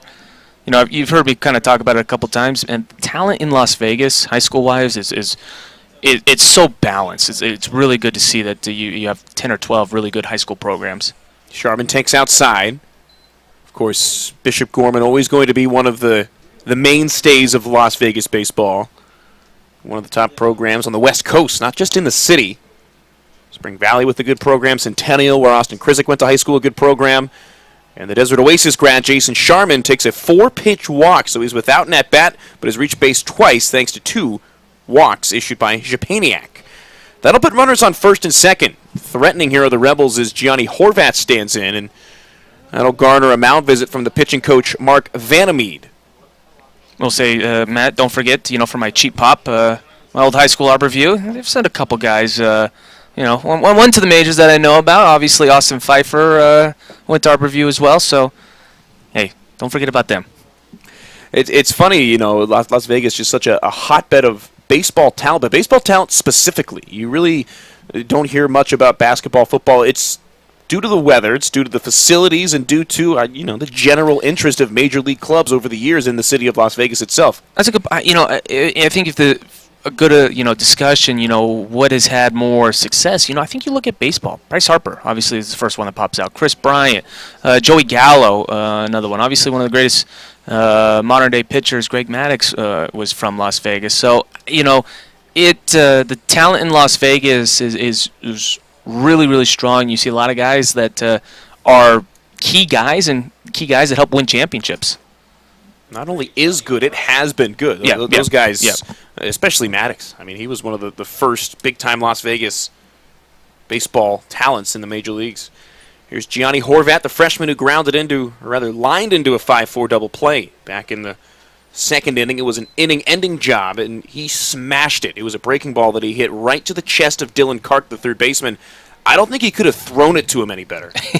And Gamble frozen off second base, picked off on the back end of the twin killing. That's unfortunately the right at him ball.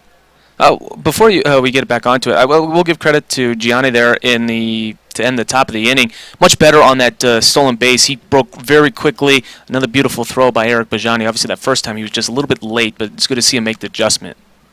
Middle infield, playing a double play depth here. As Horvat takes another pitch inside.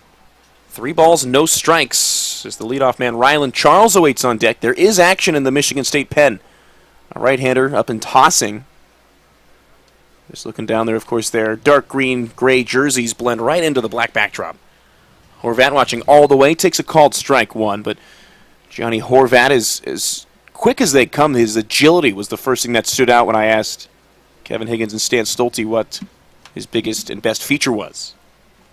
Very good fielder. He's got a great arm. Hits one on the ground here, a chopper to the left side. Picked up by the shortstop Jeb. His feeds to second. Farquhar puts it in the back pocket, fakes a throw to first, so it'll be a fielder's choice. Advancing Bajani the third. Sharman retired 6-4 on the scorecard, and Horvat reaches, although without a hit on the fielder's choice. Important there for Michigan State there on that ground ball in the hole to at least get the runner out at second here. 1 out in the inning as the Rebels are just trying to find a way, to get somebody home. They put a lot of base runners on the base paths, but, just haven't been able to get that big timely hitting like we saw in the top of the second, Michigan State getting that grand slam. Rylan Charles due in. Left-handed batting right fielder. Watches the 3-man shift on the right side. Goes in the air that direction. That's a gap shot. It's going to split the outfielders, hit off the base of the wall. 1 run's going to score. Here comes Horvat rounding third. He's going to get the wave to the plate. The throw from Jeb is not in time. A 2 RBI, 2-bagger from Rylan Charles. And the Rebels are on the board, still trailing 5-2. Well, Matt, right on cue. UNLV hadn't had that timely hitting like Michigan State had in the top of the second inning. Beautiful piece of hitting there by Rylan Charles to be able to split the gap there, running on contact. Horvat there at first, able to score before the throw got to home. Now you look at it for UNLV. Got 2 0 spots in the 4th and 5th inning. You get 2 runs here. You are in contention. It's 5-2 now. It's only a 3-run deficit. Timely hitting, and I'm glad you brought that up. Horvat breaking on contact. Excellent anticipation from the freshman. Diego Alarcon pops the first pitch he sees high but shallow to left center. Heading back is the second baseman Trent Farquhar on the cut of the outfield grass. Makes a 2-hand grab above the head. 1 pitch results in the second out of the inning to Alarcon here in the 5th. And that was kind of the worst case scenario there for UNLV. At worst, you wanted to try to get the runner over to third. Now we'll have to take at least a 2-out hit here into the gap to score that runner from second. Actually, Charles has got some speed. Maybe a ground ball to left or right might get him. Yeah, anything through should score him. He is aggressive, especially now with 2 outs. He'll be breaking on contact. Here's Krizik in from the right, takes the first pitch, called for a strike.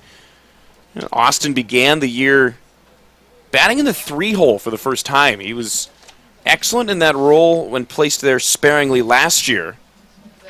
And Stan Stolte liking that look for Krizik.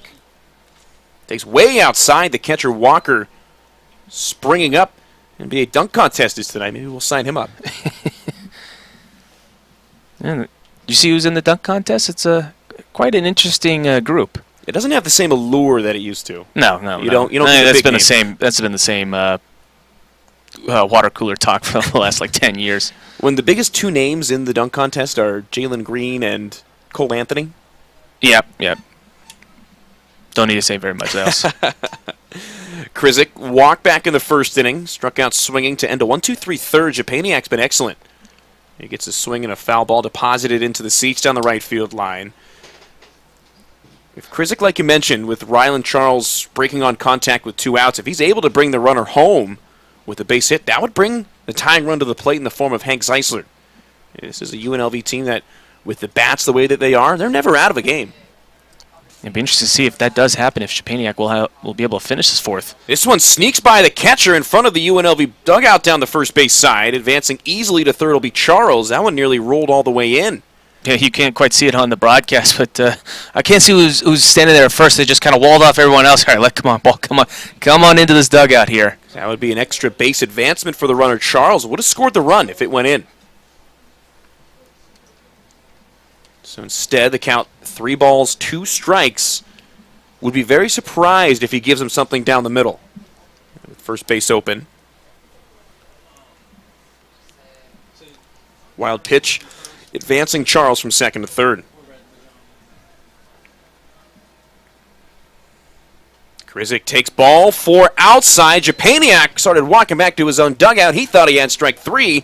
Instead, that brings the tying run to the plate in the form of the powerful Henry Zeisler. It's about as close as you can get there on the zone. Obviously, if you're Japaniak, you felt like, wow, you've been calling that all game. And all of a sudden, the most important pitch for me so far in this ball game, I get squeezed there. But good job. I mean, I talked about earlier, Austin Krizik has really, really good plate control there. He won't swing anything outside the zone, it looks like. And we mentioned it earlier on. It's been a tight zone, but a consistent one from Dax Upton behind the plate. That's all you can ask of any umpire. As Hank Zeisler takes the first pitch low. He's hitless here in Game 2. 2 for 7 combined in the first 2 games of the set. Struck out swinging in the first and began the fourth with a ground out to the first baseman, Vredenberg, who's holding Krizik on. Zeisler leans away from a fastball running in on him.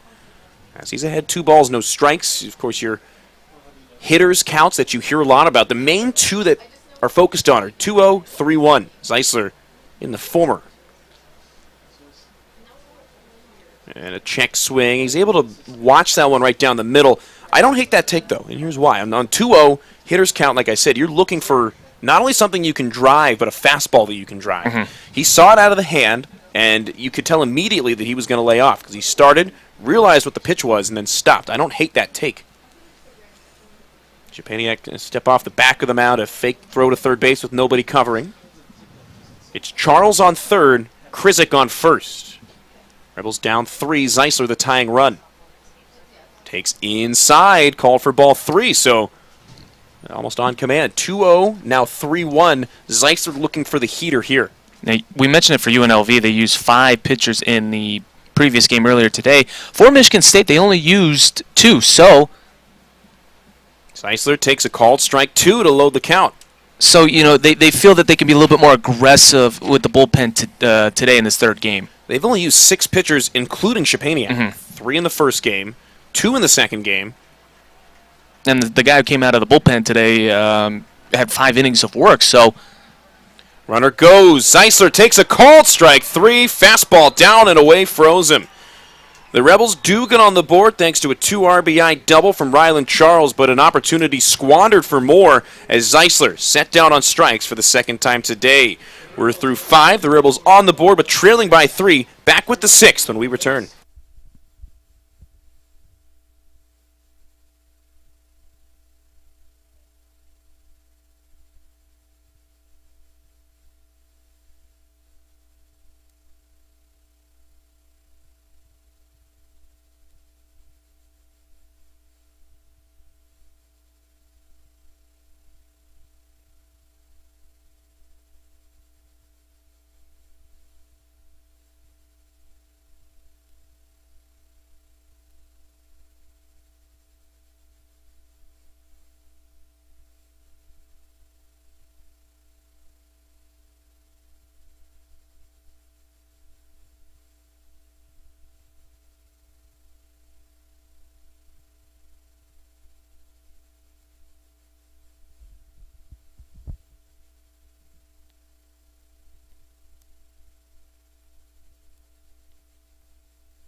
A new arm into the game for the running Rebels. It's going to be Jimmy Gamboa wearing number 48. Gamboa, the right-hander out of Las Vegas, attended Pima Community College in Arizona before coming back to his hometown. Gamboa standing 6'2", 215 pounds.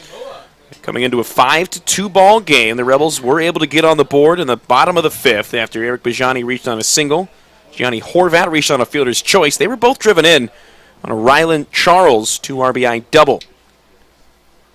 Gamboa out of Rancho High School up against Jack Frank. Left-handed batter swings at the first pitch offered up by the reliever. Goes for strike one. We're talking about our Las Vegas high school baseball products. How could we forget Rancho? Oh yeah, Rancho High School, very, very talented baseball program as well. You know, like I said, it's so balanced out here in the Las Vegas Valley compared to basketball or football. Frank, 1 of 2. One of his 2 base hits was ruled a hit originally, changed to an error on Adarian Williams. That pitch misses outside. Final line on Nolan George in his first start for the Rebels. Gave up 5 runs, 4 earned on 5 innings. He allowed 5 hits, walked 2, struck out 2 more. He's the pitcher of record if the score were to hold, as Frank lines one through the gap on the right side. A base hit to lead things off, reaching for the 3rd time. He's ripped 3 balls hard to that side of the infield. 2 hits and an error have him perfect in the on-base percentage on the day. 1 on, no outs. Here's Casey Mays. Give you the quick numbers on Gamboa from the 2021 season. And 6 outings, all in relief. Registered a 3-1 record and a 9.45 ERA. Pitched 6 2/3 innings, all towards the end of the year, and gave up 11 runs, while fanning 5 batters, walking 3 more. Brings up Mays, who's doubled and driven in a run on a sacrifice fly, a pair of productive plate appearances. This one's driven foul and well out of play down the left field line. I will say, Matt, you know, you look at the performance for Nolan George. I think he got some good things to work with here. I really liked the way he was able to end this outing. To get the 5 innings, that was kind of the key number there after he gave up the grand slam. A couple things to work on. Obviously, one mistake hurt him there, but you talk about it. You know, you're at the Division I level. You got to be, you know, crisp, cool. You know, everything has got to be almost perfect out there.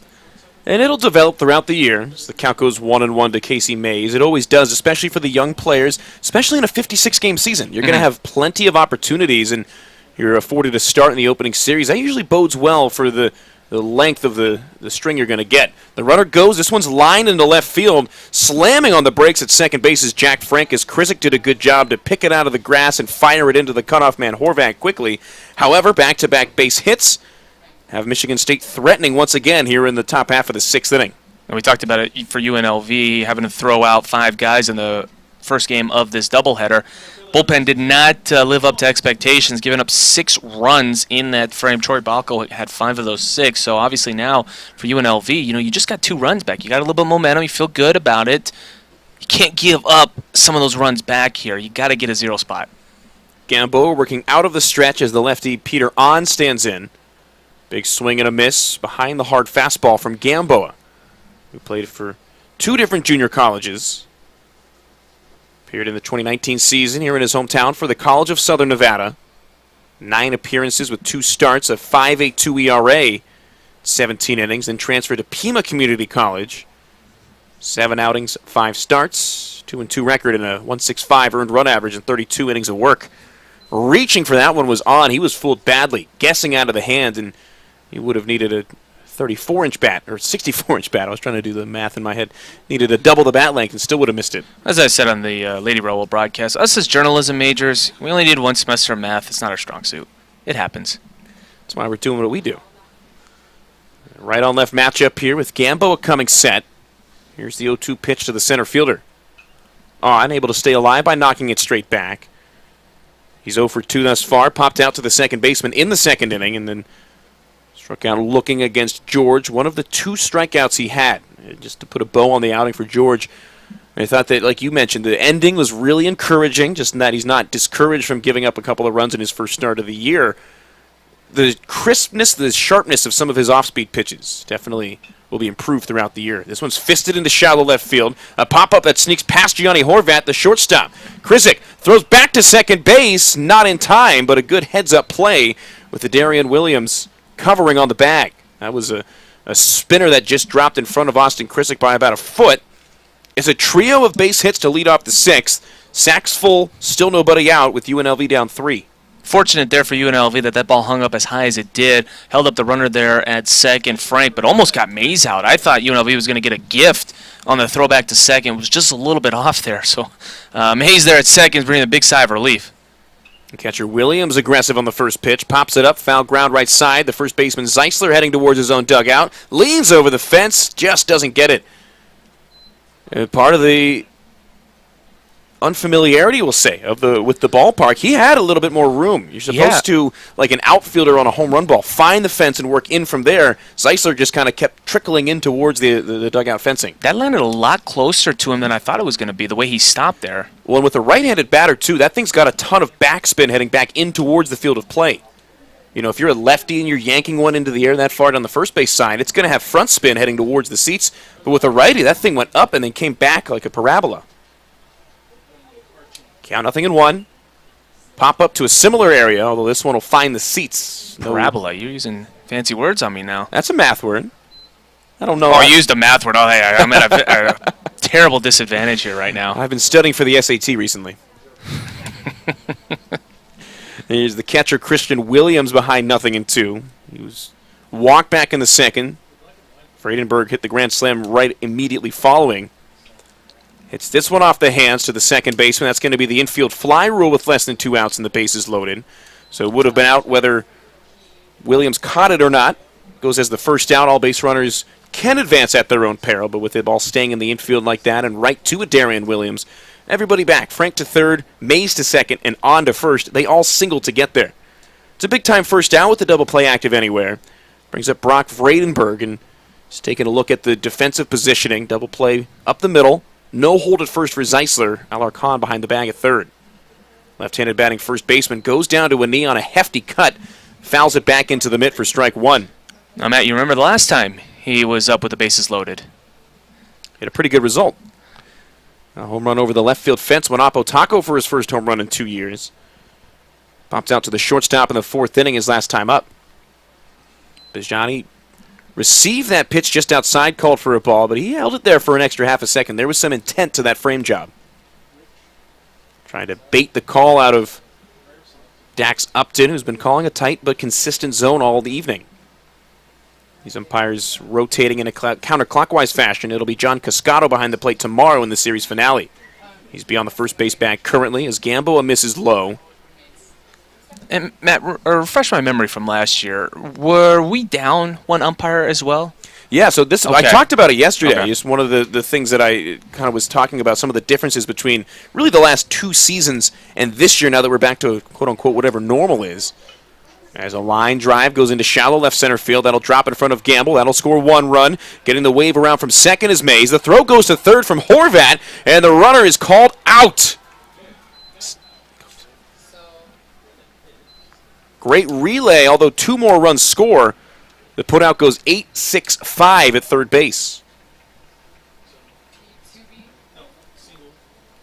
Well, very unfortunate there fortunate and then kind of unfortunate there for Michigan State. They do get the 2 runs back that they did give up here, as looks like UNLV. I don't know. I believe that is Stan Stolte coming out there for a pitching change, but rough go of it there for Gamboa. But Spartans do get those 2 runs back that they surrendered in the bottom half of the 5th inning. Vredenberg is going to be given credit for a single. Give him 2 more RBIs.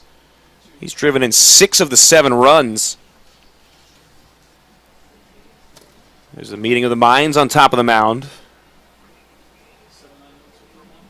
So that's Corey Vanderhook, the pitching coach, out to have a word with Gamboa and some action in the bullpen. Nobody quite throwing as of yet. So Vredenberg's 2 for 3, a home run and a single. Give him 6 runs batted in. Good day at the yard here in Game 2 of the Twin Bill. Now you have now 6 of the 7 RBIs here for your team. That's where you feel very happy. And obviously his first hit of the year was for a grand slam, and now his second hit of the year is a 2-run single. Not a bad appearance at all for Vredenberg, as Dylan Kark, the number 9 batter, due up with 1 out. Vredenberg on second. Cleared the bases, but only 2 runs scored. Again, the put out 8-6-5 in the scorecard at third base, retiring on. Trying to go first to third on the Vredenberg single. He advanced to second on the throw. Kark is 0 for 2. Popped out to center field back in the second and struck out looking in the fourth. Was the final punch out for Nolan George.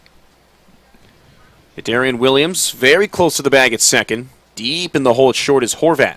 He's standing in the outfield grass as Gamboa misses low.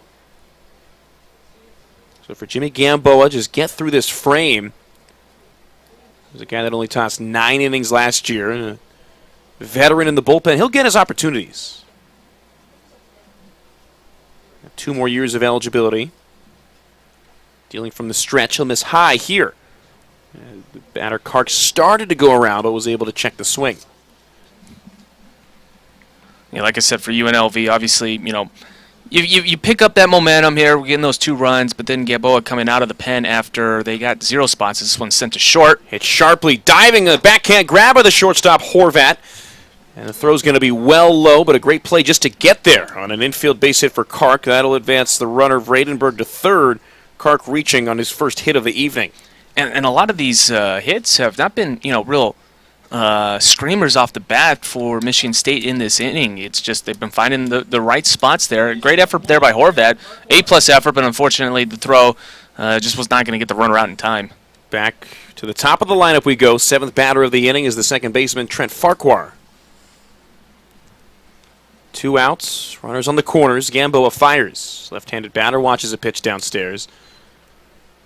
Just keeping a half an eye on the UNLV running Rebels against the Colorado State Rams in basketball. They're leading 51-30. Rebels dominating the Rams just under 13 minutes in the second half of that contest. At a quarter-mile to our right, Thomas and Mack Center. I'm going to say that's UNLV's a really good chance to sweep the Rams. The Rams are a very good team. Many people think that they're an NCAA tournament team. 21-3 heading into the night with one of those losses to the Rebels. That's when Bryce Hamilton scored a mixture between 42 and 48 points. Farquhar takes a changeup, moving away from him, called for a strike. The count, a ball and 2 strikes to the second baseman for Michigan State. He's 0 for 3.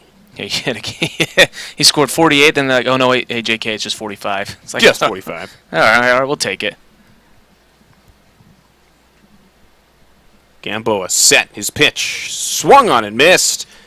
Able to glove it was Bajani to end the bleeding, but 2 more runs score on 5 hits, including a 2 RBI single for Brock Vredenberg. He's driven in 6 of the 7 runs for Michigan State as they lead the UNLV Rebels by a 7-2 score.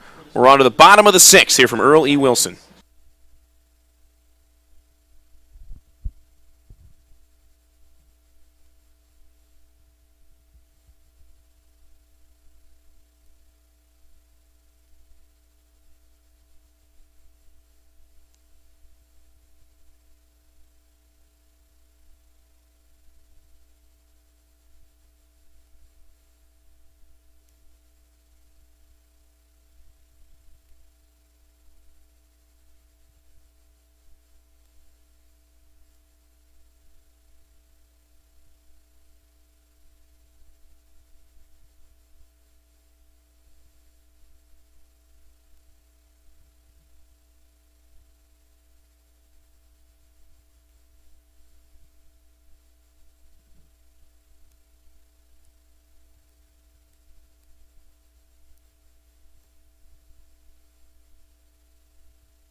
Bottom 6, Rebels down 5. Along with Wyatt Tomasick, I'm Matt Everett.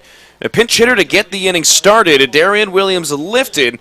It's Jordan Andrade getting a at bat here in the third game of a 4-game set against Michigan State. Andrade coming in after Williams was 0 for 2 with a pair of strikeouts. Andrade wearing number 4, 5'11", 170-pounder out of Yucapa, Arizona. So again, Andrade in for Darian Williams. It's a new arm on the mound as well. Dominic Pianto misses high on his second pitch. 2 balls, no strikes, the count to Jordan Andrade. Pianto, the redshirt freshman, the 6'2", 177-pound righty out of Hendersonville, Tennessee. Attended Furman in South Carolina before heading up to East Lansing, Michigan. Gets his first strike on a heater, letter high to Jordan Andrade. Final line on the starter for the Spartans, Ryan Jepeniak. 2 runs, both earned. They both came in the 5th inning off the bat of Ryland Charles. Pianto, breaking ball, called for a strike on the outer half. Jepeniak again, 2 runs in 5 innings, 4 hits, 4 walks, and 7 punch-outs. He's in line for the win after going 5 strong innings. I think for both pitchers, Matt, you know, the freshmen getting their first starts of the year, a lot of things that they could be proud about, a lot of things that want to work at. I think for Jepeniak, 4 walks in 5 innings he'd like to improve on. Andrade drives one well to center field, looking back as the center fielder on. Stops, makes the catch at about waist level. He was bent over when he made the grab. Andrade put good wood on it, but a better play by On to get in front of it for the first out. The leadoff batter retired here in the 6th. And another pinch hitter, James Gamble, lift in.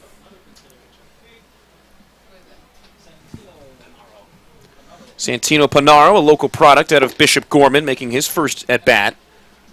A left-handed throwing outfielder. For the Rebels, number 8, Santino Panaro. Obviously, see now is Stan Stolte kind of emptying out the bench here. You know, you talked about it, you know, doubleheaders is that you can kind of give some people some opportunities, see how they perform in-game action. You can practice all you want, but it doesn't really matter until you get those in-game reps to really see what you truly can do out there. And talked with the coaching staff before, and they did mention, yeah, we're going to give some guys some opportunities as the first pitch is missed by Panero. You wondered when those opportunities were going to start. Well, it's coming here in the bottom of the 6th inning in Game 2. Santino Panero wearing number 8, 5'10", 170 pounds. Third baseman Kark, even with the bag and creeping. Swung on, driven well to right field, going back is Frank. He's at the track. It's off the base of the wall for extra bases and rounding first, heading into second with a stand-up one-out double. In his first college at-bat is Santino Panero. What a way to welcome yourself to the ball club. Unfortunately, the walls at Earl E. Wilson Stadium might have robbed him of his first career home run, as barely hit the top of the wall there from my vantage point. Obviously, we're about 500 feet away. But a good at bat, good charge into that ball here, and obviously UNLV trying to chip away here after scoring 2 in the 5th, but then giving up 2 in the top of the 6th. Third straight pinch hitter for Stan Stolte and company, as it'll go from one Bishop Gorman player to another. It's the catcher Gavin Mez, left-handed hitter, making his first college plate appearance. Mez coming in after Eric Bajani finished 1 for 2, singled, scored in the 5th, also struck out looking back in the 2nd against Jepeniak. Mez, 6 feet tall, 200 pounds, rounded out measurements, takes the fading changeup, missing down and outside. Mez, his 3 high school varsity seasons, batted .315, .366, and .465. I would say a pretty good improvement year to year. 460. Imagine having a year like that. Swings and can't connect on the fastball. Also played football. Was a big football player for the Bishop Gorman Gales. 4-year letter winner Gavin Mez, keeping it in the hometown, staying in Las Vegas. Takes a pitch on the inside, called for a strike. And I think that's always the key. I mean, it's also, you know, everyone talks about you got to keep the local talent. You got to keep the local talent. But sometimes it's tough being that local school because kids want to, go, explore. They want to go different places and whatnot. So it's almost like you're at a disadvantage as a high school, to get a high school recruit, as this one's grounded third. Yeah, grounds it softly to Kark. Third baseman sets the feet, fires low, but it's picked out by Vredenberg. Nice play On the 5-3 ground out on the scorecard as Mez taps out. Pinero stays at second. A pair of Bishop Gorman graduates, high school teammates last year, both staying in town to play their collegiate ball. But obviously, Matt, you'd be the favorite. Obviously you're disadvantaged as a, trying to get someone as a high school recruit, but you're at an advantage, say if the kid, goes into the transfer portal. Jason Sharman serving as a designated hitter. First batter out of 4 this inning to not be a pinch hitter. Resting the bat on the left shoulder as the right-hander deals. Pianto misses in the dirt. Dominic Pianto redshirted last year at Michigan State after leaving Furman. The Furman Paladins, they discontinued their baseball program after the 2020 campaign. Transferred to Michigan State, and after the redshirt year, here he is pitching in the bottom of the 6th. A 7-2 ball game. High and outside as Sharman watches it go. He's without an at-bat tonight. Here in Game 2, he's walked twice. Never reached past first base in either trip to the plate. Big gap on the left side of the infield with Kark at third near the line, and the shortstop, Jeb, keeping tabs on the runner. Sharman hits it sky high but straight back. That'll clear the seats. Tomorrow, the final game of the opening series. 12:05 Pacific time first pitch on Sunday Fun Day. $2 tickets. As Michigan State heads out of town after the game. UNLV heads out of town as well. They'll take on Dixie State in St. George, Utah on Tuesday afternoon. Sharman swings and misses at the breaking ball. That one curved around the end of the bat. Nicely placed pitch by Pianto.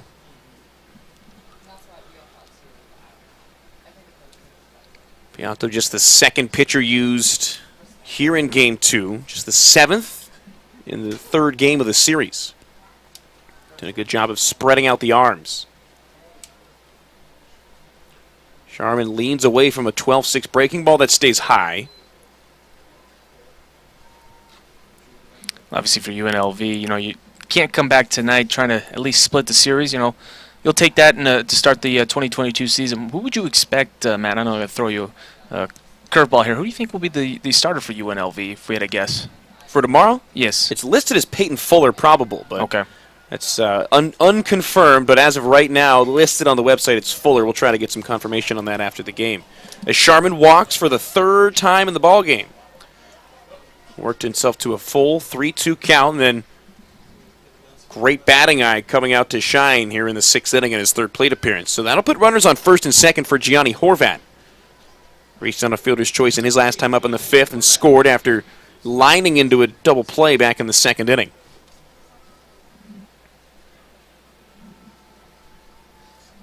Right on right matchup here. Rebels down 5. Horvat watching all the way.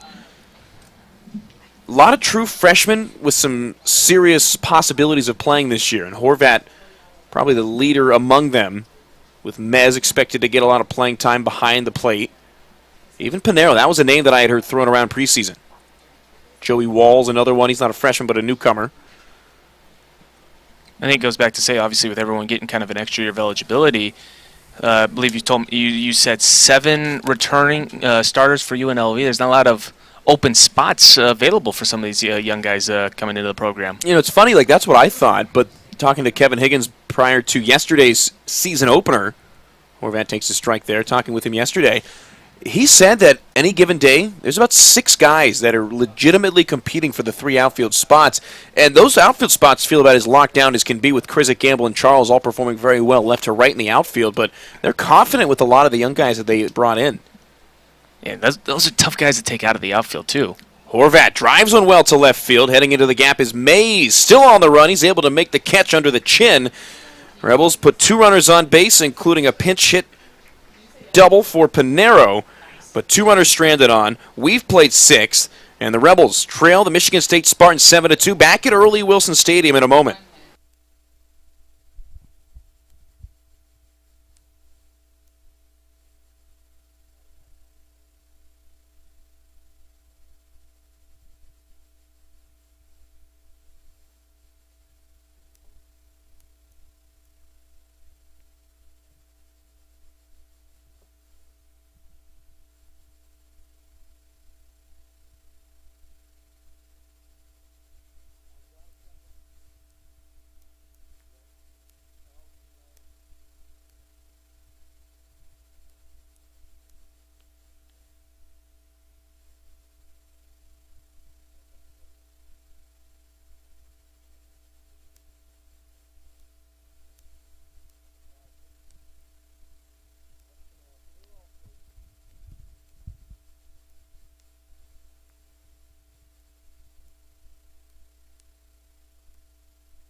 Second inning of work for Jimmy Gamboa begins us in the top of the 7th inning, along with Wyatt Tomczyk. Matt Never joining you from Earl E. Wilson Stadium, with the Rebels trailing the Michigan State Spartans 7-2, mainly due to Brock Vradenberg, a grand slam and a 2 RBI single. He's driven in 6 of the 7 runs. 2, 3, and 4 due up in the second inning of work for Gamboa. It's Mitch Jebb taking a called strike to lead off the frame. Gamboa gave up 5 singles and 2 runs in the 6th. Jebb squares to bunt, offers at it, and misses. It'll go as a called strike. A trio of defensive changes, all the pinch hitters in the last half inning, straight substitutions for where they batted in the order. It's Gavin Mez doing the catching behind the plate, Jordan Andrade at second base, and the freshman Santino Panero in center field. He's currently shaded towards the left field side as Jebb slaps one foul and out of play into his own bullpen down the left field line. Panero, a one-out double in the 6th inning. Liked what we saw out of him. Mez worked a nice at-bat, but then grounded out. The 2 Bishop Gorman guys both batting back-to-back in their first college appearances.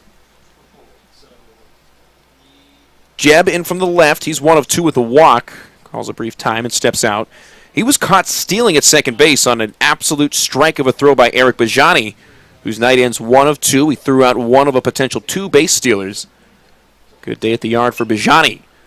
Chopper hit on the ground to short. A high bounce on the last one as it's fielded by Horvat. Sidearm fire to first is just in time. Jebb speedy as they come, but Horvat able to make up for the high bounce with a strong throw on the 6-3 ground out to lead off the top of the 7th inning. That was a nice play there, Matt, by Horvat. You know, he was setting up, he expected that ball to go low, takes a wicked hop high. He's able to get it real quick and makes a laser beam throw to first. Good stretch out there first. Bang, bang play to get the out. And Horvat's listed at 5'11". Wouldn't be surprised if he's an inch or 2 shorter than that. There's a high hop as he had to reach up for it. Oh, you don't think they follow the NBA standards of where they actually have to do people's heights now?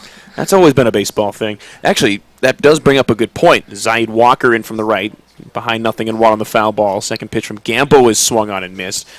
Heard an interview, I don't know if you know Pitching Ninja at all, one of the best Twitter follows possible, all kinds of videos, anything baseball. Pitching Ninja is the place to go for it.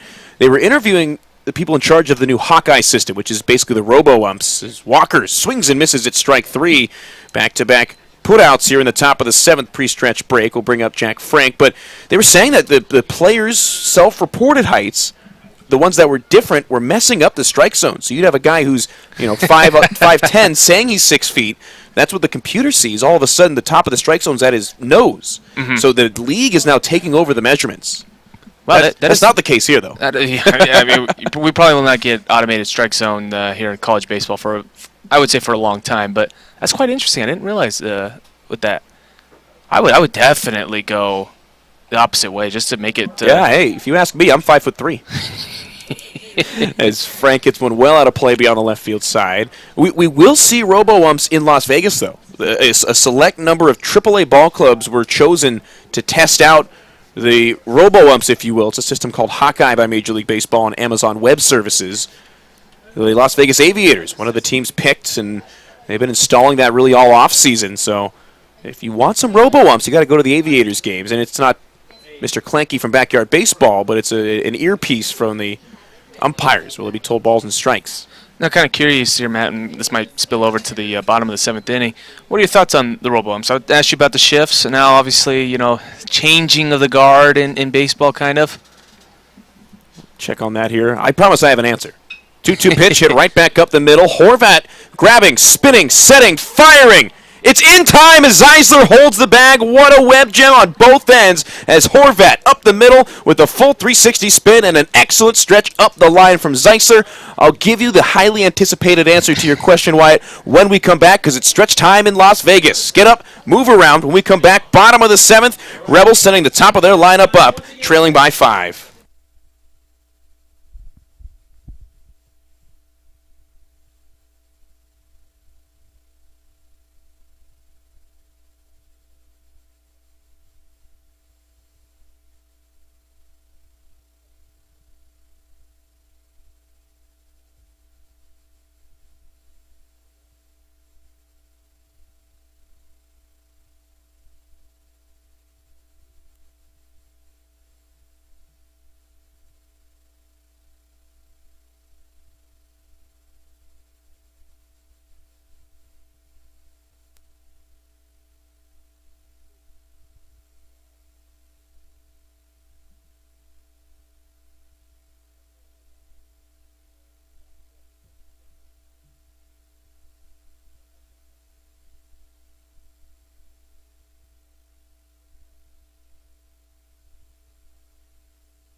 Coming out of the stretch break in the bottom of the 7th inning, the top of the Rebel lineup set to kick things off, trailing by 5, along with Wyatt Tomasick. Matt Never joining you from Earl E. Wilson Stadium. Second game of the day, third game of 4 in the opening series between Michigan State and the Rebels. Rylan Charles in from the left, 3 men shifted to the right side of the infield against him. Second inning of work for Dominic Pianto begins with his 22nd pitch.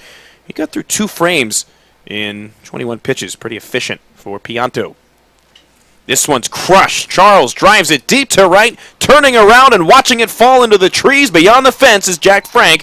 Rylan Charles, with his first home run of the year, brings the Rebels back within 4. That one was gone from the moment he made contact.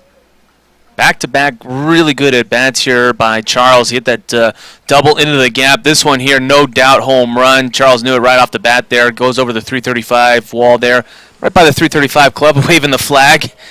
Good start to the inning for UNLV as they tried to chip away at this lead. Yeah, they watched that thing sail by. Those are some of the most dedicated fans that the Rebels have as a program as well. So Charles, who had 1 home run last year, already matching that total here in the 3rd game. He's got 2 extra base hits, including that aforementioned double. Diego Alarcon, 1 of 3 so far, takes a big looping curveball in for a strike. Well, to answer your question, Wyatt, from the last half inning, when we're talking about the Robo-Umps, I think that there is a correct way that they will be doing it in the future. It's not the way they do it now. Fastball high and away. A lot of lower minor league teams have employed it in terms of talking to some of those guys, talking to team employees who have seen it in use for a year, almost 2 full seasons now. There are some issues. Alarcon pops one way high and way foul. Third baseman Kark runs out of room and watches it drop into the seats. The main issue, and if you watch, especially the early iterations when they were testing it out in the Arizona Fall League 2 falls ago, was there's just some instances where there's a delay, where it'll be a 2-strike count. The catcher will maybe think it's a ball and start firing it back to the pitcher. Meanwhile, the umpire's hearing in his ear that it's strike 3, and he's ringing them up while the pitcher's catching the final, that's the 3rd out of the inning. They normally throw it down or run into the dugout. There's just that hesitation, and it can kind of create some awkward instances you wouldn't normally see. Alarcon rips one to left, tumbling, a shoestring catch in time for Casey Mays. A late call by the umpire, Michael Blindsey. They were unsure whether he trapped it or was able to spin and contort his body to get the foot down by the hand. And Alarcon robbed of at least a base hit. He put good wood on that. That was a really, really good hit there by Alarcon. I thought that ball was going to land for a base hit. I thought Charles on the dive that it was going to go by him, but wow, what a play there by Mays out there in left field. We talked about the spin of the ball and that foul ball that popped into the first base dugout in the last inning. Austin Krizik takes a breaking ball for a strike in his 4th plate appearance. That one off of the bat of the right-handed Alarcon was tumbling. That thing was going straight down at one point, and just adding a degree of difficulty. Krizik hacks and can't connect at another curveball. Quickly behind 0-2. Krizik's 0 for 1 with a pair of walks and a strikeout. Right on right matchup with 1 out and 1 run already across in the 7th as Krizik takes a called strike 3, set down on strikes for the 2nd time. It's the first punch out for Pianto here in his 2nd frame of work. Brings up Hank Zeisler, who struck out twice already with 2 outs, nobody on board ahead of him. Now, Matt, obviously, one of the other places that you're working at is Las Vegas Aviators. You talked about it, them having the automated strike zone. Are you going to help out with the automated strike zone sometimes, mess around with it a little? They have a dedicated job. Somebody is hired part-time day games or game days only, but that is their dedicated job, is to sit there and monitor that system. As Zeisler strikes out, the MLB posted it as a job when that last season ended, before they had even confirmed that the Robo-Umps were coming to AAA. So that's been in the works for a while. Now, obviously, with technology, as we've all known, it fails. What happens if it fails? Do we just go, the umpire's going to say, all right, back to the old school here. Here we go. God forbid you've got a guy calling balls and strikes on his own. At least there is that fail-safe. If there is an issue, they can kind of go back to it. Same deal in football with the earpieces and the helmets. If one of them fails, the other team has to shut theirs down. Oh, it's college, high school, they signal plays in all the time without having a microphone in the ear. Yeah, even like you said, in college, even the biggest programs, they still gotta. Everyone's sitting there doing all the signs. Love all the play cards with just the funny pictures. They mean something to who we don't know. Oh, those are great. 1-2 pitch to Zeisler. He started to go around, smartly held up as the breaking ball moved away from him. And he's worked himself into a 2-2 count with 2 outs. Here in the home half of the 7th inning, Rebels down 7-3. Waiting on deck is Jordan Andrade. Here's the pitch. Another check swing. It's a called strike 3. That pitch high and on the outside of the plate. Back-to-back backwards Ks set down the side in 4 batters in the 7th. Ryland Charles, though, goes yard, clears the fence in right field with a line drive laser beam for his first of the year. We've played 7. Rebels down by a 4 spot. Back with the 8th when we return.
UNLV baseball is back here on a Saturday night. No matter where you're watching this baseball season, be sure to enjoy a cold, crisp Dos Equis and yell, "Go Rebels!" Enjoy Dos Equis responsibly, imported by Cervezas Mexicanas in White Plain, New York. We're back with the top of the 8th. Casey Mays due up, the number 5 batter in the lineup for the visiting Michigan State Spartans, leading by a 7-3 score. Third inning of work for Jimmy Gamboa out of the pen begins with a high drive to left center field. Going back is Krizik. He's at the wall. He looks up. And that one snuck out of here. And that ball just kept carrying off the bat of Casey Mays. First pitch of the 8th inning is another home run for Michigan State. And they now lead 8-3 here in the 8th inning. I don't know about you. Off the bat, did not think that one had the power. It's 375 feet to that gap. I think that one was about 378. And just like the home run that we saw in the second in the Grand Slam for Michigan State, it was a wall scraper. You know, you can kind of tell off your voice. You know, we've seen, you know, some drives like we saw with Ryan Charles. That one was like, okay, we think that's a home run. This one, we're like, maybe. Oh, it's still going. It's still going. But, I mean, for Jimmy Gamboa, you know, he's come in here to this ball game. He's now in his 3rd inning of work. But every time UNLV's got a run scored, he's giving it right back in the top half of the inning. The deficit now 5. It's the left-handed batting center fielder Peter On watches one bounce in, and it hits him in the foot. I thought it might have been off the leg of Gavin Mez, but a quick signal from Dax Upton, the home plate umpire, proved me otherwise, as Peter On hit by a pitch following the leadoff solo home run. And it almost on command, a body up and tossing on the hill in the right field dugout, or the bullpen, rather.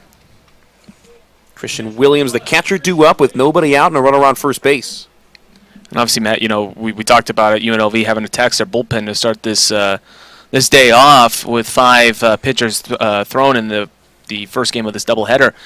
That obviously Gamboa giving up those 3 runs now, you know, you got to think that he's kind of in there just, you know, hey, we need you to eat up some innings for us. And that's definitely a thing, especially early in the year when guys aren't necessarily as stretched out as they say. You got guys conditioned better normally towards the end of the season. On off first, Williams hammers one to left. Back is Krizik. The left fielder turns around and watches it bounce off the scoreboard. Second home run in 4 pitches as the Michigan State Spartans blasting their way to a 6-run lead here in the 8th inning. Now that one, Matt, off the bat, we could tell that had the distance, it had the power. Just an absolute rocket shot there by Williams to get the 2-run home run. And Spartans right now up 7 here in the top of the 8th inning. They feel very confident that they're going to sweep today 2-0 against UNLV. You never want to count anybody out necessarily, but just with the way that it's been going, the bats have been more or less stymied for the Rebels. 3 runs on 6 hits. It's 10 on 12 for Michigan State. There is a glaring discrepancy in the offensive statistics here in Game 2. And it doesn't get any easier, because here's Brock Vradenberg, who's driven in 6. 2 on a single in the 6th, and then we've been talking about that wall-scraping grand slam in the 2nd inning. And, you know, for Michigan State, two swings of the bats, they've been able to get 6 runs. A grand slam here by Rettenberg, and then also for just now that 2-run shot. So 2 swings of the bats, and it's a big difference maker for the Spartans. They've really been able to get the long ball to work today, and the ball's just been jumping here as we've hit nighttime in Las Vegas. Yeah, the ball does fly out of here, ran a little bit of elevation. We've been talking about the Las Vegas ballpark and the Aviators out in Summerlin. They play at over 3,000 feet. Ball, if it flies here, it takes off. It soars there. As the first pitch to Vredenberg is outside. Aside from the homer, the grand slam, and the single, he's popped out to the shortstop. That's kind of great. Obviously, the Aviators Park is up in Summerlin. It's quite a bit different elevation up there than it is down here right next to the airport at UNLV. Vredenberg takes a strike. It's one of those things, too, that you don't even really notice until you're up there, Summerlin on the northwest side of town. Oh, I notice it when I'm driving on the 215 and I'm got the foot to the pedal. I'm like, I'm only going 60. Oh, yeah, I'm going up a steep hill for about a mile.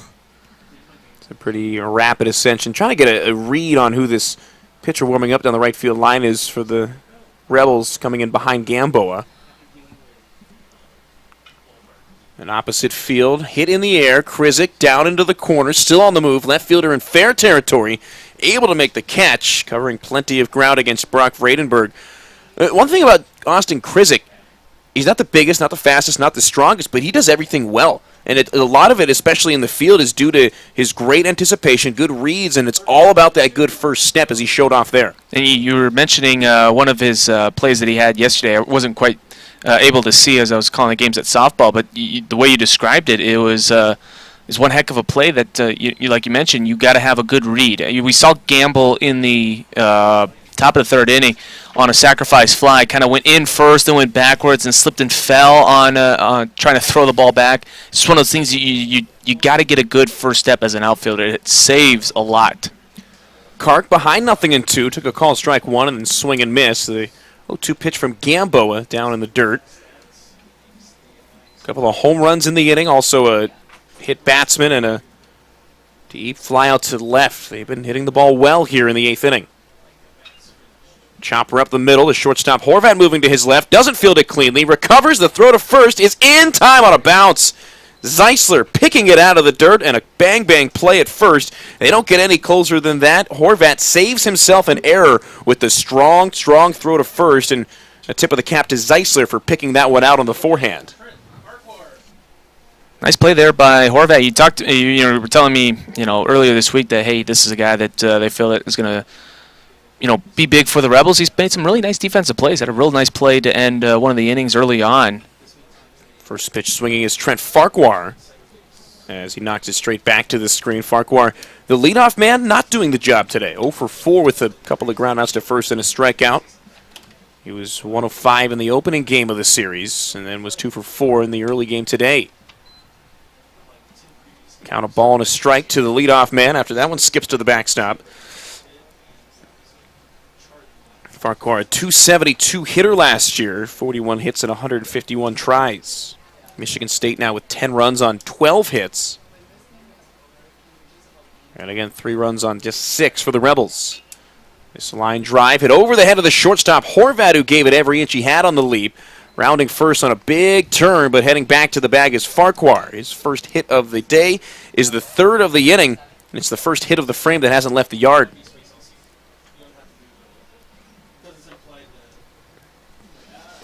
2 outs on the board and a runner on first, and Farquhar, who does run well, but with a 7-run lead, likely going station to station. Brings up Mitch Jebb. Jebb, 1 of 3 with the pair of groundouts to short, a walk, and a base hit in the first. Takes one downstairs from Gamboa. Why, like you mentioned, at the beginning of the season, after having to burn a couple of bullpen arms you likely would not have wanted to in Game 1, probably the main reason why Gamboa is still in here in the 8th. Yeah, just Save the arms. You gotta eat the innings to hopefully potentially win as this ball's crushed. Sends Krizik back to the wall. This one clears the fence. The 3rd home run of the inning for Michigan State, and they've blown this one open. Now on top by a 12-3 score. The first home run of the year by Mitch Jebb. He went up Otaka with it, and a Sparty party in the third base dugout. Well, they are really wearing out the left field wall as Michigan State. I believe all of them have been in that left field, left center field area. Yeah, they all have. And right now for the Spartans, a big inning, 5 runs, and like I said, they feel very confident right now. 12-3 lead, and just a rough go of it for UNLV. After they felt like they had a really good chance to win game number 2, blew it there, and right now down 12-3. And you got to be able to, like I said, they're using Gamboa here because they got to save some of those big arms that they used in game 1, hopefully to save them for game 4. Pinch hitter into the game for Michigan State. Last number on the roster, the East Lansing product, Sam Bush. A 6'5", 230-pound redshirt freshman stands in from the left. Comes in as the designated hitter. Zaid Walker ends his day 1 of 4. Right-handed pitching, Gamboa misses outside. So Walker's day is done. He had a homer in the first game and a double in the second game. As Bush takes another fastball. This one called for a strike.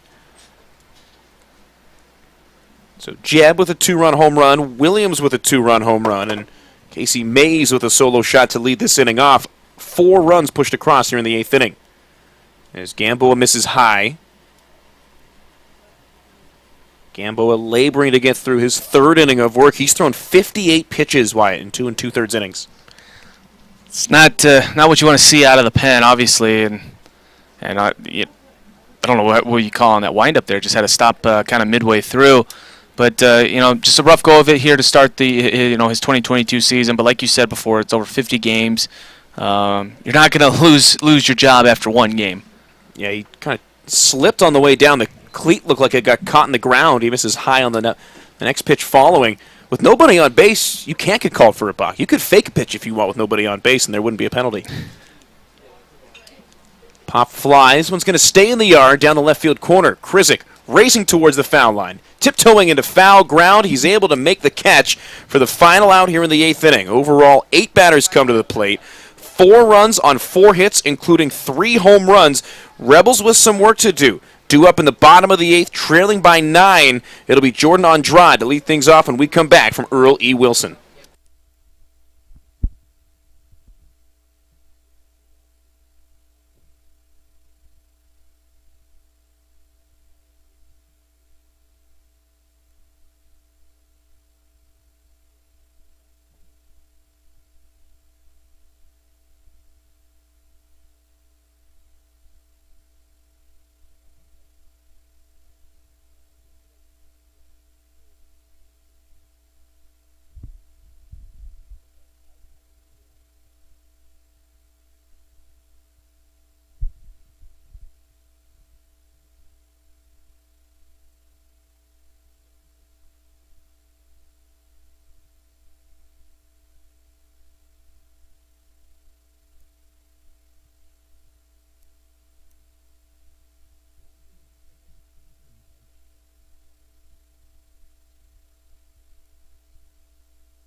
Four more runs cross the plate for Michigan State in the top half of the 8th inning.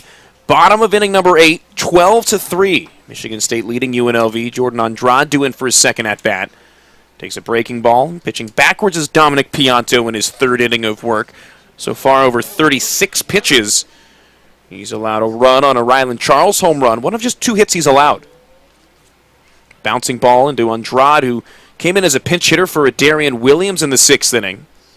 He popped out straight away to center field. Started a string of 3 pinch hitters. Andrade, followed by Santino Pinero, who's awaiting on deck. And then Gavin Mez, the catcher, in the hole as of right now. Andrade takes a hefty cut and can't catch up to it. As Pianto ahead, a ball and 2 strikes. It is still Pinero awaiting on deck, the freshman out of Bishop Gorman. Final score from the Thomas and Mack Center. Give you that in a moment. This one swung on, driven well to left. Mays back at the track. He's at the wall, and that one's gone. The left field fence getting used and abused today as Andrade clears it. He's had 2 at-bats, and he's driven the ball well both times. This one Goes over the fence for his first home run of the season. Like you said, the left field wall is getting abused. A lot of home runs here. UNLV, their second of the ball game, 2 solo shots. Unfortunately for them, kind of the difference is Michigan State, a lot of their home runs have been with base runners on, including one a grand slam.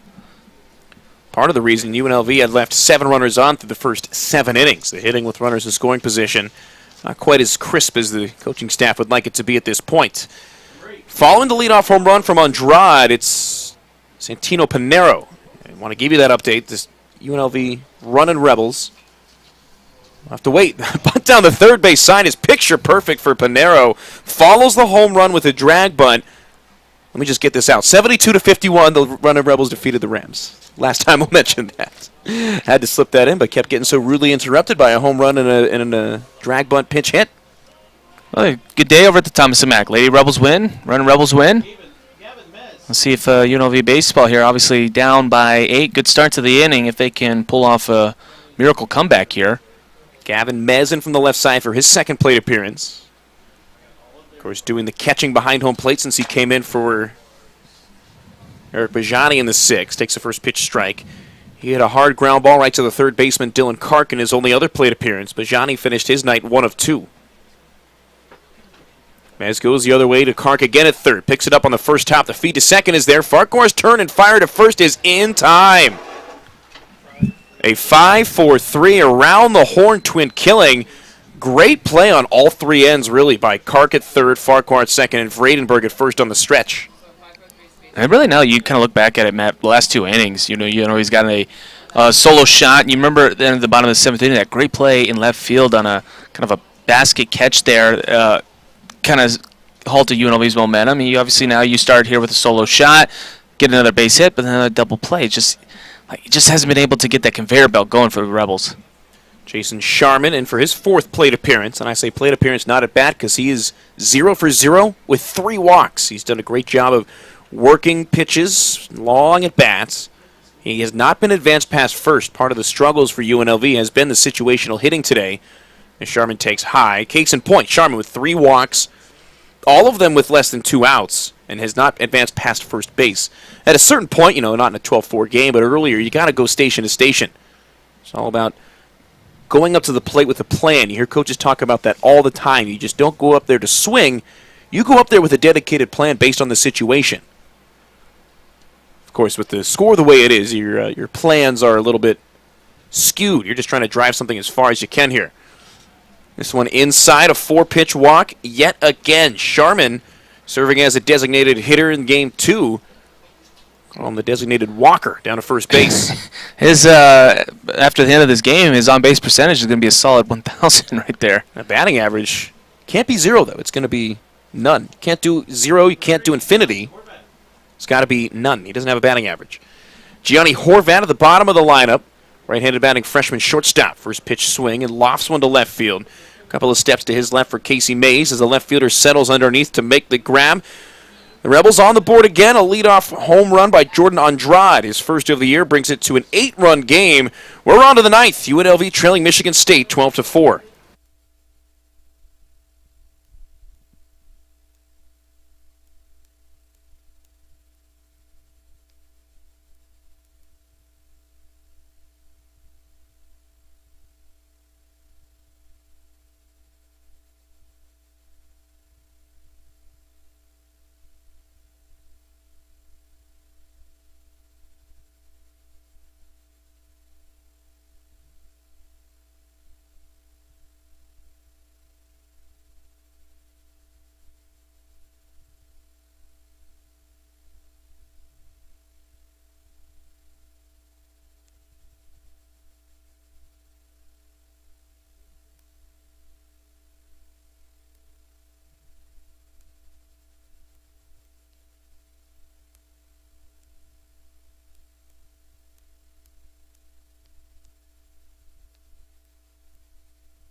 We're back with the top of the ninth inning. Matt Nevert along with Wyatt Tomczyk. It's been all Michigan State from the jump, 12-4. Got started with a grand slam in the second inning and have not looked back. 4 runs in the second, another run in the third, 2 in the sixth, and then the big blow has been the 5-run eighth inning. A new arm into the game, it's Hunter Kashke, the freshman right-hander out of Basic High School here in Nevada. Working out of the stretch, first pitch swinging is Jack Frank as he pulls one of the first baseman, Hank Zeisler. He's able to grab it, win the foot race himself on the 3 unassisted ground out to wrap up, or to begin, I should say, the top of the eighth inning. 1 out, nobody on. The final line on Jimmy Gamboa, 7 runs all earned in 3 innings. Took him 61 pitches to get through it. 9 hits. He didn't walk a batter, so he was in the strike zone. Struck out 2. Again, George, the pitcher of record, who got the start, gave up 5 runs, 4 earned over 5 innings. Casey Mays, the left fielder, makes a bouncing ball in there from Casey. And Matt, I think kind of the unfortunate thing there for Gamboa was just hit hard with the home run ball, but he just couldn't keep the momentum going for UNLV. And I think you look back to that top of the 6th inning, the Rebels got 2 runs in the bottom of the 5th, and Michigan State was able to get 2 runs right back. Mays drives this one in the air to right field. Settling underneath it is Rylan Charles. Right fielder reaches up with 2 hands to make the grab. 2 up and 2 away. So far, so good for Hunter Kashke out of Henderson, Nevada. Great job of coming in, settling it down after there were 3 home runs allowed in the 8th inning by Gamboa. At one point, there was 2 home runs and 4 pitches. So Gamboa, on the positive end, can only go up from there. But Kashke, meanwhile, doing a great job, needing just 3 pitches to get through his first 2 at-bats. Peter on and from the left side, standing in the way. First pitch swing, a line drive off the foot of the pitcher, Kashke. And better to be lucky than good, they say, as On's going to work his way on. That one hit one bounce right in front of the mound, and then Kashke, just purely reactionary, stuck the foot out to try to kick it, and unfortunately kicked it back and away from all of his fielders. It'll be a base hit to the pitcher for On.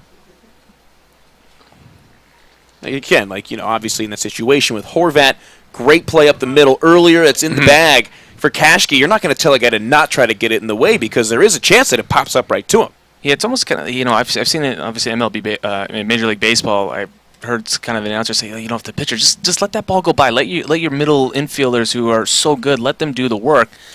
I mean, if that ball gets through by Kashke, I think is going into center field. And it's easier said than done. A lot of times the ball's hit to you, you're trained your whole life to try to stop it. It's kind of hard to reverse your lifelong psychology there. Also, when the ball's hit to you, you want to defend yourself exactly. as well. Sometimes you're trying to get out of the way. Yeah. It goes into you. It's Christian Williams, the catcher, with an 0-1 count against him, 2 down and a runner on in the 9th. Swings and rips one, but pulls it foul down the left field line. No action in the left field bullpen. Looks like Dominic Pianto's going to get the outing in the bottom of the 9th inning in an 8-run ball game. Williams went yard in the 8th. 2-run home run. 2 of the first 4 runs in that frame.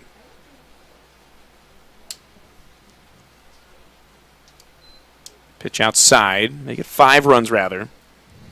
A 3-run job by Williams.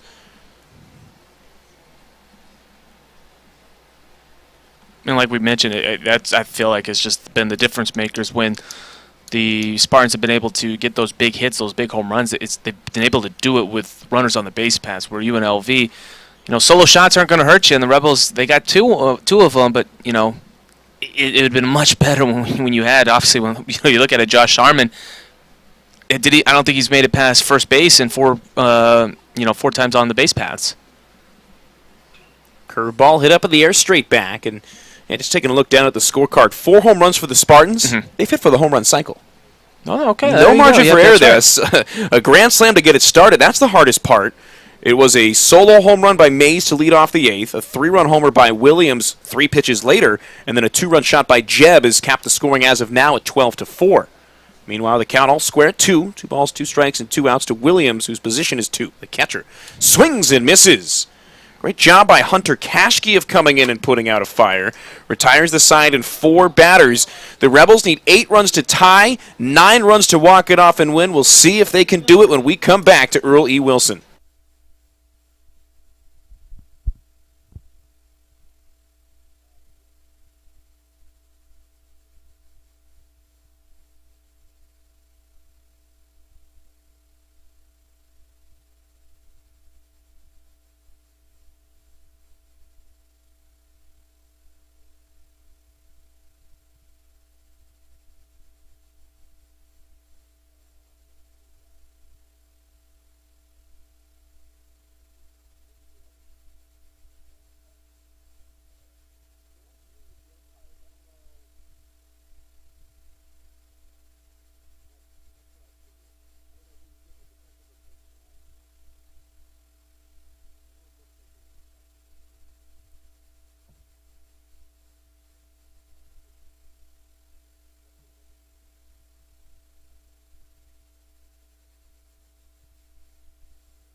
It all comes down to this. We're back with the bottom of the ninth. Matt Neverett and Wyatt Tomczyk here from Earl E. Wilson Stadium.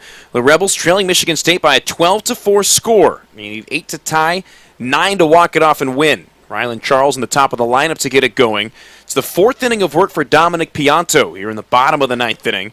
Deals downstairs after Ryan Jepeniak went 5 innings, gave up 2 runs on 4 hits, striking out a career-high 7. Charles takes away. Jepeniak, the pitcher of record for Michigan State. It's Nolan George for the Rebels. He also pitched 5 innings, was able to stretch it after getting knocked around in innings 2 and 3. 5 innings, 5 runs, 4 earned. As this one's hit underneath the glove of the first baseman, rounding first and heading to second is Charles, as this one's buried in the corner, and a leadoff double. You need an 8-run rally, and that's a good way to start it if you're Rylan Charles. His 3rd extra base hit of the game. It's his 2nd double.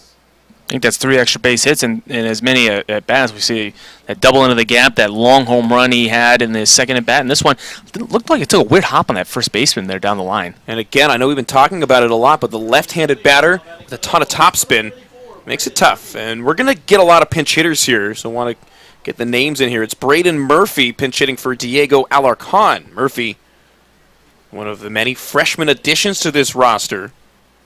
Murphy wearing number 34, the 6-foot-tall, 190-pound outfielder batting from the left. Hits one right to the first baseman, Vredenberg. He's able to field this one cleanly. 1 pitch and 1 out as Murphy's first collegiate at-bat ends in a ground-out 3 unassisted on the scorecard. Another pinch hitter, and it's not Austin Krizik, although it is another batter with no batting gloves. That's going to be Enrique Bennett, one of the 5 catchers on the roster. We saw Stan Stolte meeting with Dax Upton behind home plate prior to the inning. Kind of gave us the inclination that he was going to be emptying the bench out here, and why not? Get your guys some playing time here in the first series of the year. It's always the fun thing for us as announcers here. Do extra work here in the 9th inning. Oh, we got a pitch hitter. I will say, I'm glad, Matt, that baseball doesn't have this rule in softball that keeps getting me at least once a year. Is after this 1-0 pitch. A check swing called for a strike on the breaking ball. Obviously, you give the line out and everything like that, but you can flex players out. So yesterday, we against Weber State, UNLV, they had a pitcher in the lineup, and didn't think anything of it. And then I realized 2 innings later, oh, I've had the wrong pitcher for 2 innings because they took the designated player, and then she just got flexed to the pitcher. It's one of the most annoying. It always happens to me at least once a year. Always get you. Then you just feel like a big dum-dum on here. Hey, that's my life. Enrique Bennett, the 6'3", 175-pound senior out of Tustin, California, transferred from Golden West Community College. He goes down and digs this one out of the dirt, knocks it straight back. Waiting on deck is Hank Zeisler, one of the few starting players still in the lineup at this point. 1 out, and Rylan Charles advanced to third base on the ground out off the bat of Alarcon. Rebels have plated 4 runs on 9 hits, 12 on 15 for Michigan State. Working out of the stretch with the runner on third base is Dominic Pianto. 3 1/3 innings. He's given up 2 runs on 5 hits. 2 of those 5 have been to Rylan Charles. You know what? Make it 3 out of 5. All of Rylan Charles... No, rather, it's the last 2. I had to reread the scorecard. But still, he's homered and doubled off of him, and now waiting on third base is Bennett. Pops one, or swings and misses. It's going to go behind the catcher. The throw is high, and backing up is Trent Farquhar, the second baseman. Thought that Bennett may have gotten a piece of that. Instead, it's a strikeout, drop third strike. He's able to advance to third after the throw from Williams was high. The run does score on the high throw. Makes it a 12-5 ball game. An odd way for UNLV to get that 5th run. Unfortunately, it doesn't count as an RBI. It's a wild pitch, counting for the advancement of Rylan Charles.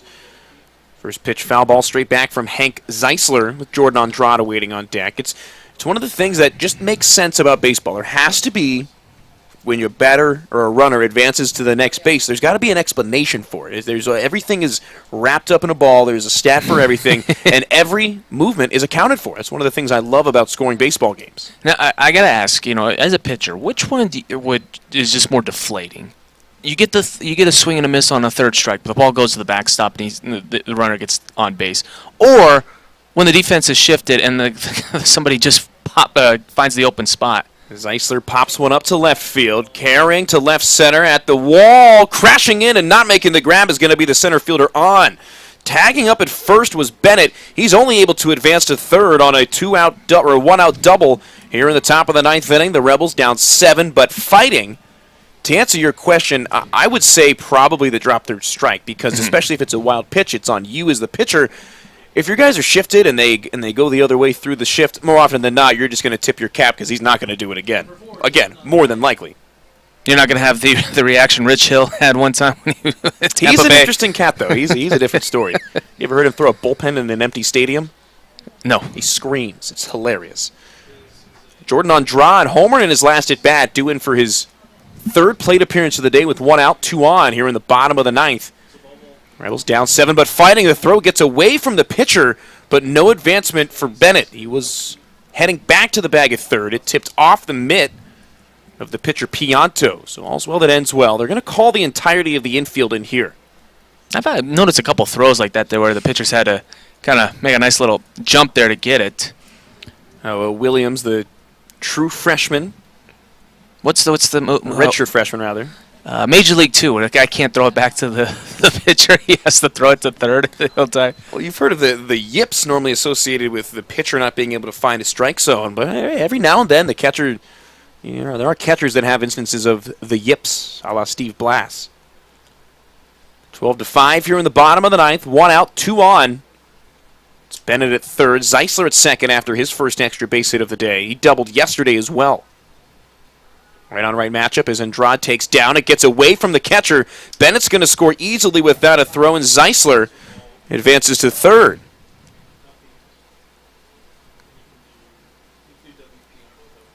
A wild pitch accounting for the movement of both runners.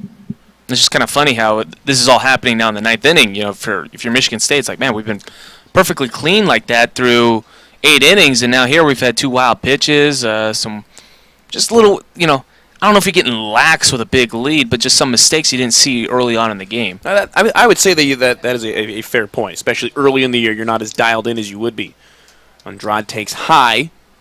Count goes to 3-0. There is double barrel action in the bullpen down the left field side, just in case, a pair of arms warming up, but not unheralded because Pianto had done this during the first game. He was loose in the last inning, never came in, and now pitching here.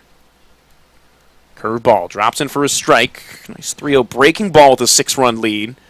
As Pianto gets back in the strike category, Andrade still ahead 3-1 strike. Infield deep, outfield straight up against the second baseman. Pitch high and tight. Andrade leans out of the way. That's now 4 of 5 batters to reach base here in the bottom of the ninth inning. So 2 runs already across, 2 more runners on base. Still some work to do for the Rebels, but it's a great start. Here's Santino Panero. And it's just, obviously makes things a little bit more discomfort for the Spartans. Obviously, you still feel good. You got 1 out in the inning, 2 outs away from a win. You're up by 6. But, one swing of the bat here, that lead can get cut in half. You just don't know until you finally get all 27 outs. That's the beauty of baseball. That's the other thing I like about the game. There's no clock. Panero, 2 for 2 since being inserted into the lineup as a pinch hitter. This is one of those 6 outfielders that Higgy had mentioned that are really fighting for those 3 spots as he takes a strike.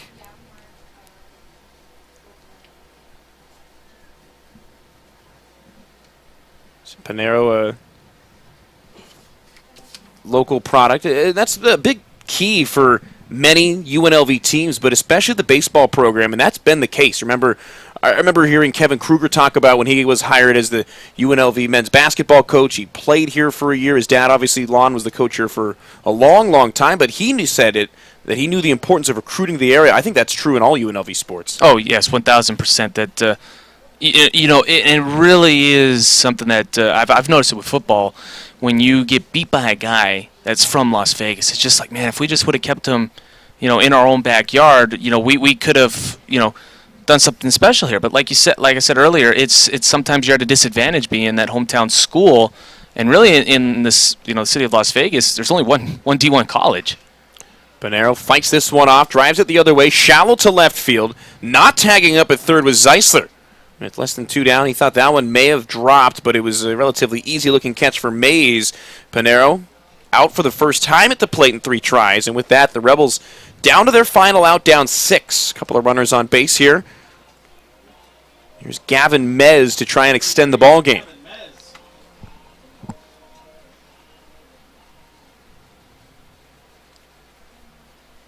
It's Andrade at first rather, Zeisler at third.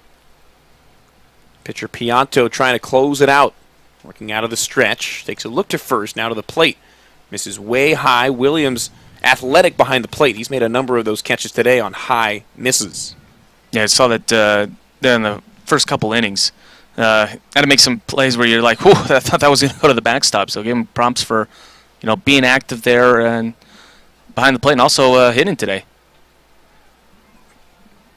Pulled a string on it there, did Pianto. Gets an early swing and a miss from Gavin Mez. Count even at a ball and a strike. Right-hander standing tall on the mound at 6-2. Misses outside. Tomorrow, a 12:05 first pitch. Here in the final game of this series. We'll be on with the pregame show at noon. As dives down underneath the pitch, can't connect, and with that, the Rebels down to their final strike. 2 balls, 2 strikes with 2 outs and a pair of runners on base here in the bottom of the 9th in a 6-run ball game. Working quickly here in the 9th is Pianto. His pitch swung on and missed. Mez can't connect, and with that, the Rebels down here on a Saturday night, dropping both ends of a doubleheader to the Michigan State Spartans. Winning line score for the visitors, 12 runs on 15 hits, no errors. They only left 4 men on base. That's a big part of the reason why they were able to not only threaten, but come through with 12 runs, is that they didn't strand anybody on base, and they also, anytime you register 15 hits, that'll be good for you in the long run. UNLV in the losing line score, 6 runs on 10 hits with 1 error, and again, 10 men left on base. It'll be Nolan George taking the loss to go to 0-1 on the year in his first collegiate outing. 5 runs, 4 earned on 5 hits over 5 frames. 2 walks and a couple of strikeouts for him. He drops to 0-1. Ryan Jabiniak gets the win. He went 5 full innings for Michigan State, qualifying himself for the win. 2 runs both earned on 4 hits with 4 walks and 7 strikeouts.